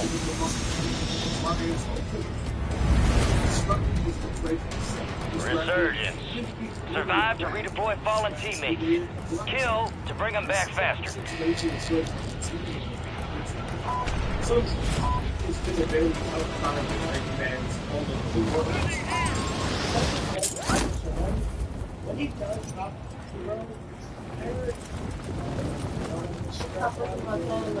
can never make me hate you. Bitch, you a damn lie. You can do nothing. None of that stuff.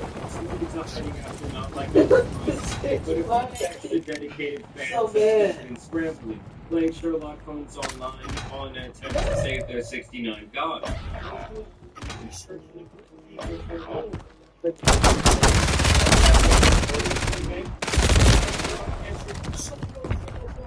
No, I'm not.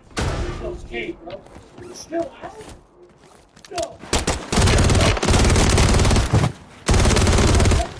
They hit us hard that time. Let's regroup and get back up there, yo. Writers out there, nobody's showing their cheeks out more than Mom. Hostile Guardian is active. Podcast. The Drake is smashing this. He's punching this. He's rapping this good. It's not even close. The music is way better. The visual is way better. I said you fakes. You ran with it. You thought I had your daughter. You're a clown. You digging for dirt. You should be digging for proof. I mean, this guy really sat there for 3 hours and defended Drake more than most men would defend their girlfriends. He was damn near breaking down in tears. He got so emotional that Drake got fired. It's fake information. I told y'all this on Family Matters when I said you digging for dirt. You should be digging for proof. I got pictures of the little girl all in the fucking video plastered on the wall. I'm playing with this thing naked, and he's going for it. But what about the pedophile? You said like, hey, good. But if they a pedophile, what about that?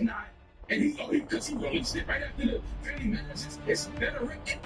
Gotta hear that shit. We didn't say it was a bad record. We said Family Matters is probably the best song in this whole thing. Ain't no problem. It's the best record that's released in this entire beat. But the best part of the whole podcast had to have been the loudness of the silence in this moment.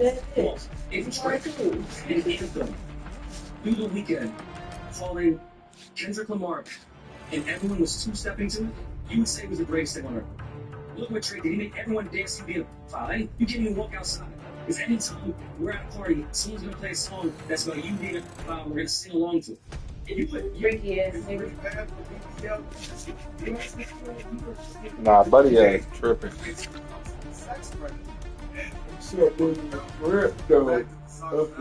What is the braids? That is great. I know I'm posted because you didn't tell me the what am I putting? What is the braids?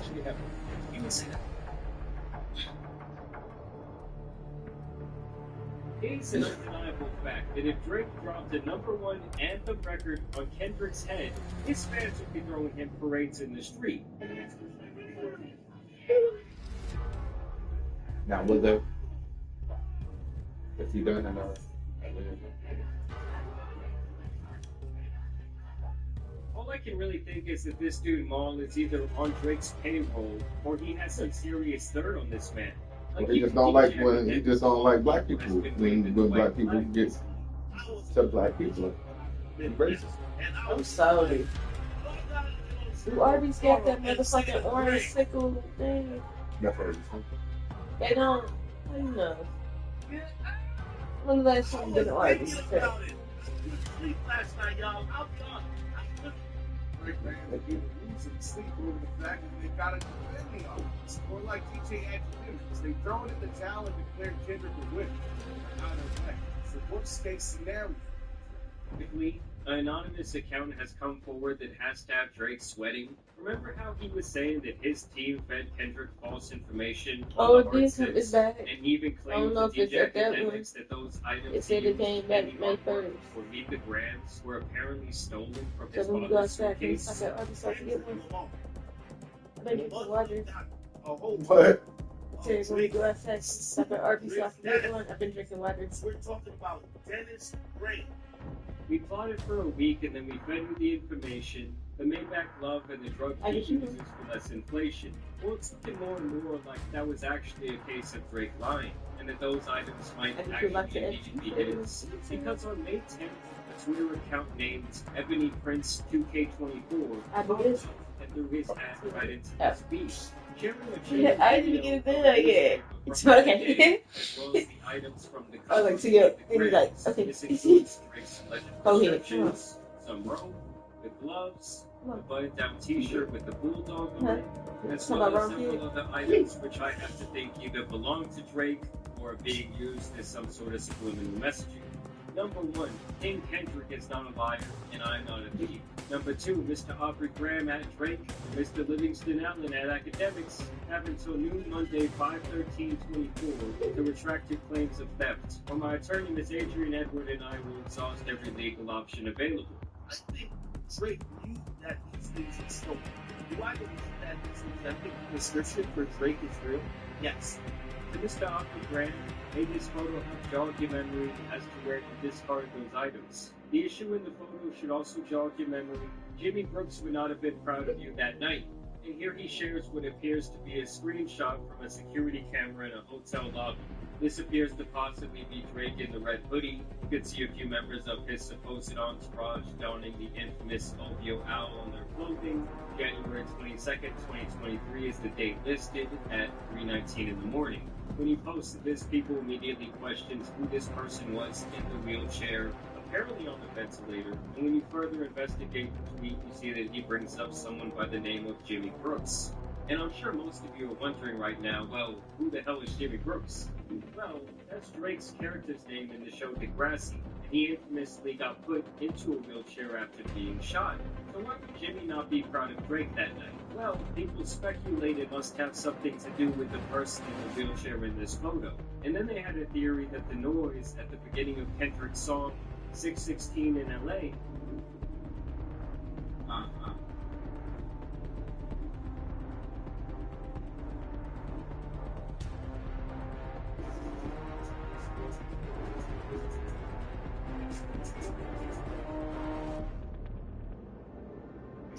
Would you prefer dream vacation over a wretched nightmare? It's actually a ventilator like the one seen in this photo. Well, this person has lick your dick and not give you one of them orange shapes. Named Christopher Alvarez, but I'll get back to that in a second. You've had many things discarded on your behalf over the years. I wonder if you can remember them all. You're blocking my money with your lies. You have forced me to get it another way. Two Black American men became unemployed at this exact moment. Apparently, minutes before the screenshot. Had we known you, not like us, we never come back after we curse out the service providers. To be honest, I thought you were going to at least say you were mistaken by now, but okay. I only wanted to go with the story most know about because, well, you know. And now for the NYPD verifiable portion of the story. I was almost arrested while working for reasons regarding the recommendations. NYPD officer Viola received a TCRP complaint and here regards keeping and protesters. I stood next to you in the rain to keep the passing of Madison Bay. I became essential during your stays, having to cancel vacations and all. That's what I was thinking. Camera cat. Someone asked how to make it stop 5 words. King Kendrick got the number, and his team too, as well as a quite riveting email that would send shivers down your spine, alluding to the idea that he has been in cahoots with Kendrick or his team. I saw people saying that he was supposed to receive payment from Kendrick's team from divulging this information to them and giving them this picture, but allegedly that money never came through because Drake said it was all bullshit. When Officer Viola and his partner Wilt into my booth, they informed me that since there was a complainant present who alleged assault, they would have to take me in unless they saw footage of otherwise. I then had to locate said footage while encircled by them, maybe alluding to the idea that that's where he got this screenshot. This person would then share yet another cryptic video saying, "Dear Aubrey, did you really think this was all about a shirt and some scripts? This was about diamonds." Time for some hard truths. In the video, you can see what appears to be a shot of a target from a shooting range, as well as the jewelry that he's alleging belongs to Drake. He would then go on to share another picture of more story. You see, the minute you said stolen, you introduced the dilemma in my words, more specifically, my professional words. Lost and Found is a well-known and look forward to perk of hospitality. It is the incentive to thoroughly perform your duties in hopes that one man's trash, negligence, or kind gesture may turn into a treasure for you. That means it was no secret to my closest colleagues that all these items were long in my possession. So last Monday, when I finally was shown Meet the Grams in the employee cafeteria, I instantly understood the assignment. I was allayed, to say the least. That elation was broken quite swiftly by one of the managers. He called me into the office and began to inquisition into how the items were obtained. I was informed that the statements made by DJ Academics had also been relayed to her. As you know, the pocket watchers are always hating. I was informed that I should speak with an attorney because being associated with items declared stolen may have negative consequences. And in this account kept both. These words were Drake when someone on X claimed to have incriminating evidence against Drake and Team Feds. And accusing ethnic pranks 2K24. It's taking the internet by storm with the sheer amount of dirt that it has on Drake. At this point, no matter how Drake responds, unless the track is going to truly push the needle forward and do something that will be explosive beyond the point of just its musical quality, and pull out something that is so shocking that can make people more exposed on Kendrick than ever rather than himself. Our response to we just had to turn around and that's very similar to what we will try to do to Drake after he dropped Charged Up and back on history. No matter how solid his lyrical performance on Wanna Know was, and how scathing it may have been that he inserted Drake's like a ghostwriter quit. Patient ended the one Drake's currently.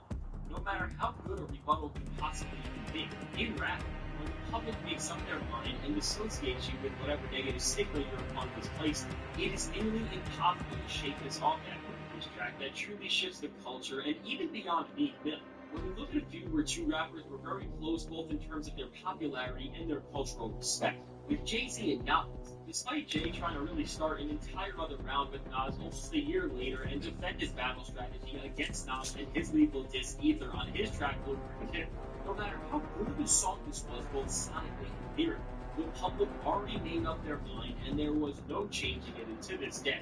Even with Nas and Jay-Z being friends, the loss that Jay-Z took in the eyes of the rap world still haunts his legacy, as it's the biggest stain on his entire career. So with Drake, history has shown that trying to rewrite the perception people have of you after gravity seems to always make you look even more pathetic at the worst, or you'll just straight up fail in the best case. So when we look at Drake, whether he decides to make another response, or he just continues to let Kendrick Lamar run the rap game with now multiple of the biggest songs that the entire genre has seen in years that on top of being massive hits, are all destroying everything that he stands for. He is now back into a corner, and no matter what choice he makes, it seems like he'll always be guaranteed to lose. When we understand this, we start to see the bigger problem for his career going forward at this point, which is after the foreseeable future. He is not going to be able to escape the humiliation of diss tracks like Euphoria, Meet the Grams, and of course Not Like Us, and as a result, the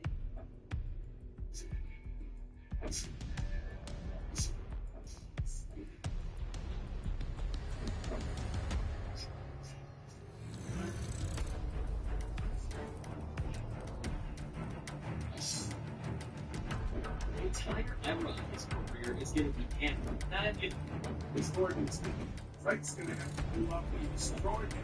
He can't say which celebrities he read. Since when he did Meek Mill years ago, it's going full circle. Hello, I'm Ebro. Including last week, we got a great response from you all. Appreciate that. I think we landed on Kendrick had the momentum. I think we got that right. I guess the chart put us right there. Yeah. Phil, and now we heard from Drake with his samurai pose and like the woman's coming after him and some about Take the time from the mob. we heard from Top Dog, that was a real thing, right? Him saying the beef was over, hip hop won, and all of that. It's so crazy to say hip hop won. I know we love Kendrick, he's a great lyricist, but it does feel a little bit disrespectful and just not claiming Drake is hip hop at all. No, I think we're top. I didn't even take it like that. You took it like that? No, I'm just, it's like how I took it as like we got a bunch of great music from both artists. And he could say between like it stayed on wax, like it didn't, you know, it didn't escalate to the, like, yeah, I took it both positive. Just good for the culture in general. Yeah, we got great, I mean, damn, we got a whole album from both sides. Yeah, on both sides. Yeah, he was combined. There's a lot of vitriol on you guys, especially you guys from Toronto. Good boy Wonder had some problems.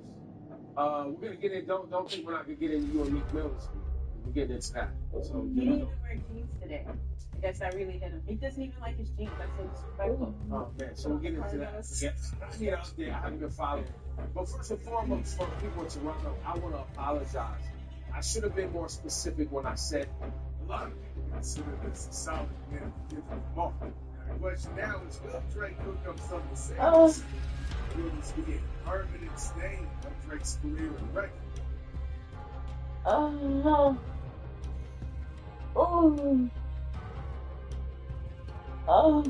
Fast 3D White Professional, clinically proven whitening ingredients, 100% more stain removal. Fast.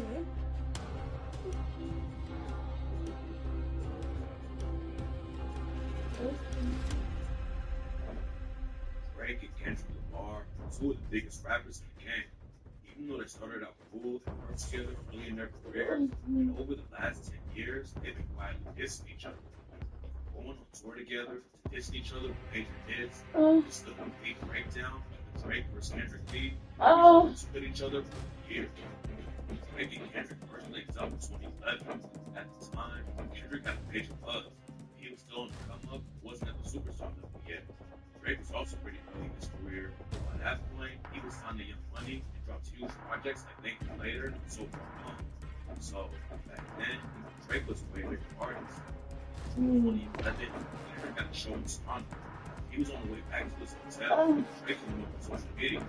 Drake was working on his next album. And Kendrick was listening to me. Kendrick went to the studio and Drake. They didn't know for a play. Kendrick even really sell. Drake was a real good dude and a genuine soul. Unlike the people he met in the industry. They were hanging out. Drake project he was working on. She ended up being his first album, Section 8. She knows how to get his team and the album yet. So he really just got Drake. Drake let the project so much that it has to feature on his album. Yeah. This is a huge opportunity for Kendrick. I'm glad he dropped the album yet. Drake already had a lot of Kendrick. After he heard Section 80, Drake let Kendrick stop speaking slow. He get back steady.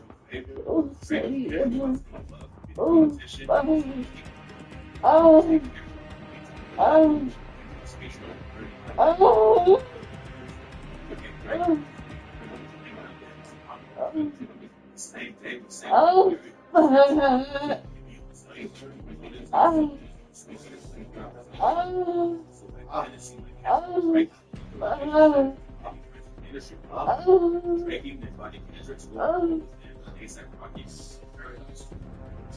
Drake later wanted to do a tour with another R&B artist and they thought it was signals. Drake called his management to let him take Kendrick and A$AP Rocky. And Drake knew it would be big for him. Even though Drake plans for Kendrick because he believed in them as artists, later on he used it as a move. He was one of the Kendrick. Drake may have been regretting that a few months later, which was October 2012. Kendrick dropped Good Kid, Mad City. The album was a huge success and sold over 240,000 copies in the first week. It also had huge singles like Swimming Pools, Trees, and Poetic Justice. Drake had a feature on Poetic Justice and even congratulated Kendrick on Twitter for the project. Kendrick had gained the respect of hip hop fans of Section 8, but with Good Kid, Mad City, he blew up on a whole new level. Drake always knew that Kendrick was a great rapper. Drake probably didn't realize that Kendrick would have so much commercial success and start to challenge his spot as the biggest artist in the game. That was also one thing Kendrick started taking some shots at Drake. Now and then, he and X on the Breakfast Club did a wild rant about how he thought Drake was lame and she could give him up. It's like Drake. I don't like anything about Drake. I don't like his voice. I don't like that. Talks about taking Tyler's beats.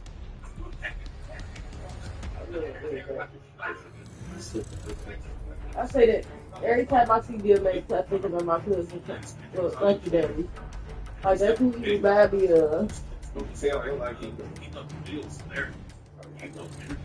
little bit, but no, he's about to. Well, he's darker than me. He's like this. Like, yeah. Together again, 2013, ASAP Rocky song, Love Shit, those collaborations with all the biggest names in rap. Even though Drake and Kendrick really worked well together, that was the last time they ever really heard the song together. That pressure they had in the beginning or the fall apart. Drake had a head start, Kendrick was quickly catching up on his song in 2013. They were basically at the same level. Drake still did big. That's where I got that idea of we talk about the cheaters. Kendrick wasn't just Drake's vocal, he was a competition. Kendrick didn't there with this had a rap game, song control, electronic on his verse. Kendrick one of all the biggest artists he named from the name, including Drake's rap. Usually he was the same niggas behind him. This is it, that nigga showing the time. That goes for Jermaine Cole, Big Craig, Wale, Pusha T, Big Bills, ASAP Rocky, and Drake. Big Sean, Jay Electron, Tyler, and Billy. I got love for you all. I'm supporting you. I'm trying to make sure your core fans never heard of you. They don't want to hear now when you're down with purple. Kendrick also everyone loves, so it was personal. With the spirit of hip hop, he had to let everyone know that he was the greatest of all time. Control was a big moment for rap, and everybody talking. The fans loved it. Even most of the rappers he called out were great for the culture. Hip hop is a competitive art form. Kendrick was encouraging rappers to be aggressive. He wasn't actually dissing anyone or taking it personally. Kendrick just wanted everyone to know he was the best. No one he mentioned really had a problem with it, except Drake. Everyone else said they didn't take it personally. Some even took it as a compliment. Drake was the only one who said he felt offended and thought Kendrick was out chasing. At the time, Drake was busy promoting an upcoming album, nothing was the same. All anyone could talk about was Kendrick's control groups. The song also led to away from response tracks. Practical fans made it harder for Drake to put his album. Rollout. You know, thanks for that bad titties. He complained about the words. Oh, yeah. That situation, I really was unexpected. You know, I wouldn't like. It's sort of like in working your way up into building relationships. I wouldn't expect you to like throw all the relationships out the door for the sake of them. That's that being like the talk of the internet. It's like now, just like everyone's.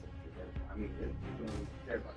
Who's complaining about like, you don't even talk. 2 days after the song dropped, they called each other. Kendrick showed love and Drake thought that Kendrick really felt that way. He said everything person. Otherwise, I don't know. It just wasn't real to me. It's like I saw him after that. It was just like love. So it's like that's real, and which I just like. He was giving you your kudos for real, not trying to fucking beef with you, but he'll take it there. Stupid. Drake continued to take shots at Kendrick in interviews. He said that he didn't think the control verse was as racist as it was. Drake said he was more than making timeless music. Felt like control was more than shock value, and fans would quickly forget about it. Look at us, still 11 years later talking about that shit. First, it was a moment to talk about. Are you listening to it now at this point in time? Okay. Finally, it was the same drop a few weeks later. It was full of bars and nigga aimed at Kendrick. On the language, Drake started his first time rapping. Why there's a lion, but your shit is not that inspiring. People immediately thought his bar was shot at Kendrick. Expected it to be more personal. Talk about hating the control of the fight. Can't stop it. First, Drake wants to rap. Hit with the motor. But you put the boot gang and then you automatically reply no, trying to say whole lot of gang shit like, wait, just took my shit, hold on. Starting to get more dark spots. New Bright Reveal Niacinamide Serum by L'Oreal fades the look of all types of dark spots by up to 20%. New Bright Reveal Niacinamide Serum by L'Oreal Paris.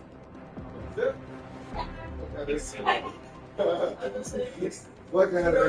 Real quick. He got punched out for that. You know, Diddy had to be dramatic about it. Hey, I'm not gonna beat this nigga. Put that highlight link. Oh, that's. Yeah.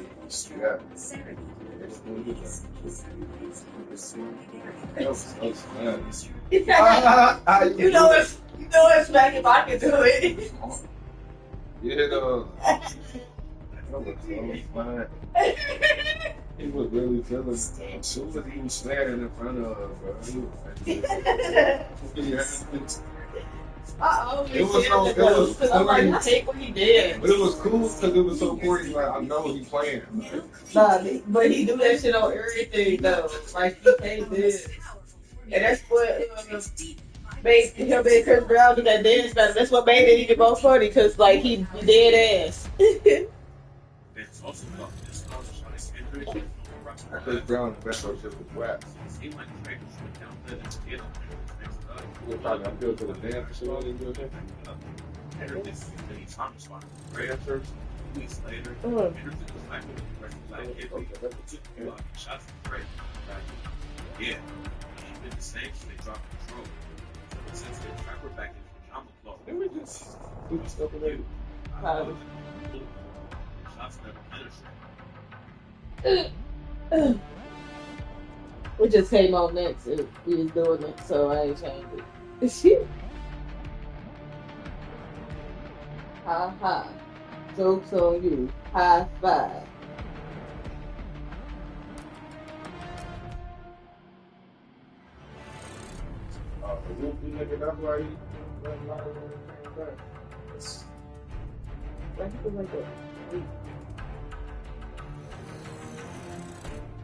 Well, not in real life, but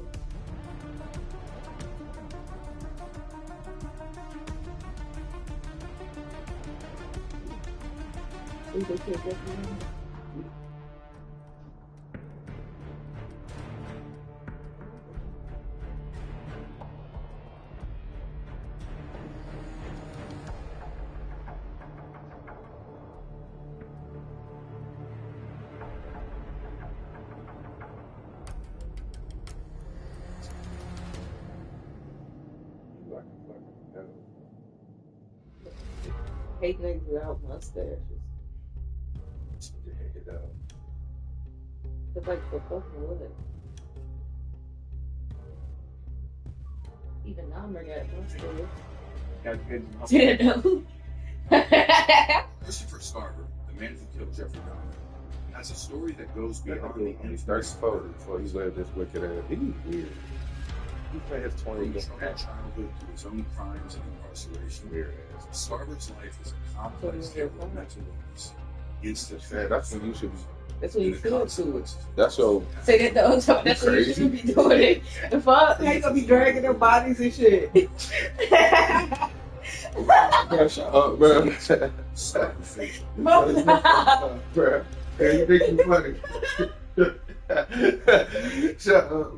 Then you catch a 20-year sentence when you 20. How about you 40? About 40. Like, come on, man. Like I said, I'm not even have a stand. I feel bad for the guy who got to play. Oh, he's a good ass actor. He probably gotta have therapy and some more shit down. Yeah, because you know that his spirit gotta enter the body to even play him. I'm dead at, like, he probably has to go through therapy and shit. I won't be surprised. And the consequences of crossing paths with the notorious serial killer. Christopher Scarver's early life was marked by hardship and difficulty. Growing up in Milwaukee, Wisconsin, Scarver faced numerous challenges that would shape his future in profound ways. From a young age, he struggled with alcohol abuse, a problem that would persist throughout his teenage years in Maryland. Scarver's troubles with substance abuse were compounded by his decision to drop out of high school. This choice limited his opportunities and left him without the foundation of his education. However, despite this setback, Scarver discovered a passion for carpentry and decided to pursue it as a potential career path.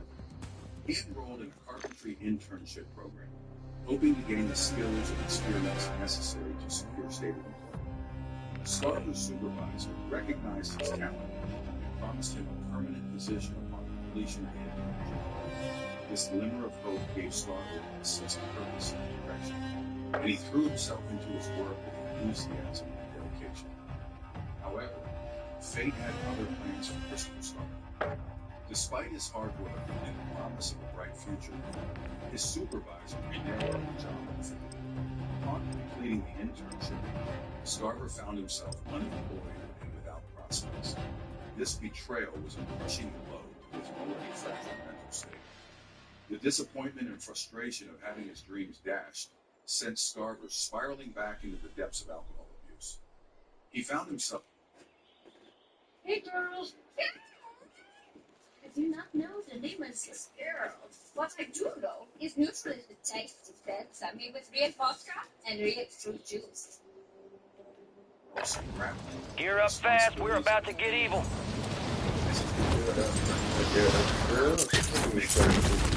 Scarver's mother, fed up with his addiction, kicked him out. Enemy soldier incoming. Unemployed, battling his demons. Christopher Scarver's life had ended. It was at this point that he began to hear voices in his head, urging him to take drastic action. These voices would eventually lead him down a path of violence and destruction, setting the stage for his fateful encounter with Jeffrey Dahmer years later. The voices of crime that sent Scarver to prison.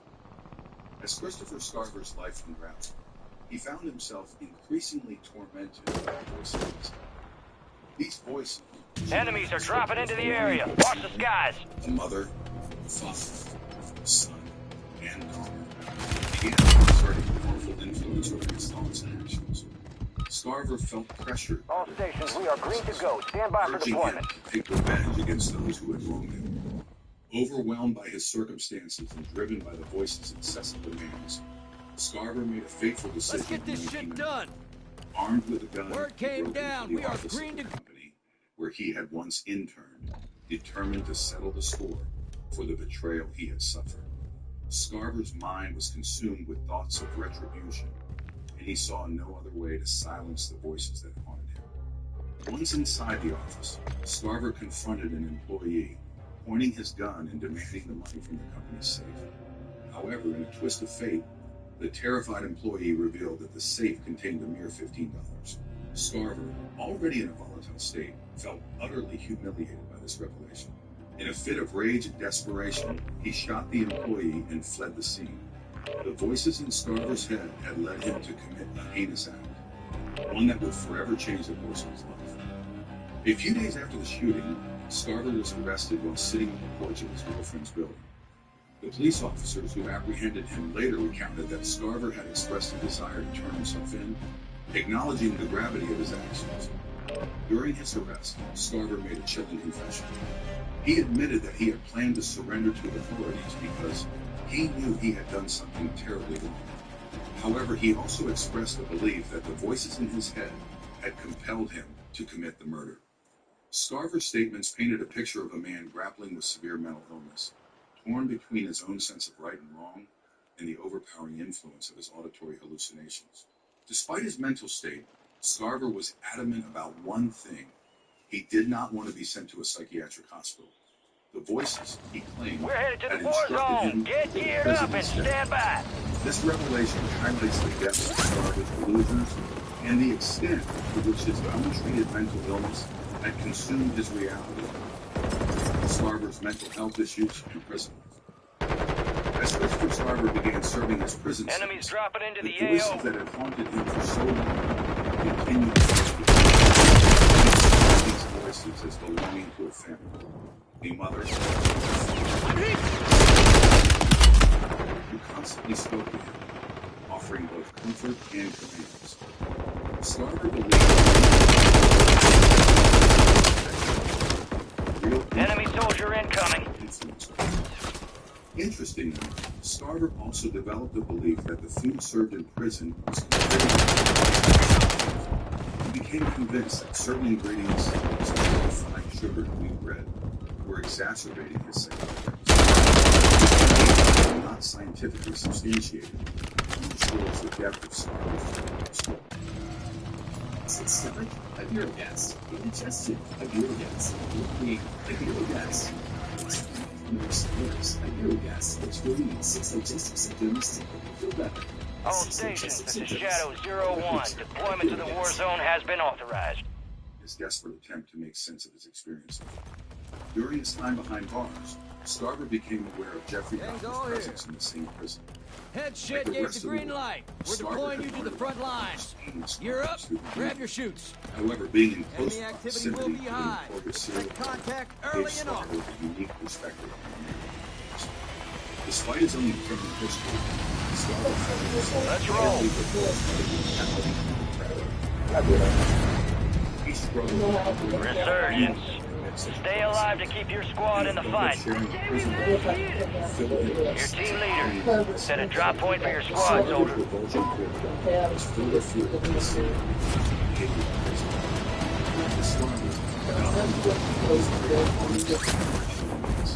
He would fashion his food in grotesque shapes resembling body parts and use ketchup packets to simulate blood, all while grinning and reveling in his macabre antics. Dahmer's actions earned him the nickname of his fellow prisoners, and his presence created intense atmosphere. Scarver observed Dahmer from a distance, choosing not to interact with him. Enemies dropping into the AO. As Scarver witnessed Dahmer's insensitive behavior, he became Your squad mates increasingly convinced redeploying. that the Well serial done. killer had no remorse for his crimes. In Scarver's eyes, while some prisoners seemed genuinely repentant for their actions, Dahmer appeared to relish in his notoriety and the fear he instilled in others. The fateful day, Scarver's deadly confrontation with Dahmer. On the morning of November 28, 1994, Christopher Scarver found himself assigned to a routine cleaning detail alongside two other inmates in the prison. Fuck. Little did he know, Like, bruh. would soon turn into a deadly. That is stupid, bro. You gonna laugh, bro.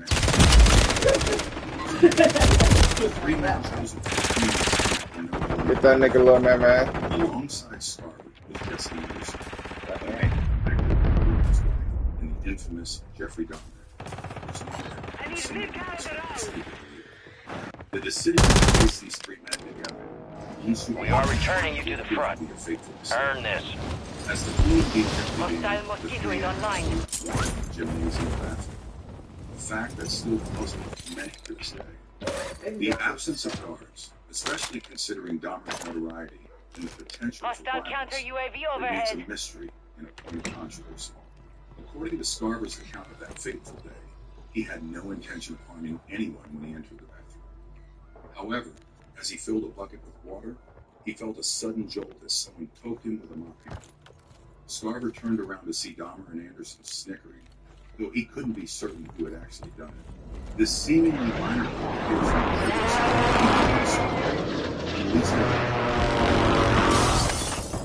he followed Dahmer into a separate room, Gas is picking moving. up a metal bar from the weight room along the way. There, he confronted the serial killer, asking him if he had indeed committed the heinous acts that had shocked the nation. Dahmer's response was timid and Hostiles instinctual. deploy the mosquito. He confirmed his crimes without a hint of remorse, looking Scarver directly in the eye. For Scarver, this was the final straw. He swung the metal bar, striking Dahmer in the head with brutal force. The serial killer crumpled to the ground. Be advised, you still have squad mates outside the safe zone. But Scarver's rage was not yet satisfied. He made his way across the gym to the locker room, where he encountered Jesse Anderson. Anderson, upon seeing Scarver's bloodied weapon and intense gaze, froze in momentary shock. He scanned the room, desperately searching for any sign. Open the door for sunset.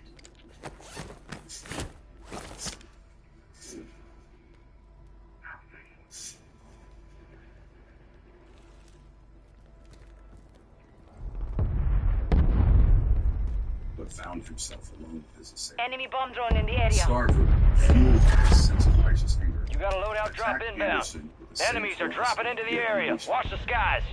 He later claimed that his actions were driven by particularly their perceived disregard for black lives. The aftermath in Scarver's conviction. In the wake of the brutal attacks, the prison descended into a state of shock and disbelief. Took a shot. Jeffrey Dahmer, over the serial killer, was pronounced dead just an outlet.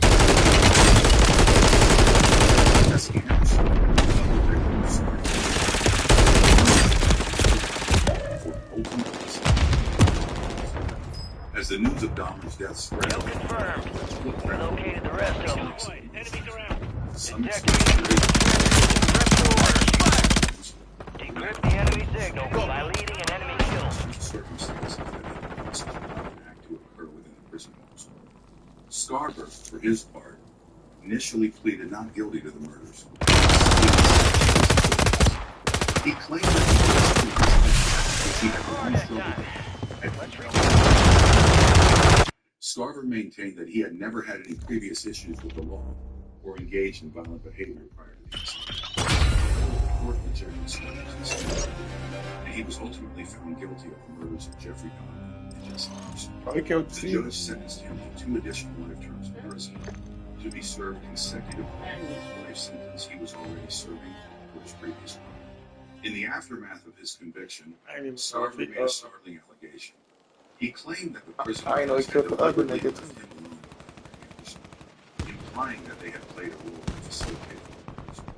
Scarver suggested that the guards, like many others, harbored a deep hatred for Dahmer and Scarver's, and that their Use this time for some target practice. Real things coming soon. Scarver's prison transfers and mental health struggles. Following Prep time's over. Now you deploy to the Warzone. And Jesse Anderson, Christopher Scarver found himself navigating the complex and often treacherous world of the prison system.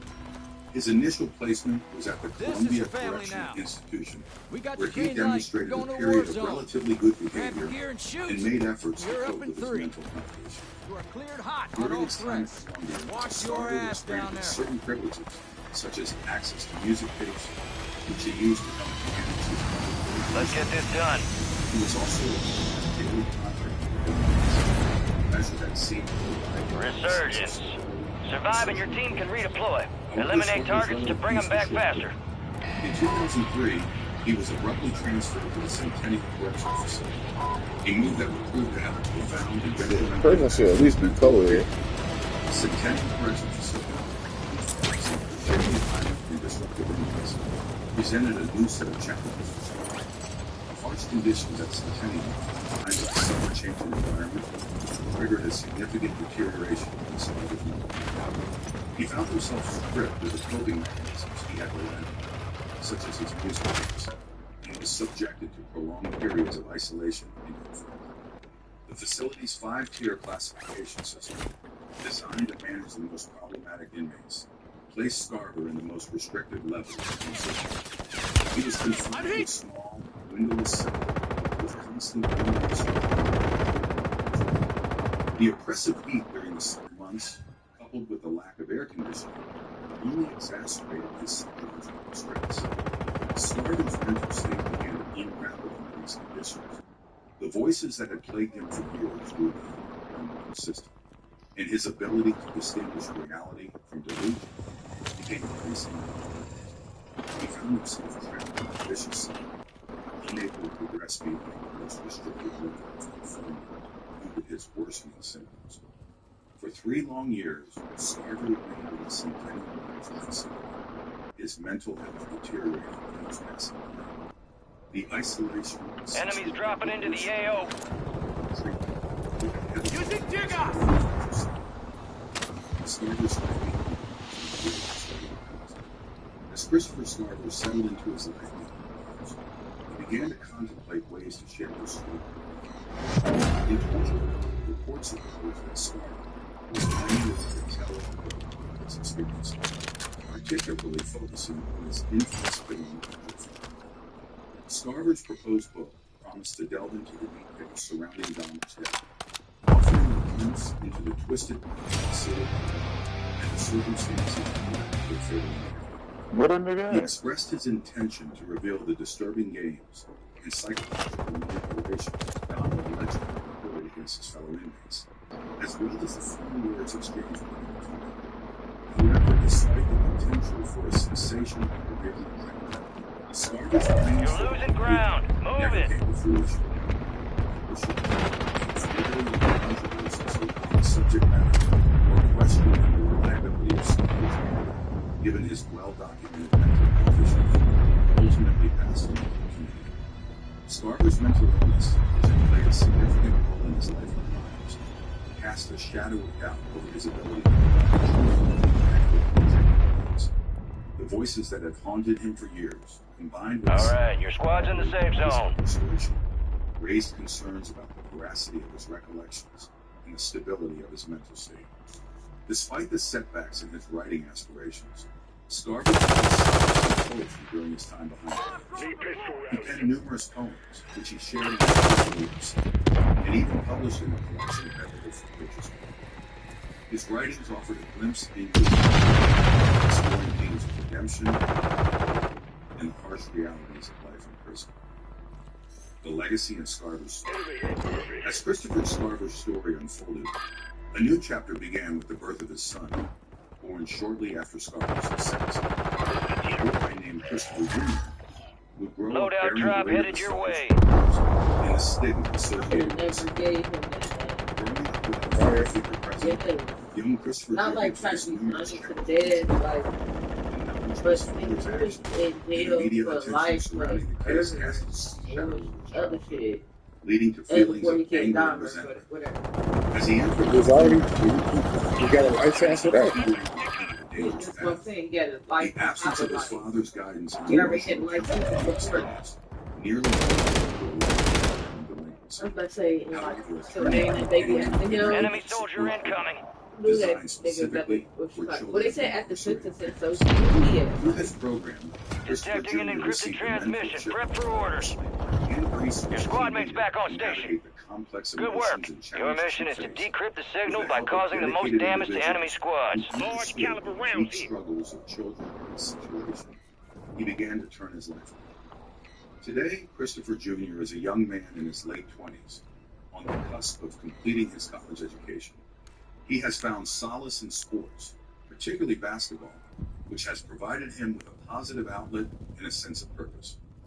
Despite the odds stacked against him, he has managed to build a stable and fulfilling life.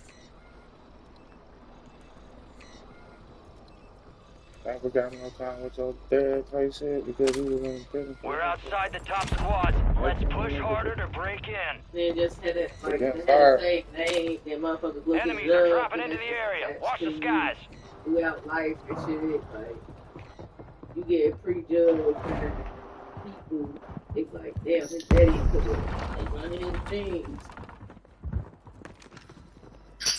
Stun grenade out!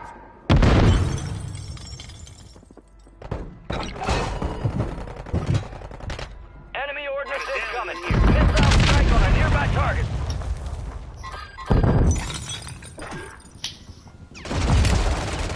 Tossing stuff! Target down. Marking the rest of them. Top-notch performance. Transmitting coordinates to a valuable weapon crate now. Got gas moving in.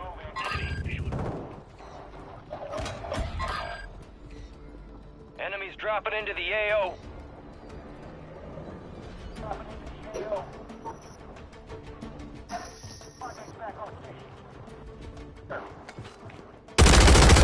Targeting operators from that squad. Hunt them down. Reinforcements inbound. Shit. Find cover.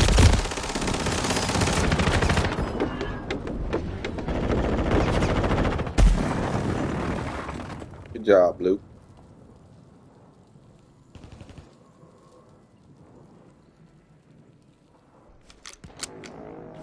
Time for vengeance. You're redeploying. Well, no squad lights. By taking on training to explore crime, forensics, and investigations.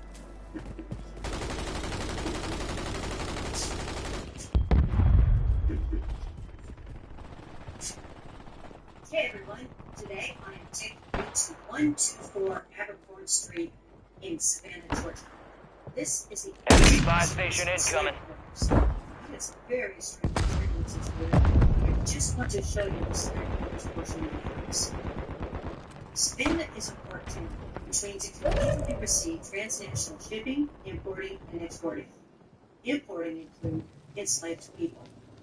Savannah settled in 1733. The colony in the province of Georgia had been in slavery in 1735. Of all the 13 colonies, it was the only one to be sold. When slaves were brought from South Carolina openly and sold, We've got 10 squads active in the field.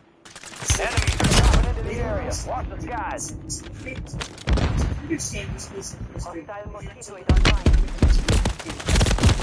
to 1767, 63% of enslaved people came from the Caribbean.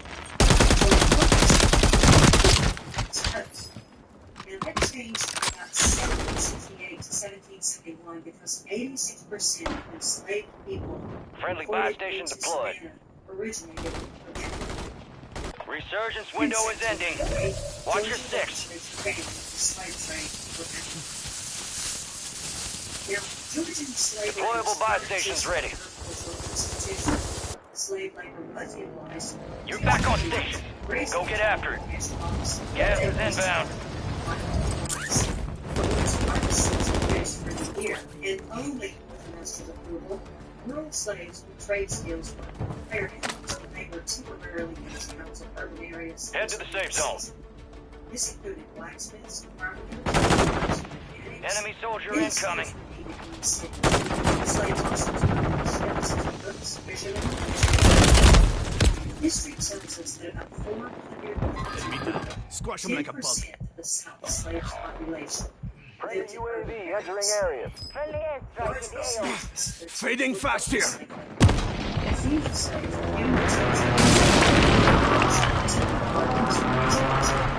Signal to the weapon crate has been lost. No longer able to track it. These enslaved people were housed by lands. And it was separated from. Stand by for redeployment. What situations exist today? Streets in slaves.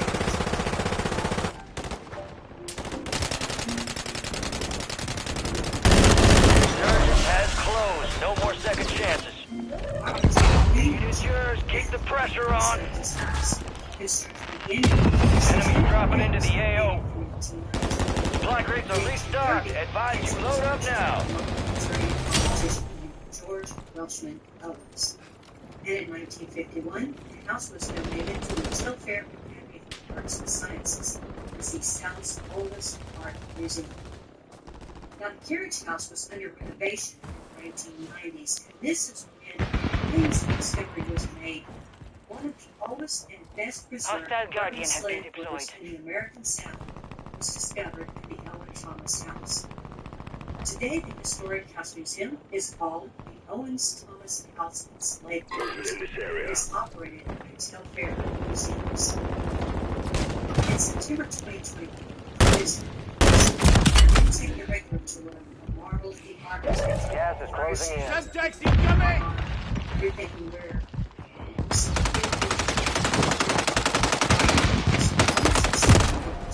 I also visited. Be advised, enemies deployed a buy station. All areas of slave labor. It is the experience that events that 5 squads still operational in the AO. So, tour just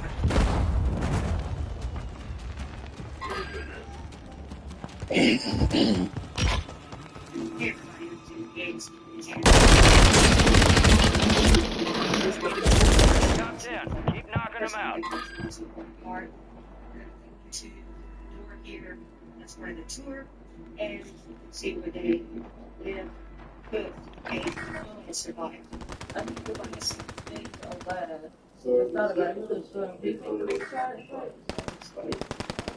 What the hell? X-ray marked.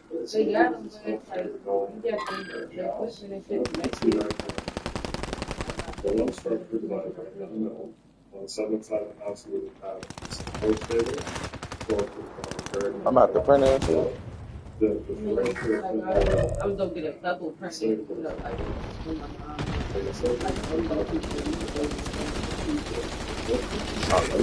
got something. Got 4 remaining. Stay sharp. Squad left in the Warzone. Stay alert.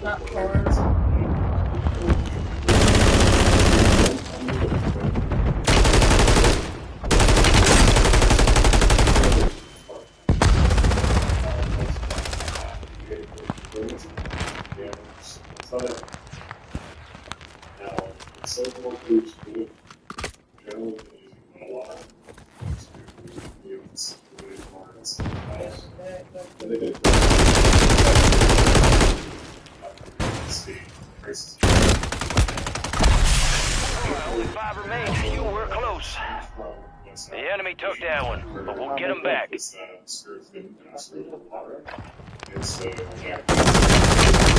Contact! Watch for movement. I'm good. Headed south. Color indigo picture and was used. Shadow 1 is inbound for extraction. Visual on your mark. Hold on tight. Here comes the snap.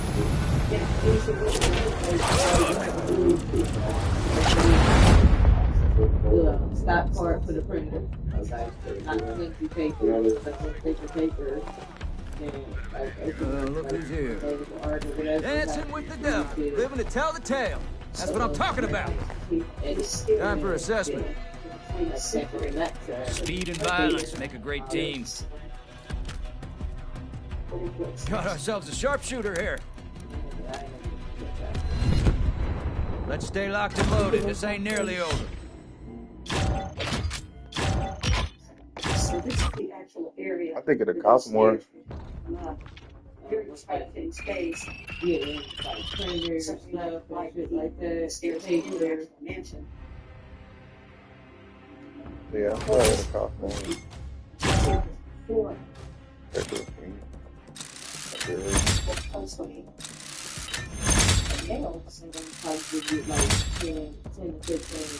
I always do that kind of shit, like fake flyers, shit. To where the like the expense of it don't matter. It's different, but right next to the slave quarters was the stables for 2 to 3 horses, and I still try to look it up, and I just feel like it costs more. a halo.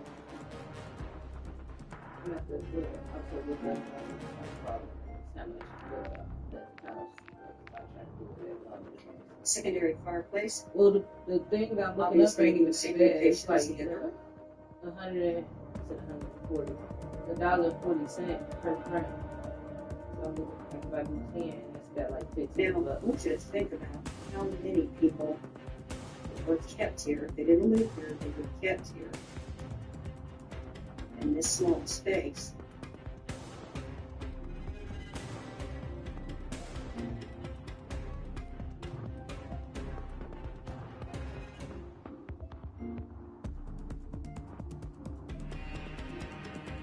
Just lost here to one of the beds.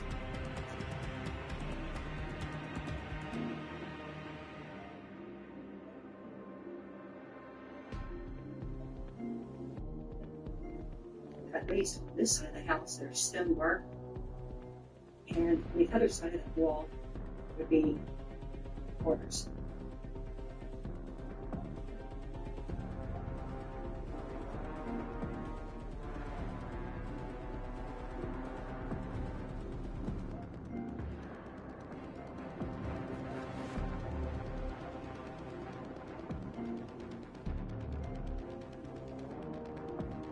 From 6 to 12 enslaved people lived in these slave quarters at any given time from 1819 until 1985.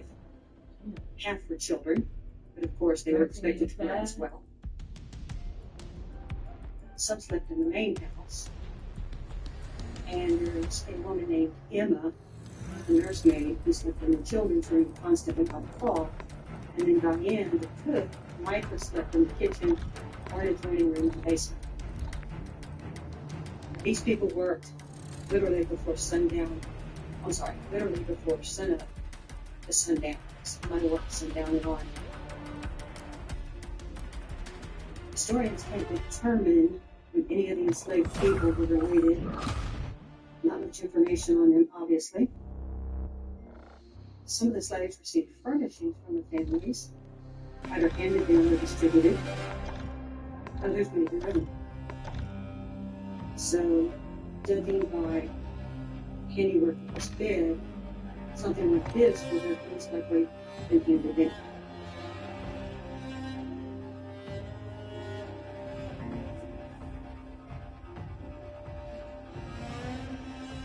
read to you a slave narrative here in the museum. There was a bed in each corner of the room, and for 1 to 3 children slept in the bed with their parents. The rest of the children slept on the floor. All old homemade little beds, very much compared to beds used now, except that cords were used instead of metal springs.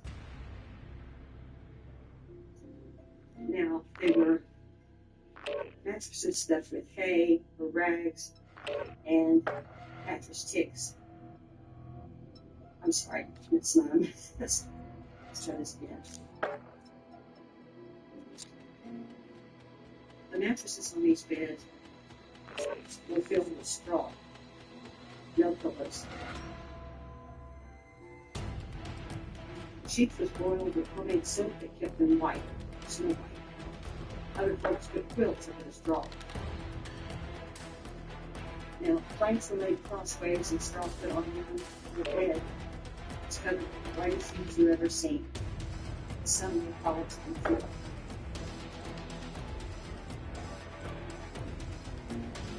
The beds were made in the same order as the box. The way they made them was like this. They took 4 strips of narrow wood, each one of them about a foot wide, and then they nailed them together so they looked the shape of a square. Then they nailed the bottom square shape. The bottom was called the slats. When this was finished, they set the box on some legs to keep it off the floor, and then they left the deep with the nails. Old oak sacks filled them with straw and hay. Put this on the box and slept with it. Everyone had a hard time sleeping.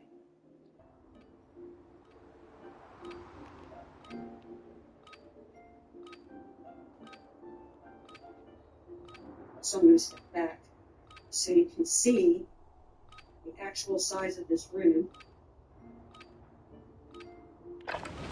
Gear up fast, we're about to get evil.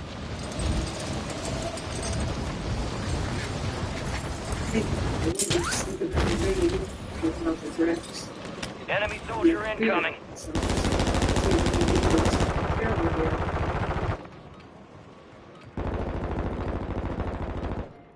I came here specifically to just see the slave quarters. I really didn't have much of an interest in seeing the rest of the house. And I'm feeling this very strange. Enemies are dropping into the area. Watch the skies. Here, and it started. Playtime's over. Stand by for deployment to the war zone. Feet that walk there. I'm looking at the original fireplace that lived here, cooked here, survived here. Let's get this shit done. We got the green light. We're going to the war zone. Grab your gear and shoot. You're up in 3. Rules of engagement are simple. Weapons free on all threats.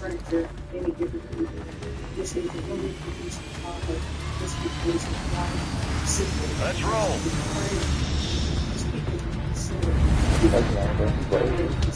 Plunder. Cash is your primary objective here.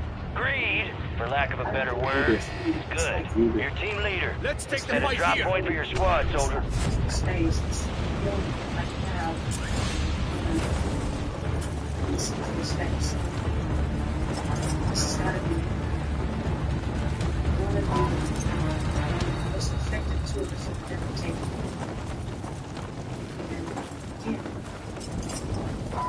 It's very hard to breathe.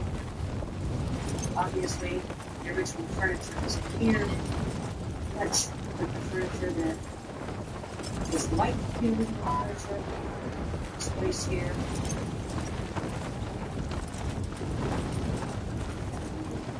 Sorry.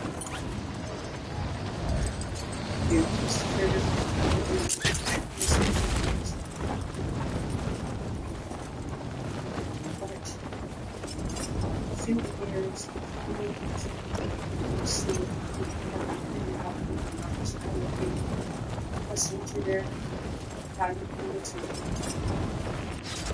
I mean, it's just, but if you get a chance, definitely come to Savannah. Definitely come and see these rooms. And don't just look at them, but think. That's another place here moved to. I get It's the way.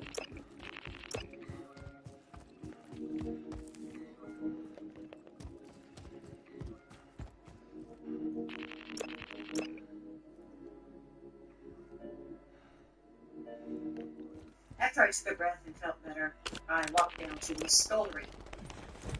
Now, according to the tour, this room served as the scullery. As freaky as hell. I do too. I not seen them everywhere, bro. I would have never thought it was a fucking rat or smoke. I ain't never seen nobody bad though. Did you see somebody bad? Yeah, I always seen them outside on the ground. At the old head party, I think on the ground. Where you built that? By here, that. Out there like that. It's the lips and the lips, though, for real. It's the mangoes. I have a mic, I'm just not talking. Okay. I was like, dang, they can go shit out there like that. They crazy as hell. I thought it was a condom. I don't know what I thought it was. I didn't know it was something freaky. Like, why is she sucking on that like that? And it's hurt my eyes. She said, like, basically, she fixed rice, cornbread, both preparing vegetables, but for the owners of the house, owners of the slaves, fish, vegetables, fruits, desserts. The lesser cuts of meat. You are like to wheels downstairs from the slaves. And where it has it, that's where barbecue comes from, because they have the lesser portions of those the slaves did. I'm gonna hit your ass with that. I bet you won't.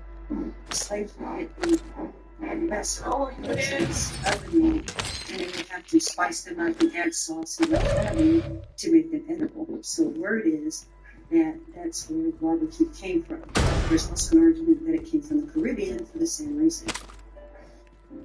I missed the whole damn thing, man. What'd she say? Basically, like people basically started barbecue and putting like all the sauces on meat because it was like less than part of meat and shit, stuff like that. It tastes really good. That's what it's crazy about. Then they was like, "Ooh, what's that there you got, nigga? Oh, let me get. Oh, that's as good as hell. Check this out. We came up with it. We gave the nigga the damn grill."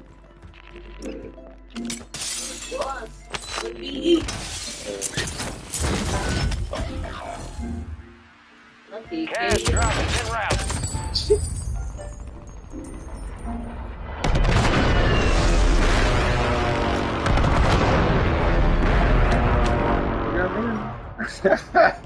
Hey, hold up. She got down there. I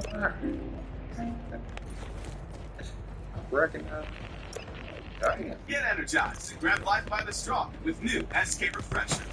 Made with real fruit, real juice, Black and a people real like boost of energy. Just off the side of the road sat a grand white house called Sharswood, silently holding secrets from the past, waiting for a new owner to uncover them. Sounds like the opening line of a Southern Gothic novel. But this story is about a real family and a real house, this country's history, and a man who found himself at the center of far more than he had bargained for. The man is Fred Miller, a 56-year-old Air Force veteran who was looking to buy property in his Virginia hometown for his large extended family's frequent get-togethers. He had never heard the name Sharswood, and yet this old house would lead him on a journey of discovery with surprises and revelations that seemed both impossible and inevitable all at once. The story will continue in a moment. These are the gentle hills of Pennsylvania County, Virginia, quiet rural farm country near the North Carolina border that once produced more tobacco than any county in the state. Hey, we're gonna get them. Fred Miller grew up in a close family that likes getting together regularly for birthdays, fish fries, and as his cousin Adam Miller told us, just about anything. You play games and you do like a lot of food competitions. I hear the food is mainly cake. Fred's cousin and his sister, Deborah Coles, told us he took Fred's mother, Betty, and his aunt Brenda, Who did? 2 of 11. How many cousins?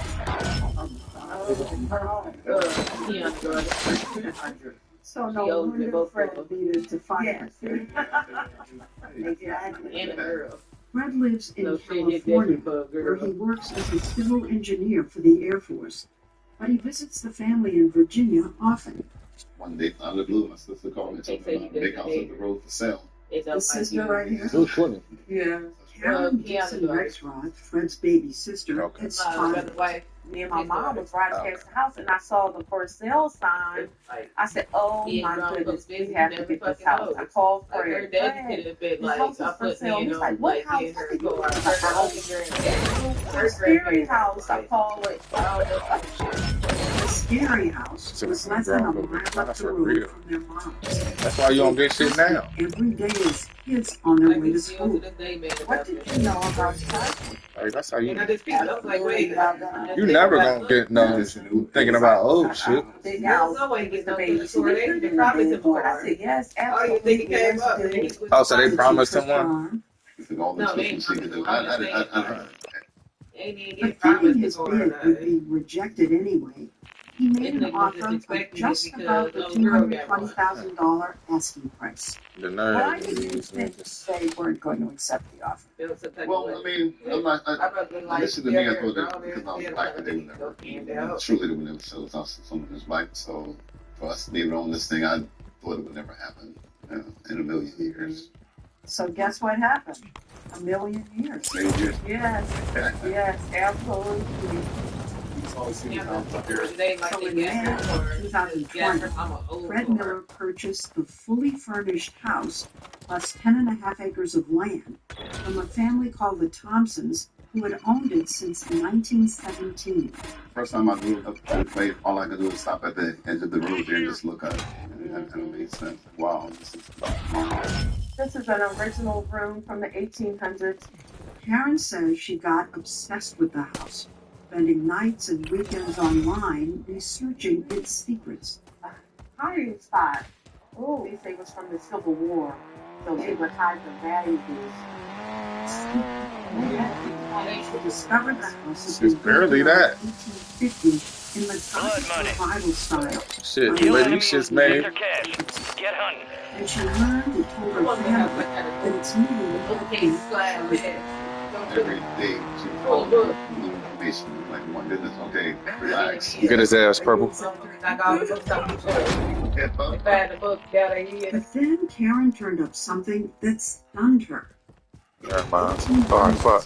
Oswood had been the seat of a major 1,300-acre plantation, one of the larger ones in the county. What did you think of you owning a plantation? I was a little shocked by it, I would say, because I just wanted somewhere to have family gathering. When I found out that it was plantation, and then I'm like, okay, friends for plantation, but I was like, we don't know that. Virginia is the South side. Well, it's a civilian state. That was one of the first settlements in the fucking United States. Yeah. They was bringing them over here. But of course, plantation implied slavery. And before the Civil War, Pennsylvania County held more than 14,000 enslaved people. The original 13 The state of Virginia, just under 500,000. I don't like our location. We gotta move around. It ain't never no money over here. They didn't have a clue. Dexter Miller, one of Fred and Karen's many second cousins, knew something about Charswood because years ago he'd been co-workers with Bill Thompson, whose family then owned it. Bill joined us for a conversation on what used to be his childhood porch. You grew up in this house. I did. This is my home. He inherited much of the farmland and still lives up the road. His sister inherited the house and sold it to Fred. You know, when Fred was buying the house, he did not think that the house would be sold to a black person. Why would you think that, Fred? Well, because, you know, we're on in rural Virginia, right? Well, this is true. Is that a smart ass question, white boy? Dexter and another second cousin, Sonia Womack Miranda, What did they got for it? trying to piece together the Miller family's origins. A notoriously difficult task for African Americans because records are hard to come by, especially before 1865. It really was a hobby. It was addicted. It was addicted. It You were really like was. private eyes. Yes. And the land records. They've been able to trace the full Miller clan back to one woman. It's Dexter's great grandmother. It's my great great grandmother, Sarah. Sarah Miller. Yes. They had found a picture of Sarah Miller. This is Sarah right here. And they gotten hold of her death certificate. It showed that she had been born in Pennsylvania County in 1868, just 3 years after Roger. Extract bird is inbound for cash deposit. And they found an even better resource. One of their oldest living relatives, a beloved former school teacher named Marion Keyes. Miss Keyes, as everyone here calls her, is about to turn 90. Sarah Miller is the matriarch. Did you know her? Yes, I did. Kilo is standing by at the extract point. She was Secure all cash in the bag. Marion Keyes remembers her great-grandmother Sarah as a force to be reckoned with. What she wanted you to know, you were going to know it. Was she persnickety, as they say? Yes, difficult, stern, very. She didn't play. She didn't play. But that's where they found knowledge of Miller family history. Cash secure. Extract bird is RTB at this time. Of the generations before emancipation. When you were growing up, what did you learn or hear from your parents about slavery? Nothing. They didn't talk about it. I don't know whether they were afraid, whether it was too miserable or painful, or they wanted to forget it. I don't know. They did not talk to us about it at all. We didn't ask them questions. Probably like a job to him. They probably like. We were afraid of it. We heard that again and again from members of the Miller family. Slavery wasn't mentioned at all. Was there almost a code? We don't talk about slavery, so nobody did. There was something that every black person knew you didn't talk about. The parents would tell you not to discuss grown people business. That's what they'll tell you. The first time slavery was discussed was, I guess, in the 70s when Roots came, the movie Roots came about. That's the first time Contractor. when Roots was on television. Complete contracts and get yourself paid. Not much. His family also remembers Roots as pivotal. Yes. Enemies dropping into the AO. That's what we all felt like that. But even after Roots, they didn't go and say that about our family. Even then, what held you back? I just didn't think they wanted to talk about it. But didn't you want to know? I would love to have known. Fred's purchase of Sharswood was about to give him a crash course in his hometown slavery roots. It started with a call from two archaeologists who wanted to come do research. We're historic preservationists, and so, we start from the idea that these places matter. Dennis Cole Target down your mouth. You're cleared up. Doug Sanford at Monticello.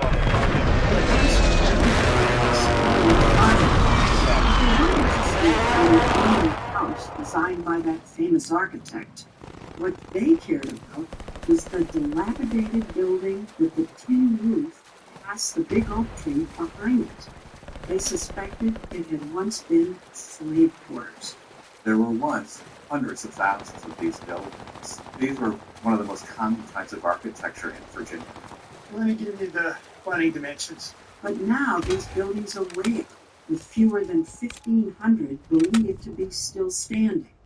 And Colby Sanford started a project to search Enemy them. soldier So incoming. 1, 2, 3, 4. Fred and Karen invited them to investigate. They showed us some of what they found. These are the kind of nails that we expect to see on buildings before 1800. Handmade, wrought nails. Handmade. You can actually see the hammer strokes on the head. Is this the original siding? These are remnants of the original site. They worked from the dust and finally gave time frame to This has got complex history. A big part of that history. A big part of that history. Who over here, Purple? Hold it down. They believe it was originally Another one running in, Purple. Another one running in. Be careful. as a house Here it comes. family. That's where the original door was. And was later divided into two separate slave dwellings. Two families. Yeah, one household here, another enslaved household here. It's just so that was Enemies are dropping into the This ain't area. resurgent. Watch the skies. real there, lavish, and go right behind the house and the store. It's kind of crazy to see you walk around out there. Do you own that? Do you own the slave house too? I own a slave house. I do. That's mine. Wow. Yeah, that cool. Fred Miller's purchase continues to surprise his family and intrigue historians when we come back. So, what's the historians want this shit about? What's the historians so intrigued about? Oh, the old house that's right there.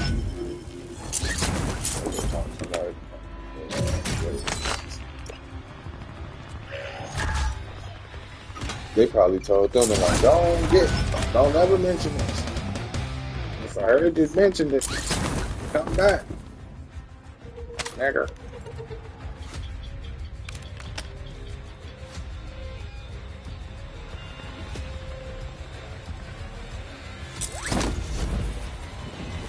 Enemies dropping into the AO. Headed this way. Never mind.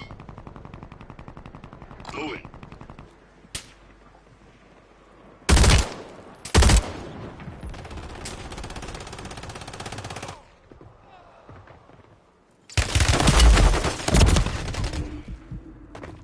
Enemy marked.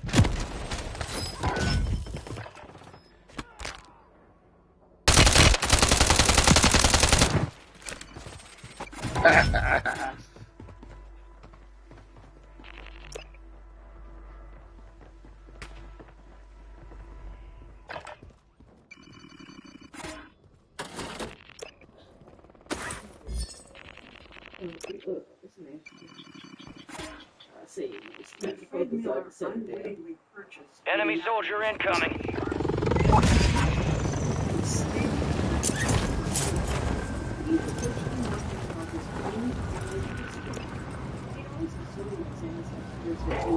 Supply crates are restocked. Advise you load up now. Moving here.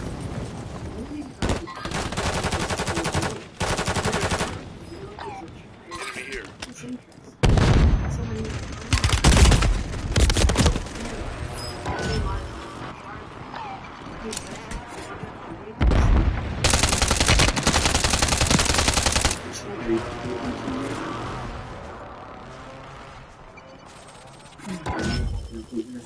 Eddie's grandmother said had been the first of their ancestors to be born into freedom shortly after the Civil War.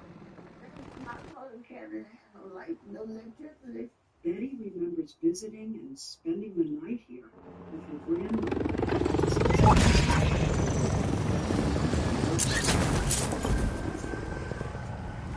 Sarah's house lived in the sleeping was the simple life that was already in the house with no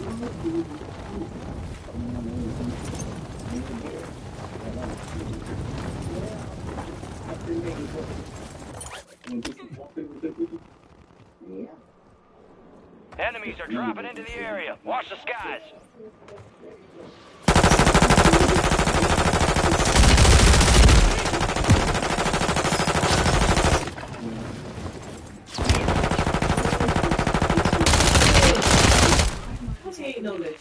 Different church cemetery was a tombstone.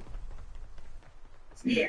But unbeknownst to this Miller family, just I'm about to quit on you fuck niggas. Boy, we were just But it said, third place.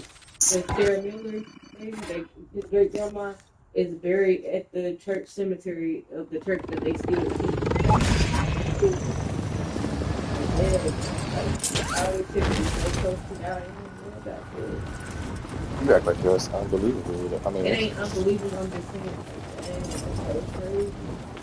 not my slavery, dude. But I feel it's crazy, crazy stuff. It would sound unbelievable. Enemies dropping into the AO. Oh, this fool back. This fool again. Church cemetery is a tombstone that also read Noah. The five widows five were about to. In Karen's search for information about Charleston, It gave the names of the original owners, who was Nathaniel Crenshaw Miller and also Charles Edwin Miller. Miller? Yes, Miller.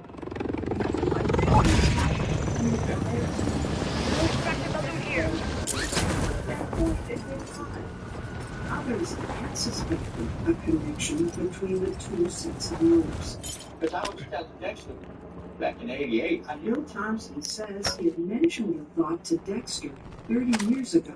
What we had been taught in high school was that when they freed the slaves, they took the last name of the person that was there, which was Miller. I just had told Dexter, there's a good chance that your ancestors came on this one. He did. He said that. So Miller was Fred, you said you didn't know. I had no idea. Dexter, you didn't tell Fred. I did not tell Fred. Do not let the enemy complete their objective. Dexter says he kept it to himself because he hadn't found any way to prove it. And that's where this becomes a detective. Enemy attack helos in the airspace. Take it down and secure that cache. Figure out whether it could be possible that their own ancestors might have been enslaved on the very property Fred now owned. The first step is figuring out who enslaved ancestors. The Sarah Mosley certificate held the answer. The names of her parents, Enemies are dropping into the area. Watch the skies.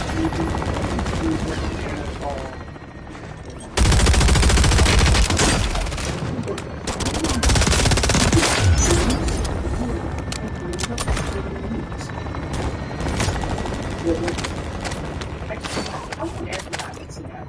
Enter police work women.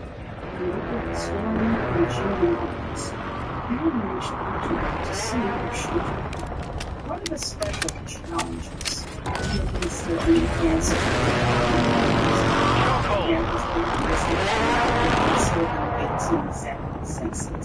So before that, they were just a number. Members they were enslaved. They weren't enlisted at all. So really, we're just looking for intel tips and clues that you can. And started by looking at 1860 records. The Sharswoods then owned MC who was there and said, he had 58 slaves. But with only an age Virginia listening, the slaves was 69. Enemy soldier incoming. 34. There was no way of knowing. So police looked up David and Violet Miller in the 1870 census, the first one after the Civil War, when they finally appeared by name. It showed they were farm hands, but they couldn't read or write. And it was their children, including, as police showed us, the very young Sarah Miller. There's Sarah. She's 1 year old. This looks like Emily. Yeah, she's 3. And there's Sandra. Yeah, he's 5. Two police that the senior, Sarah's older brother, was born before emancipation. So police searched for him in another historical record called the Virginia Slave Birth Index. The slave owners had to list births on their property. And there, under MC Miller's name, MC, was Sarah. And look at that. Objective failed. It was Stand the down. genealogy equivalent of a smoking gun. So this is proof in the file. Sarah's mother was enslaved by NC Miller. Yes. And this is absolute proof. This is absolute definite proof. And you were able to tell Caitlin that her ancestors, David and Violet, were enslaved at Sharswood. that was tough. So did you call Fred? I did. I don't think he believed me in the beginning. So the connection suddenly to your family, slavery, Right. and this happened. Once I realized that it was actually my blood that was here to follow me, it really sad for sometimes. A lot of times we all would have made that mistake about what happened here. As news spread through the family, there was sadness. But that's not all there was. I almost thought I was losing my wrestling woman. It was almost like a feeling of being family. Yes. This is where I started. And as Black people, we don't always know where we started. So here we are sitting in this house. I can't believe that I'm in the plantation house. Of the plantation that my family was enslaved. You're laughing as if this cannot be true. That's right. But it is. I felt complete. I'm not half of a human being anymore. They make me whole. Even if I don't know them. I felt a connection to them at Sharswood. I tested the truth. I heard the truth. And I said, oh my gosh, you was here when my ancestor was here. I wonder which ancestor was this the truth. I didn't know what to say or do. I just heard the truth. And felt like He shared the news with Bill Thompson, who had had that hunch all those years ago. I look at it that I've been a servant to this home and this house my whole life. And for the Miller family to come back home to my home, our home, our home, it's great. It's a celebration of coming home. We never heard anything like this. So a number of plantation properties like Mount Vernon and Monticello have established relations with descendants of the enslaved. But That sounds like descendants. that shit crazy. Plantation property. Wow. This is not. This is what we're supposed to be. It's like a full circle, like it was meant to happen. To me, it's like it was meant to happen. The Millers also see the hand of their ancestors in all of this. I think there had to be. I did everything in my power to get this family. I did not think that. Yeah. I tried to mess it up.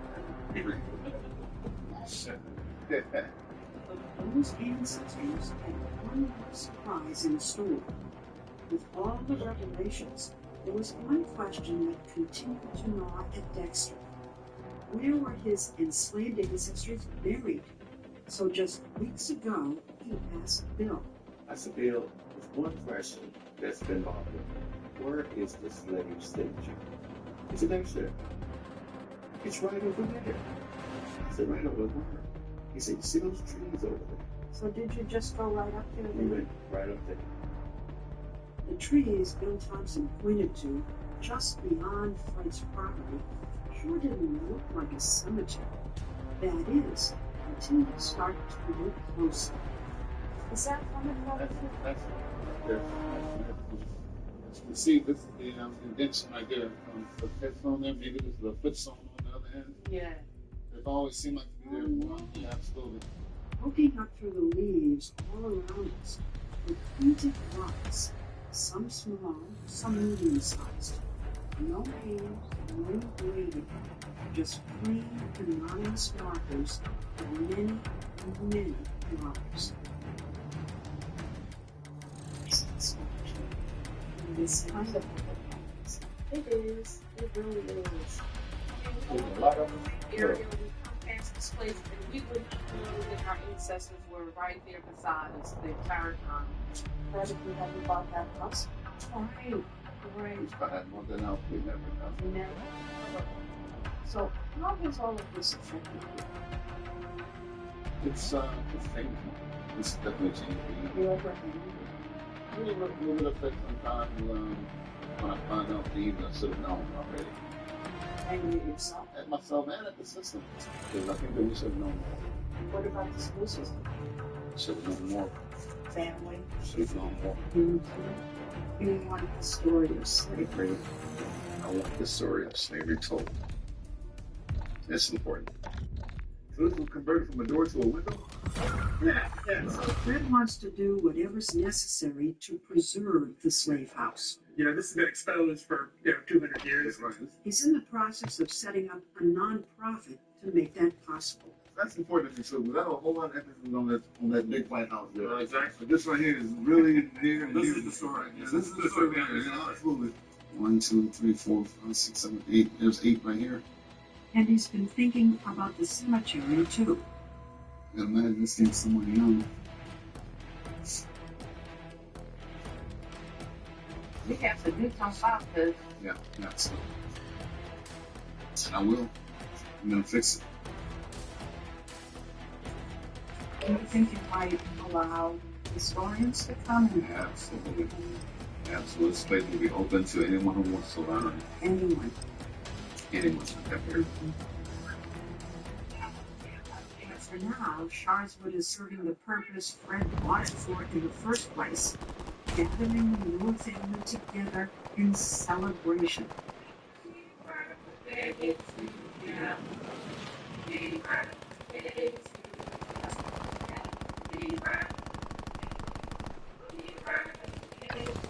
Check your gear and weapons. We'll be deploying shortly.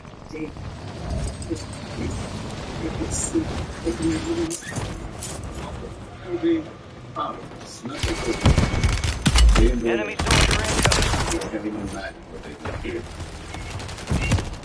Keep down on us now. Prep time's over. Now I you hate deploy that fake ass shit the media be wanting family to look like. You can tell Fugazi because they be like at the talk, they be like, smile, baby. Word came down. We are green to go. So gear up, grab your chutes. We're going to the Warzone. Off guard, bro. Enemy activity They will quit be fucking high. talking to me. Make contact early and They're often. not gonna make me smile. That's that shit Stephanie be doing. Let's get this done.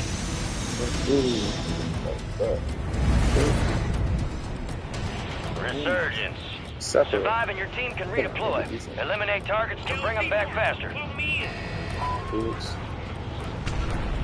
Gatehouse or no? Where our forfeit? Hey, thought about it doing all that. Over song singing and that shit. Even in the South. That's where I got that. Enemies dropping into the AO. Nobody want to see that fake ass stuff. My bad, baby. I got my ass. Come here, come here, come here.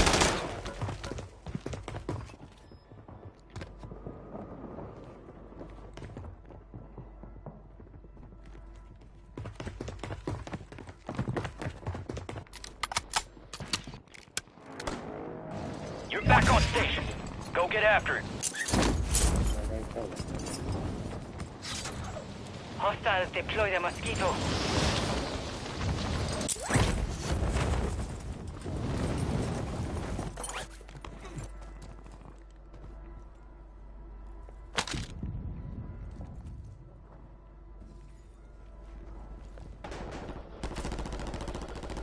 Friendly counter UAV is online. Friendly Mosquito active. Be advised, enemies deployed a buy station. Enemies are dropping into the area. Watch the skies. Cluster mindset. What up, you little rabbit? Jump around. I can't fucking do myself.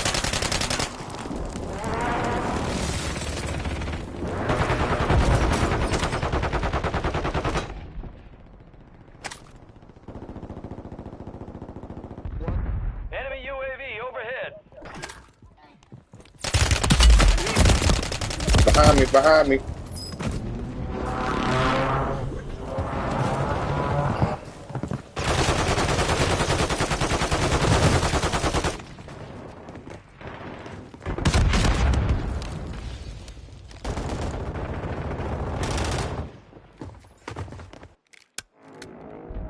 Time for vengeance. You're redeploying. Your squad mate's back on station. Good work. You're losing ground. Move it.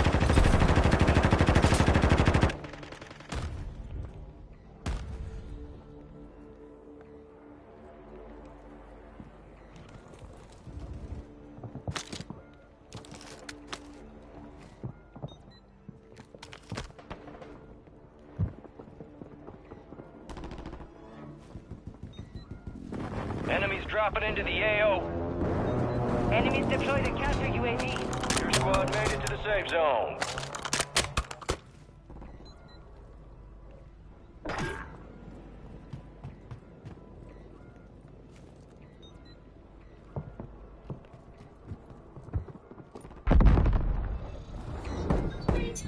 What a beautiful morning of beautiful sun. That was why don't you drink something strong? Strong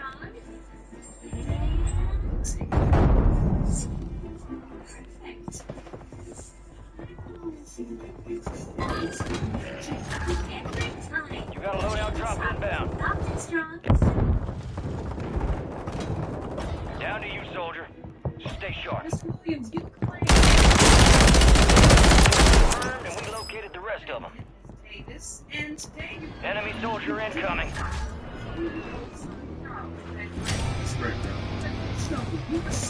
Davis for conversion. You claim she sold your 1994 Pontiac Firebird valued at $2,500 with That's correct. Miss Davis. Enemy marked. Mr. Williams.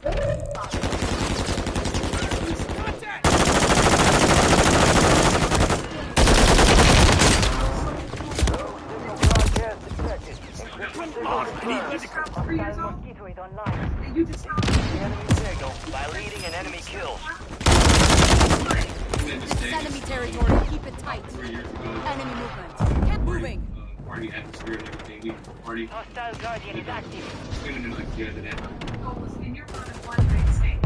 Yes. Okay. Enemies are dropping into the area. Watch the skies. We are returning you to the front. Earn this. I'm not talking to John D. All right. Miss Davis, you take this night and you should probably spend You're from Flash. time of the relationship, so I was gonna start today. Hostile Guardian has been deployed. You're the last one standing, soldier. Survive until your squad can redeploy.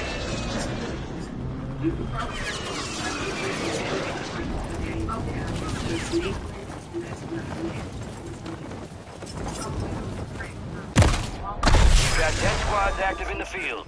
Failure ain't fatal. It's just an opportunity to do better. She's not. With this, Yes, you may. notice that he's a junior. He's a junior, but her father didn't sign the birth certificate. So that right there gave me. Because the man was not just certain that he was my son's father. Okay, so he did refuse because he asked for the biological. His name to that. Yeah. That's why I'm so suspicious about it, because I can only do so much as far as stepping up, as far as being proactive as an alleged baby daddy. You know what I mean? Like, I'm already going to work. I'm already spending time with him. I've already relocated states because of, the situation. All right, let me get the calendar so I can understand this. So when was Charles Jr. June 1st of 2019? Okay. Instant relationships with the player. When was that one night stand with Mr. Williams? Around the end of September going into October. The end of September going into October. So this is Mr. Williams. All right. Now, anybody else? That's what I think. There was. Yeah. So there was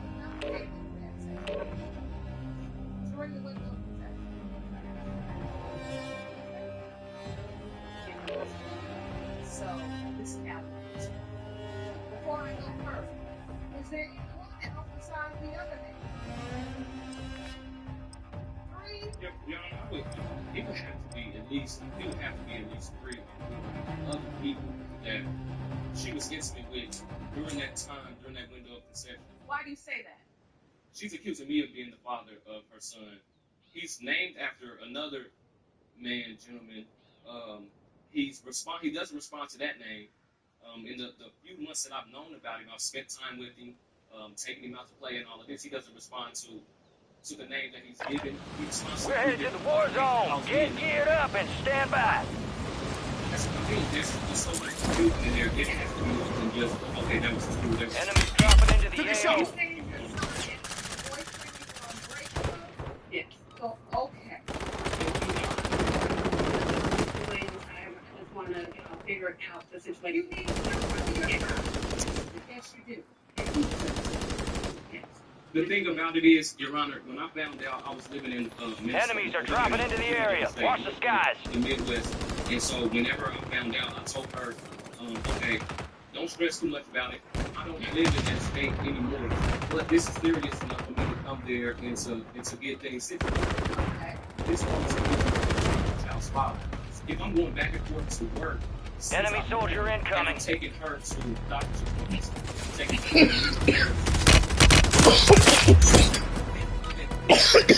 Playtime's over. Stand by for the Warzone.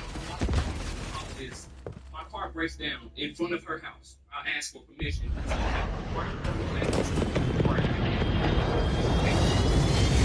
paycheck, and I'm ready to go get the car. Why? I have to work. And nobody knows where it's at.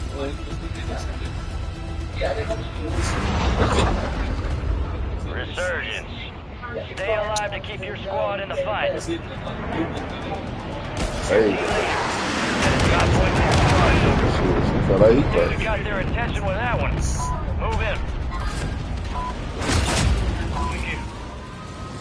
You can equip more armor now, just to keep a few extra plates handy. Enemies dropping into the AO.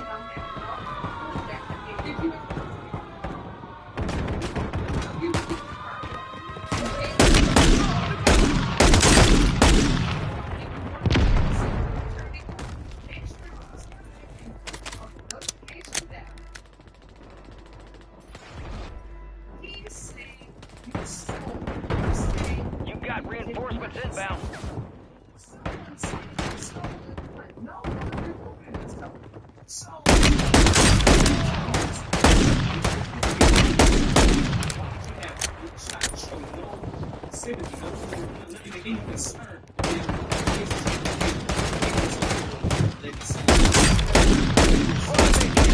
Well done.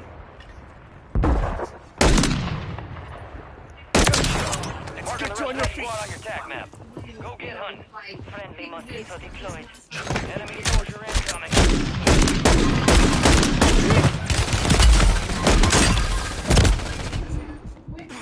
Fading fast here. No, I was beating these niggas' ass.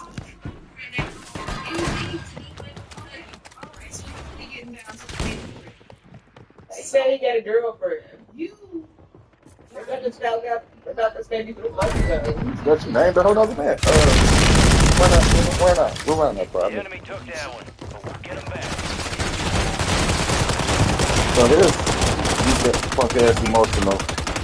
If you already watery eyed, pulled up with her, This don't make sense. If you accuse me of being your child's father, why would you have show no sympathy, no remorse, not even any concern that will only be a justification where I can do something for my alleged son? Okay, so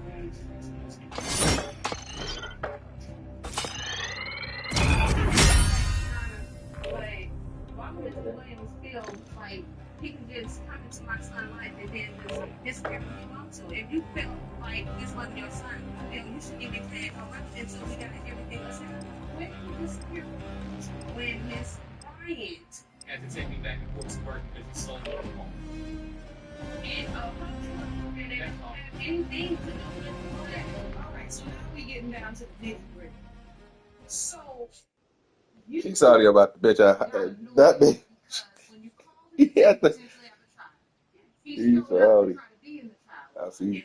I see now. Right, but he was staying in my mother's house every day. Talk about it with a judge. That's some bullshit. So if me, Check your weapons, check your gear. We're holding for deployment.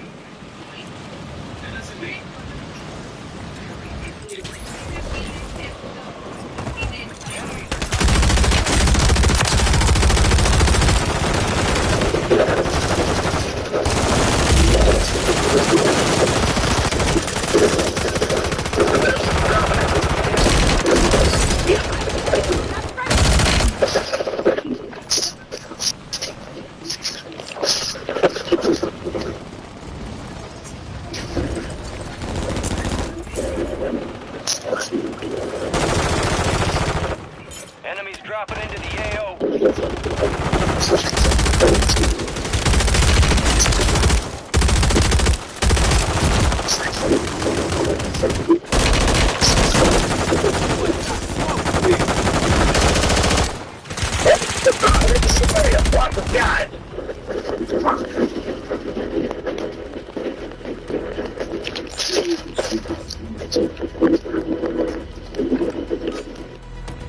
All stations, this is Shadow 01. Deployment to the Warzone has been ordered.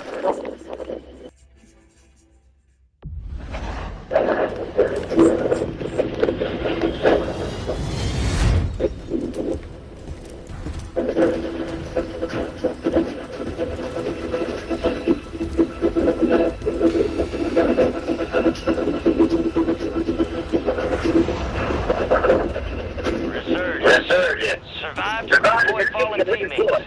Eliminate targets. Bring them back faster. Mark a drop point for your squad. Lead them in. Gotta love a good action. Alright, move. You finished the job. You have extra room for armor now. Don't go down and on us out there. Make the most of it. look here. So look here. Look here. This is Friendly mortar strike inbound. strike on the day. No confirmed. Stay clear.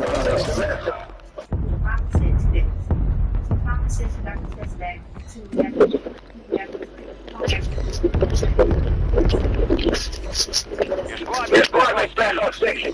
Good work. Good work.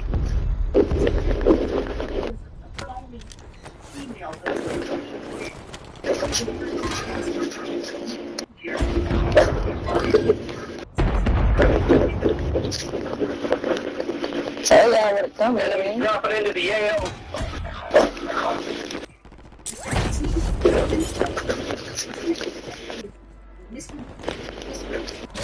Squad mates reinforcement inbound.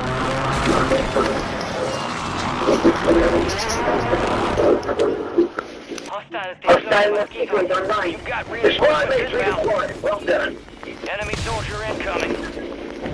So it was what? An email address and I'm hit!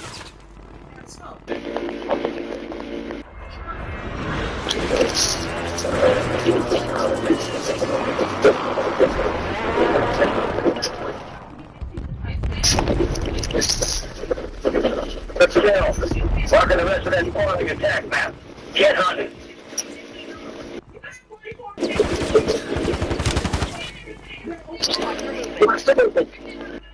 Come on, man. What's wrong?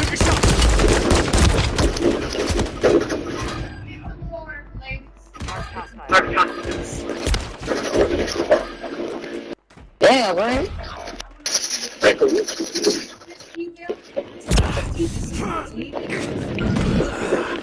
Better than ever.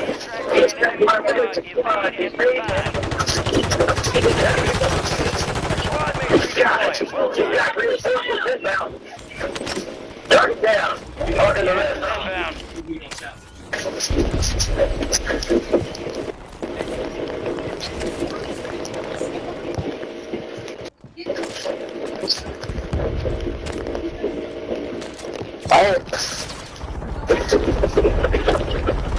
Oh, come here, Green. Damn.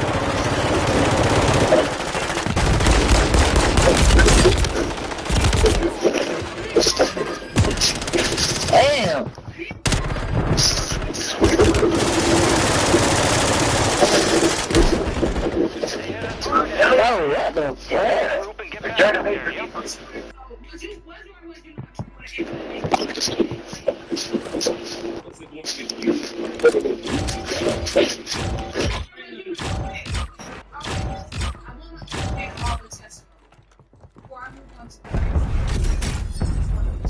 What you're saying, Ms. Bryant, is that you got this email and this password.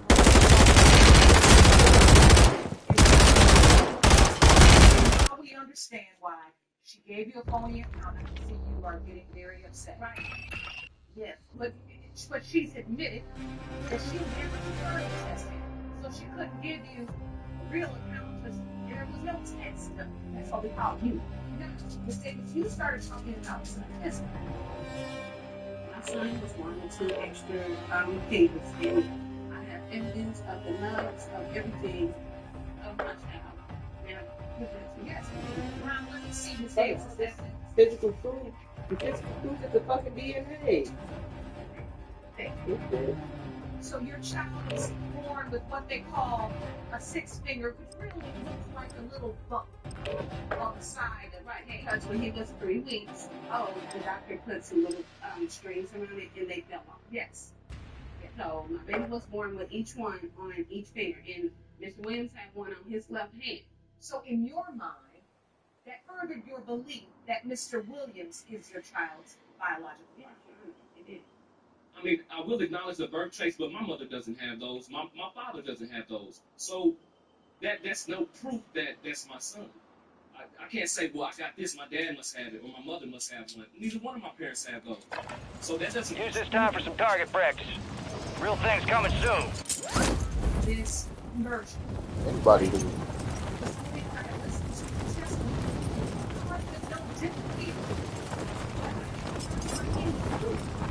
that she actually sold. And listen, got this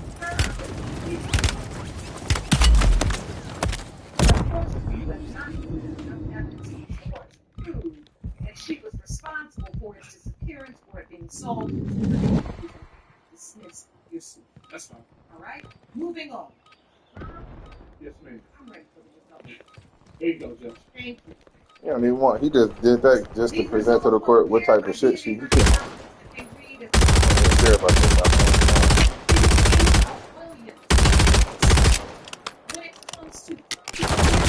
I think I could use it though.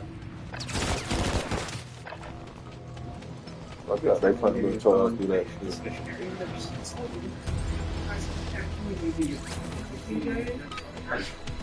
All stations, green light. We are deploying Dad to named Eddie Warzone. though. He gonna be mad as hell. You know y'all want my name of hell, man.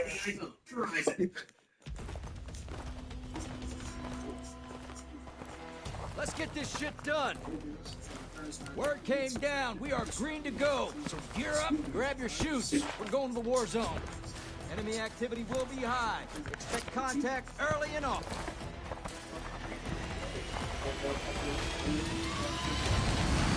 Let's get this done.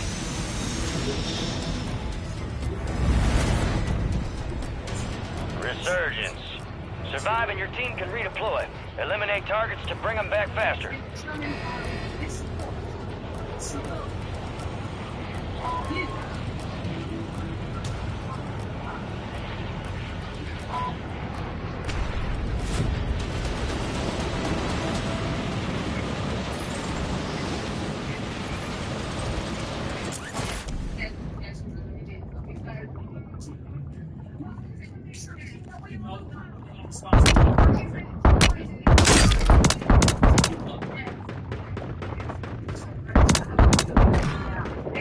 good. Enemies are dropping. Watch the skies. Kill confirmed. We located the rest. Another child for 18 years, and I'm not talking about patrol. But I'm excited because me and my son do have a connection already. More about her happiness.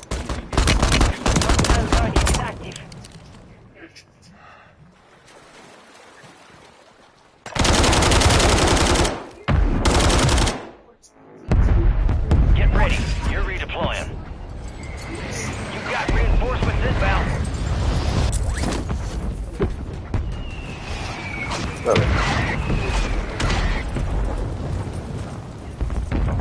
Why that much though? I don't understand. Enemies dropping into the AO. Movement here. You a mark, what? Mark.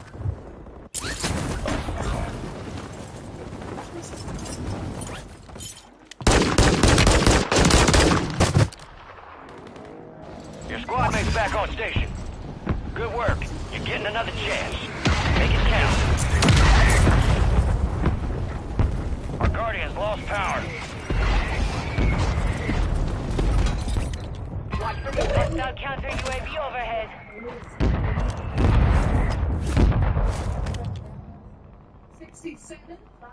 Or 7. I said, wait a minute now.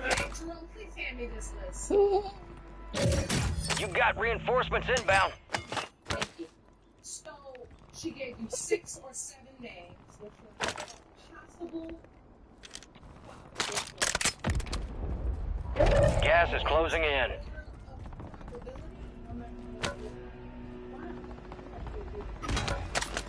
Moving here. And if he was man in the Navy. Yes, leave this one. And I'm going to treat him like a DNA test. So, the man could instead. Your squad mate's back on station. Good work. Been tested yet. Some of your squad's outside the safe zone.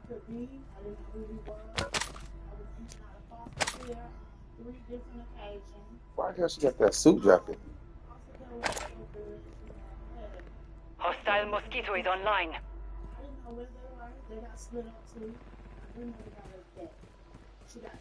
Right here. Careful. Right here, blue. Enemy movement.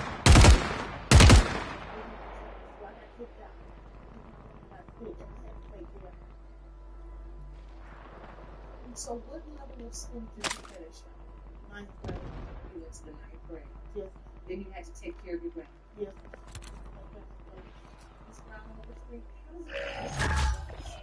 Loadout drop headed your way.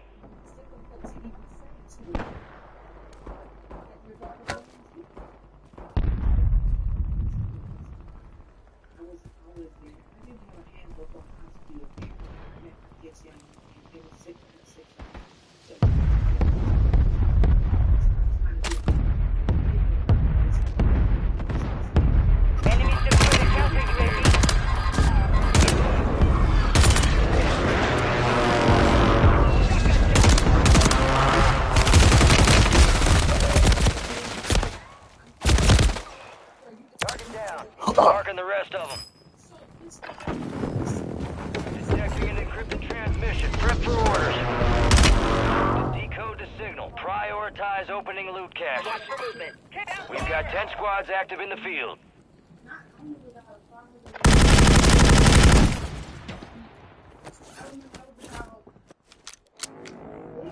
Resurging. Go get your revenge.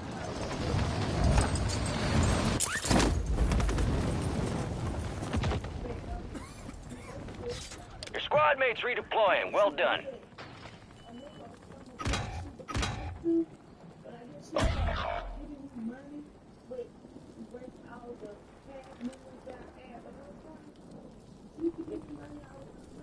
We're one of the top squads. Keep it up. Hostiles deploy the Mosquito.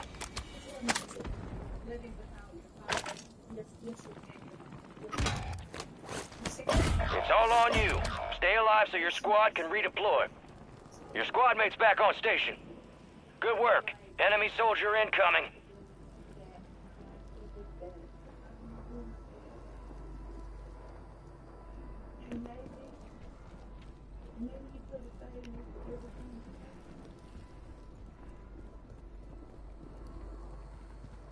Your squad mate's redeploying. Well done.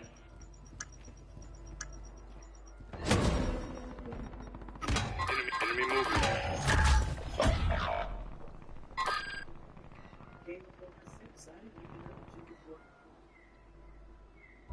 Gas is moving.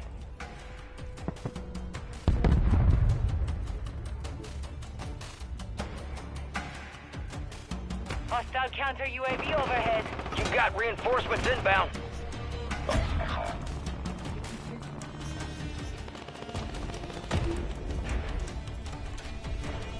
Move to the safe zone.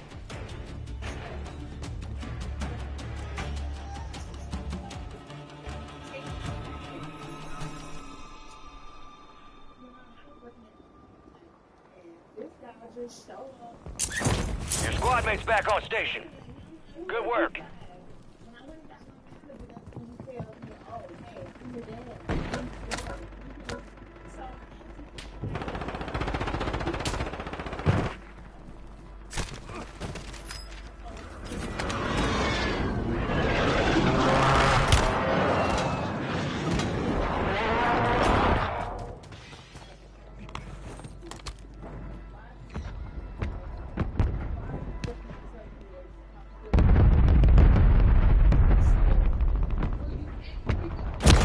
Took a shot.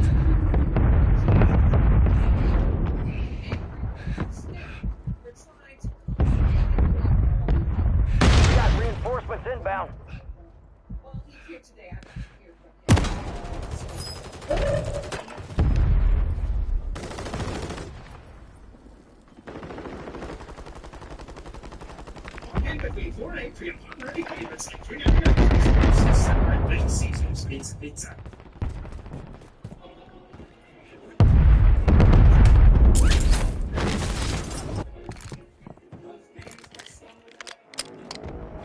Stand by for redeployment.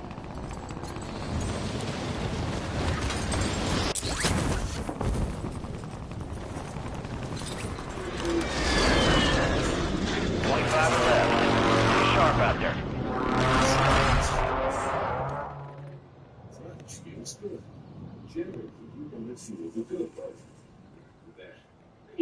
Enemies are dropping into the area. Watch the skies.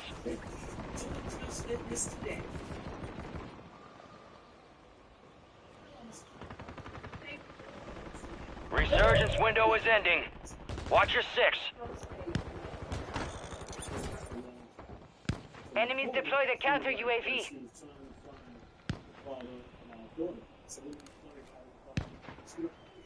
Your squad mates redeploying. Well done.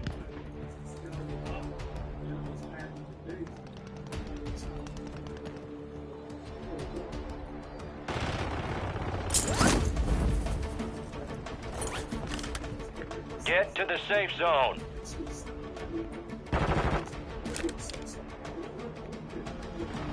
Enemy soldier incoming.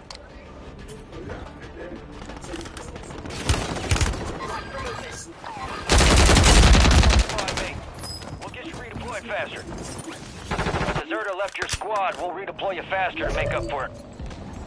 You're back on station. Go get after it.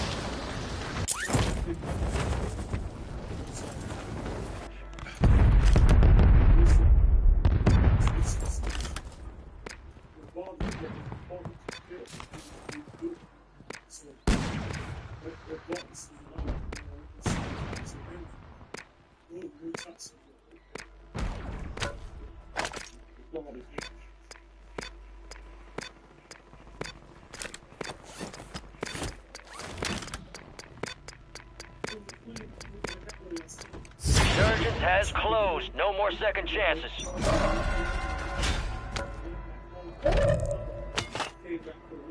Supply crates are restocked. Advise you load up now. She says to me, she said, now you're fat and pregnant. This thing came out, who's the father? She said, don't worry about it, it ain't you. So she told you it was not you. So that's when I didn't think I love it no more. You know? I really didn't. Because like I said, I'm trying to stand up right then and there. I did what I did, not happy to feel man about to take care of my responsibility. And that's what I do. Take care of my responsibility. Hostile bomb drone is active. You stated in your court papers that you had a reason to back out. And you just stated that you slept with her.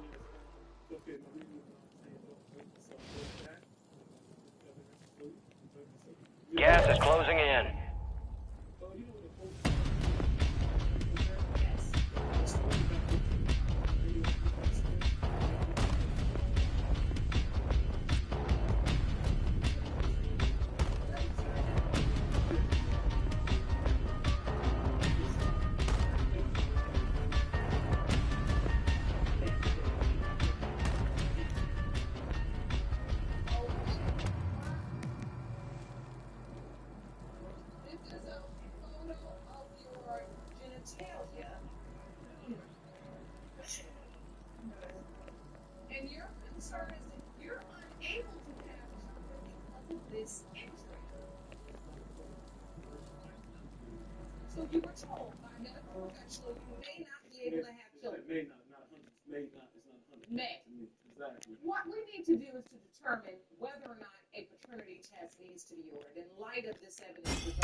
takes seriously.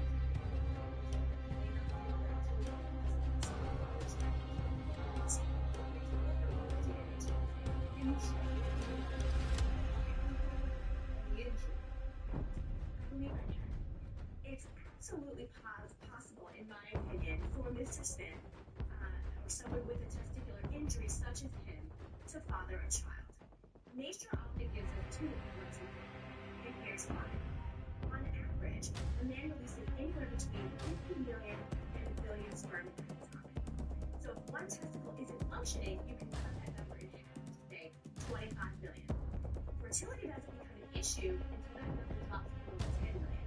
So based on the numbers, it's definitely possible for someone with a testicular injury to still father a child. As long as swimmers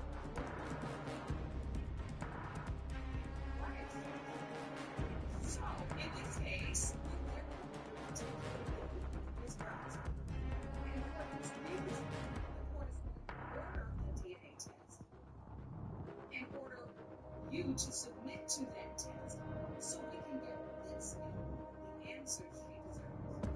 Well, it's really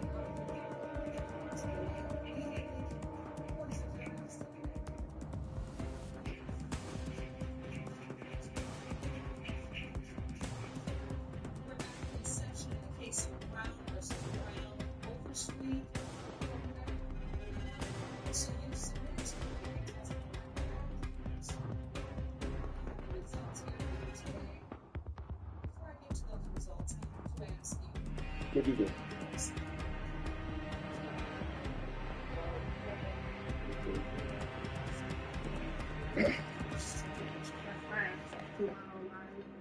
I also hope that I can get back into a GED program or any kind of program to help me get my diploma or even my GED. And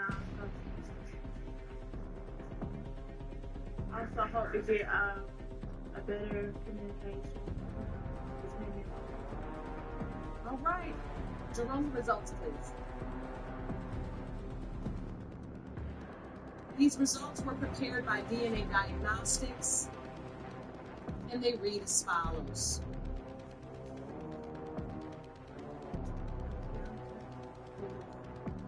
Absolutely.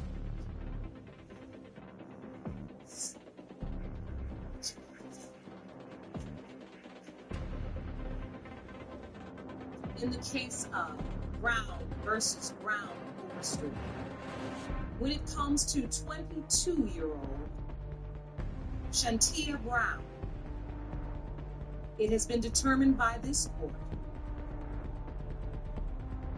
When it comes to 22-year-old Shantia Brown, it has been determined by this court. Mr. Smith, you are not Shantia's father. Sorry. Ms. Brown, you okay? Which one? How about you, Mr. Smith? I know you focus. So that's the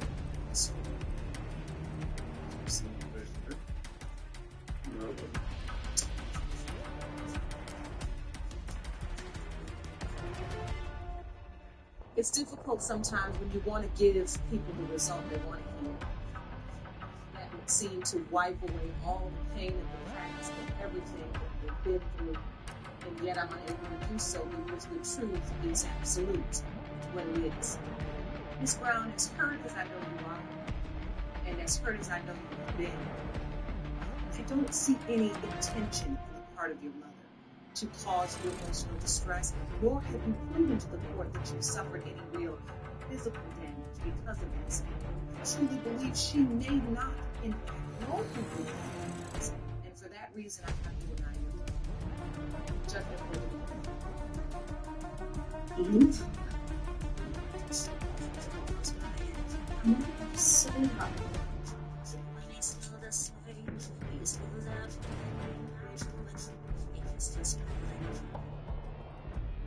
Take the father of your kids, treat your newborn baby like an equal because he got returned. Furthermore, you claim that his behavior has forced you to take his kids and leave them. You're asking the court to award you $3,100 for the next 6 months of child care expenses. Yes, Your Honor. All right, Mr. Blackman, you argue that Miss Martin has confessed to cheating with another man and it has left you unsure which father your youngest child. Now, Miss Martin's lover has also been tested to believe to be in a coma.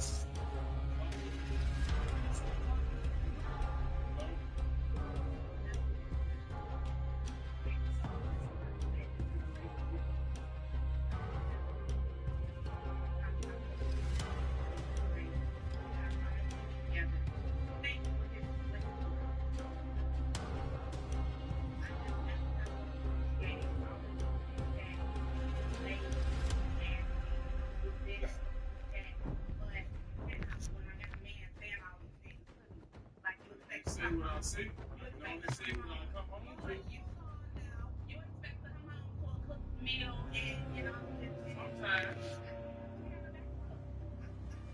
Harry and Bear, 3, 4 children. That's the only way you would get some is to give you a fat group. Exactly.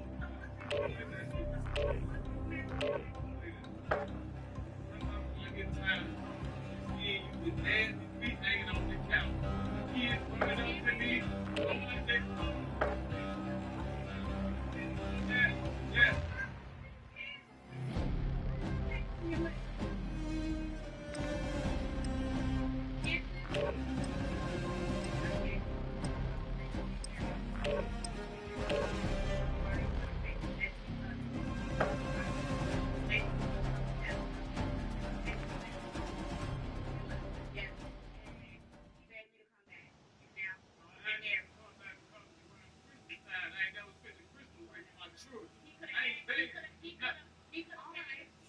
You left, and while you were gone, you met. All right, Mr. Stevens. Tell me about that.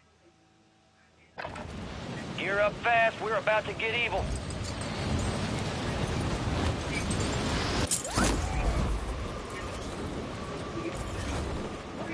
Enemy soldier incoming.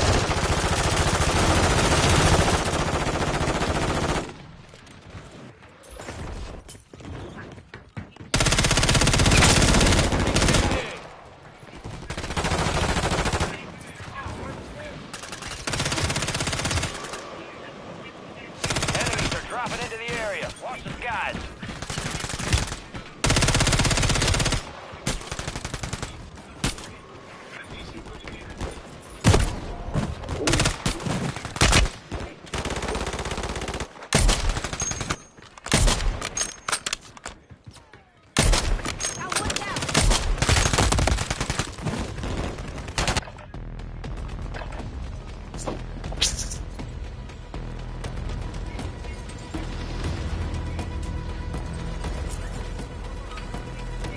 All stations, we are green to go. Stand by for deployment.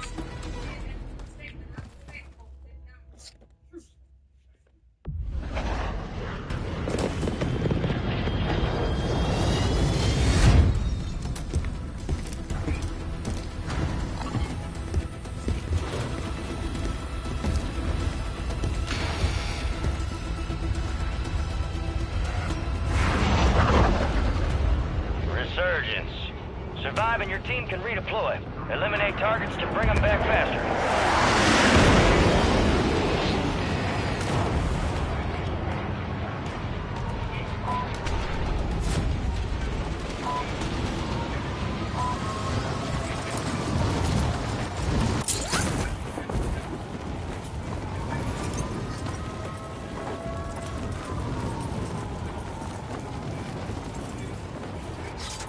Enemies dropping into the AO.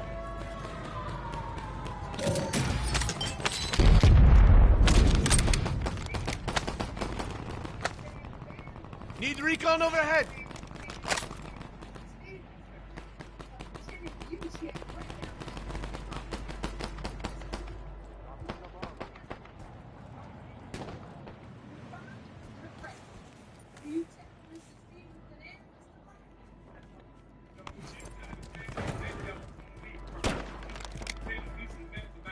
Occupation scan. Avoid enemy surveillance by staying low or using the water for cover.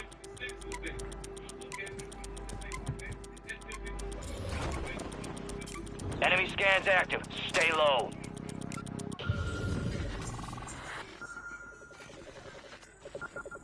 Enemies detected. Locations marked.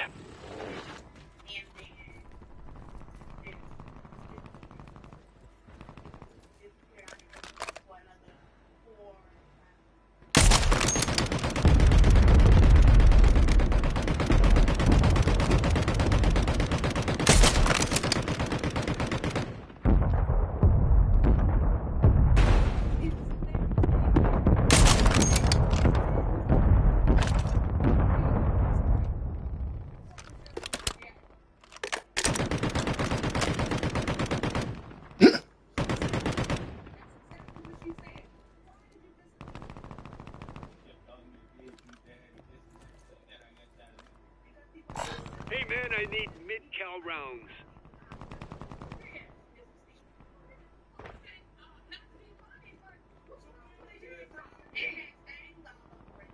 Friendly mosquito active.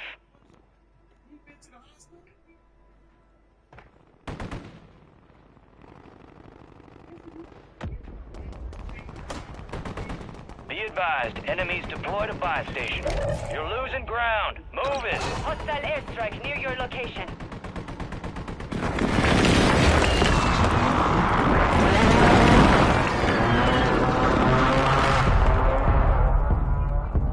Hey man, I need mid-cal rounds.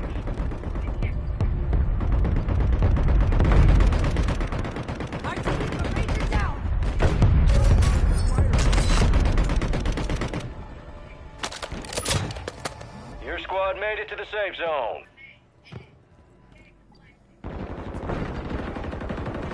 Enemy soldier incoming.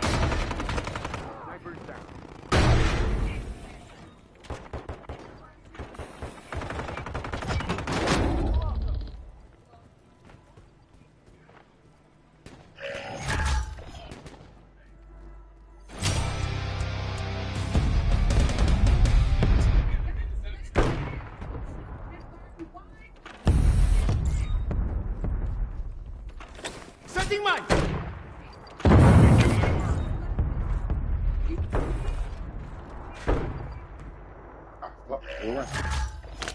Loadout drop headed your way. Hostile Guardian has been deployed.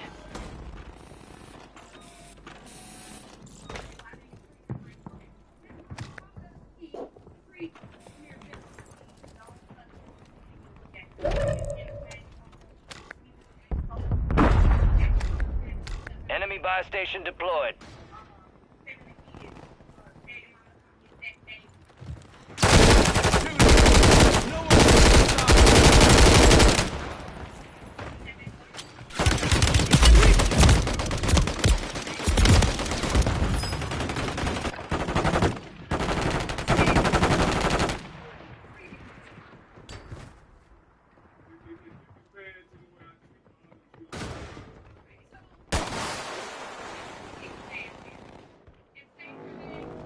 Get ready. You're redeploying.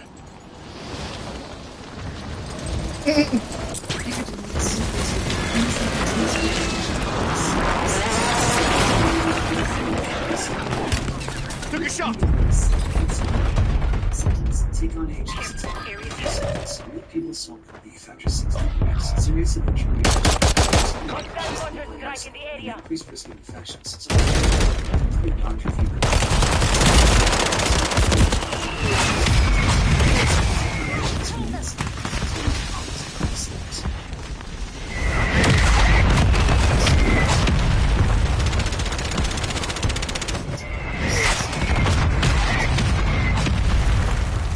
Bro, why y'all ain't playing together, bro?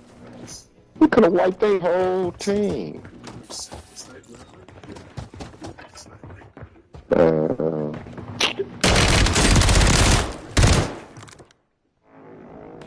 Time for vengeance. You're redeploying. Your squad mate's redeploying. Well done. Your squad mate left the AO. We'll reduce your redeployment time.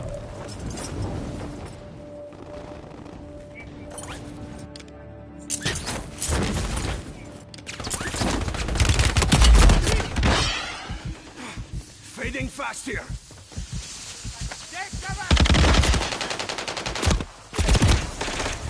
Enemy UAV overhead.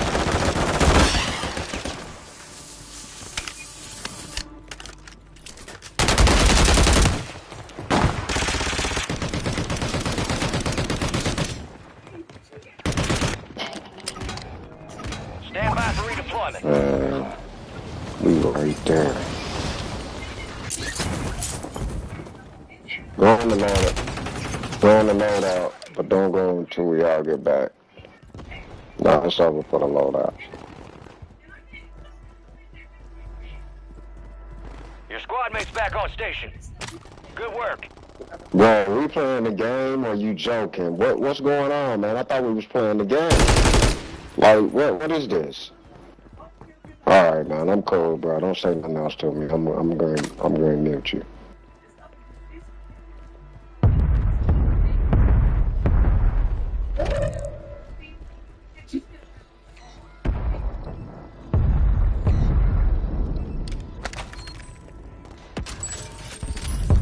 Supply boxes marked. Secure those locations.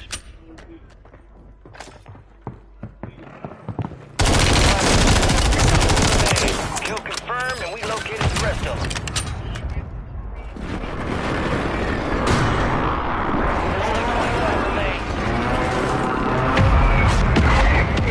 Man, my turn is so good as hell. All on you. Stay alive so your squad can redeploy. Right now.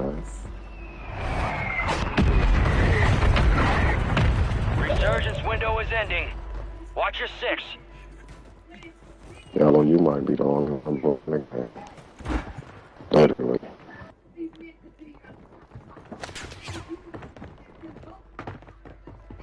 That boy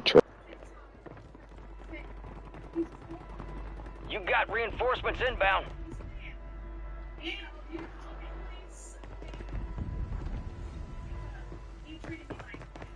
Your squad mates redeploying. Well done. Enemies dropping into the AO.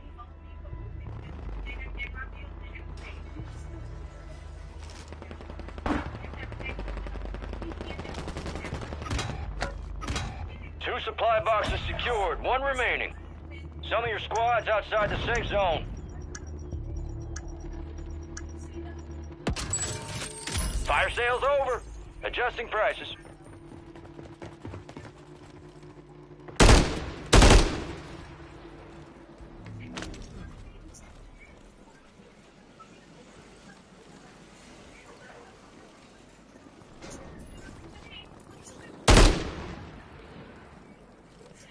Enemies are dropping into the area. Watch the skies.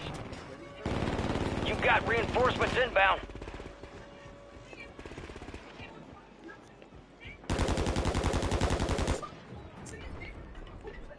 Resurgence has been deactivated. This is the end game.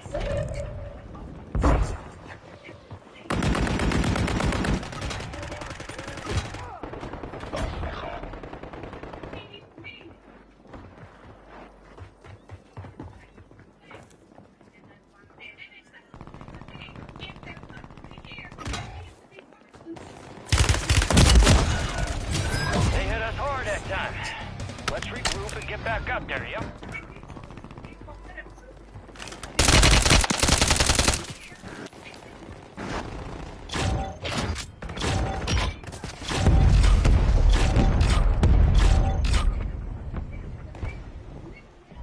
You got gas moving in.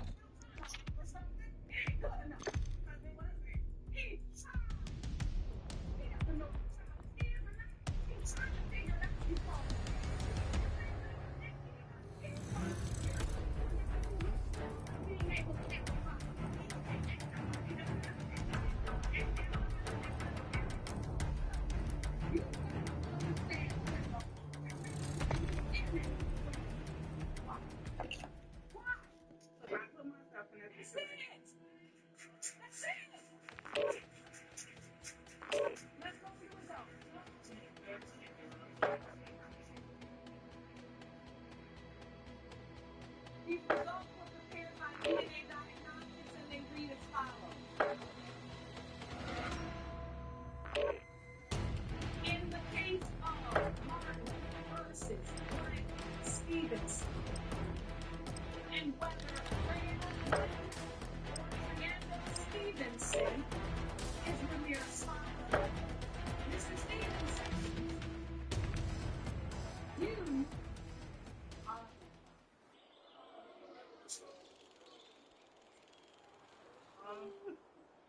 You look like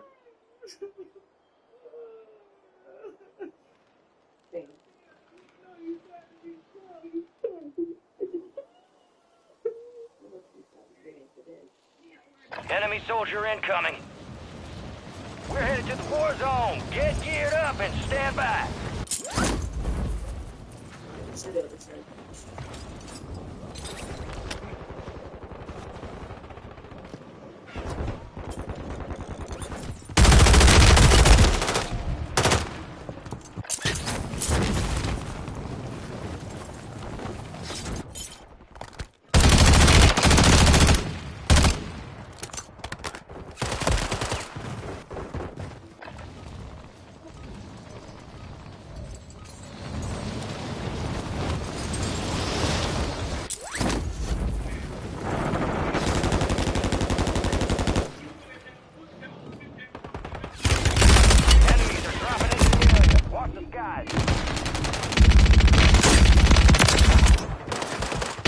Another more scrapes, huh?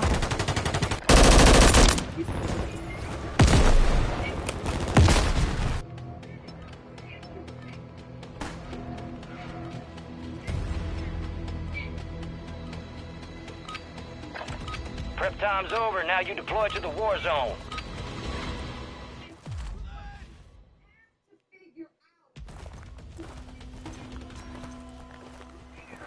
Gang's all here. We got the green light. We're going to the war zone. Grab your gear and shoot. You're up in 3. Rules of engagement are simple. Weapons free on all threats.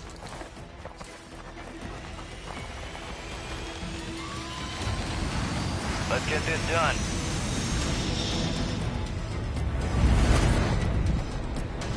Resurgence.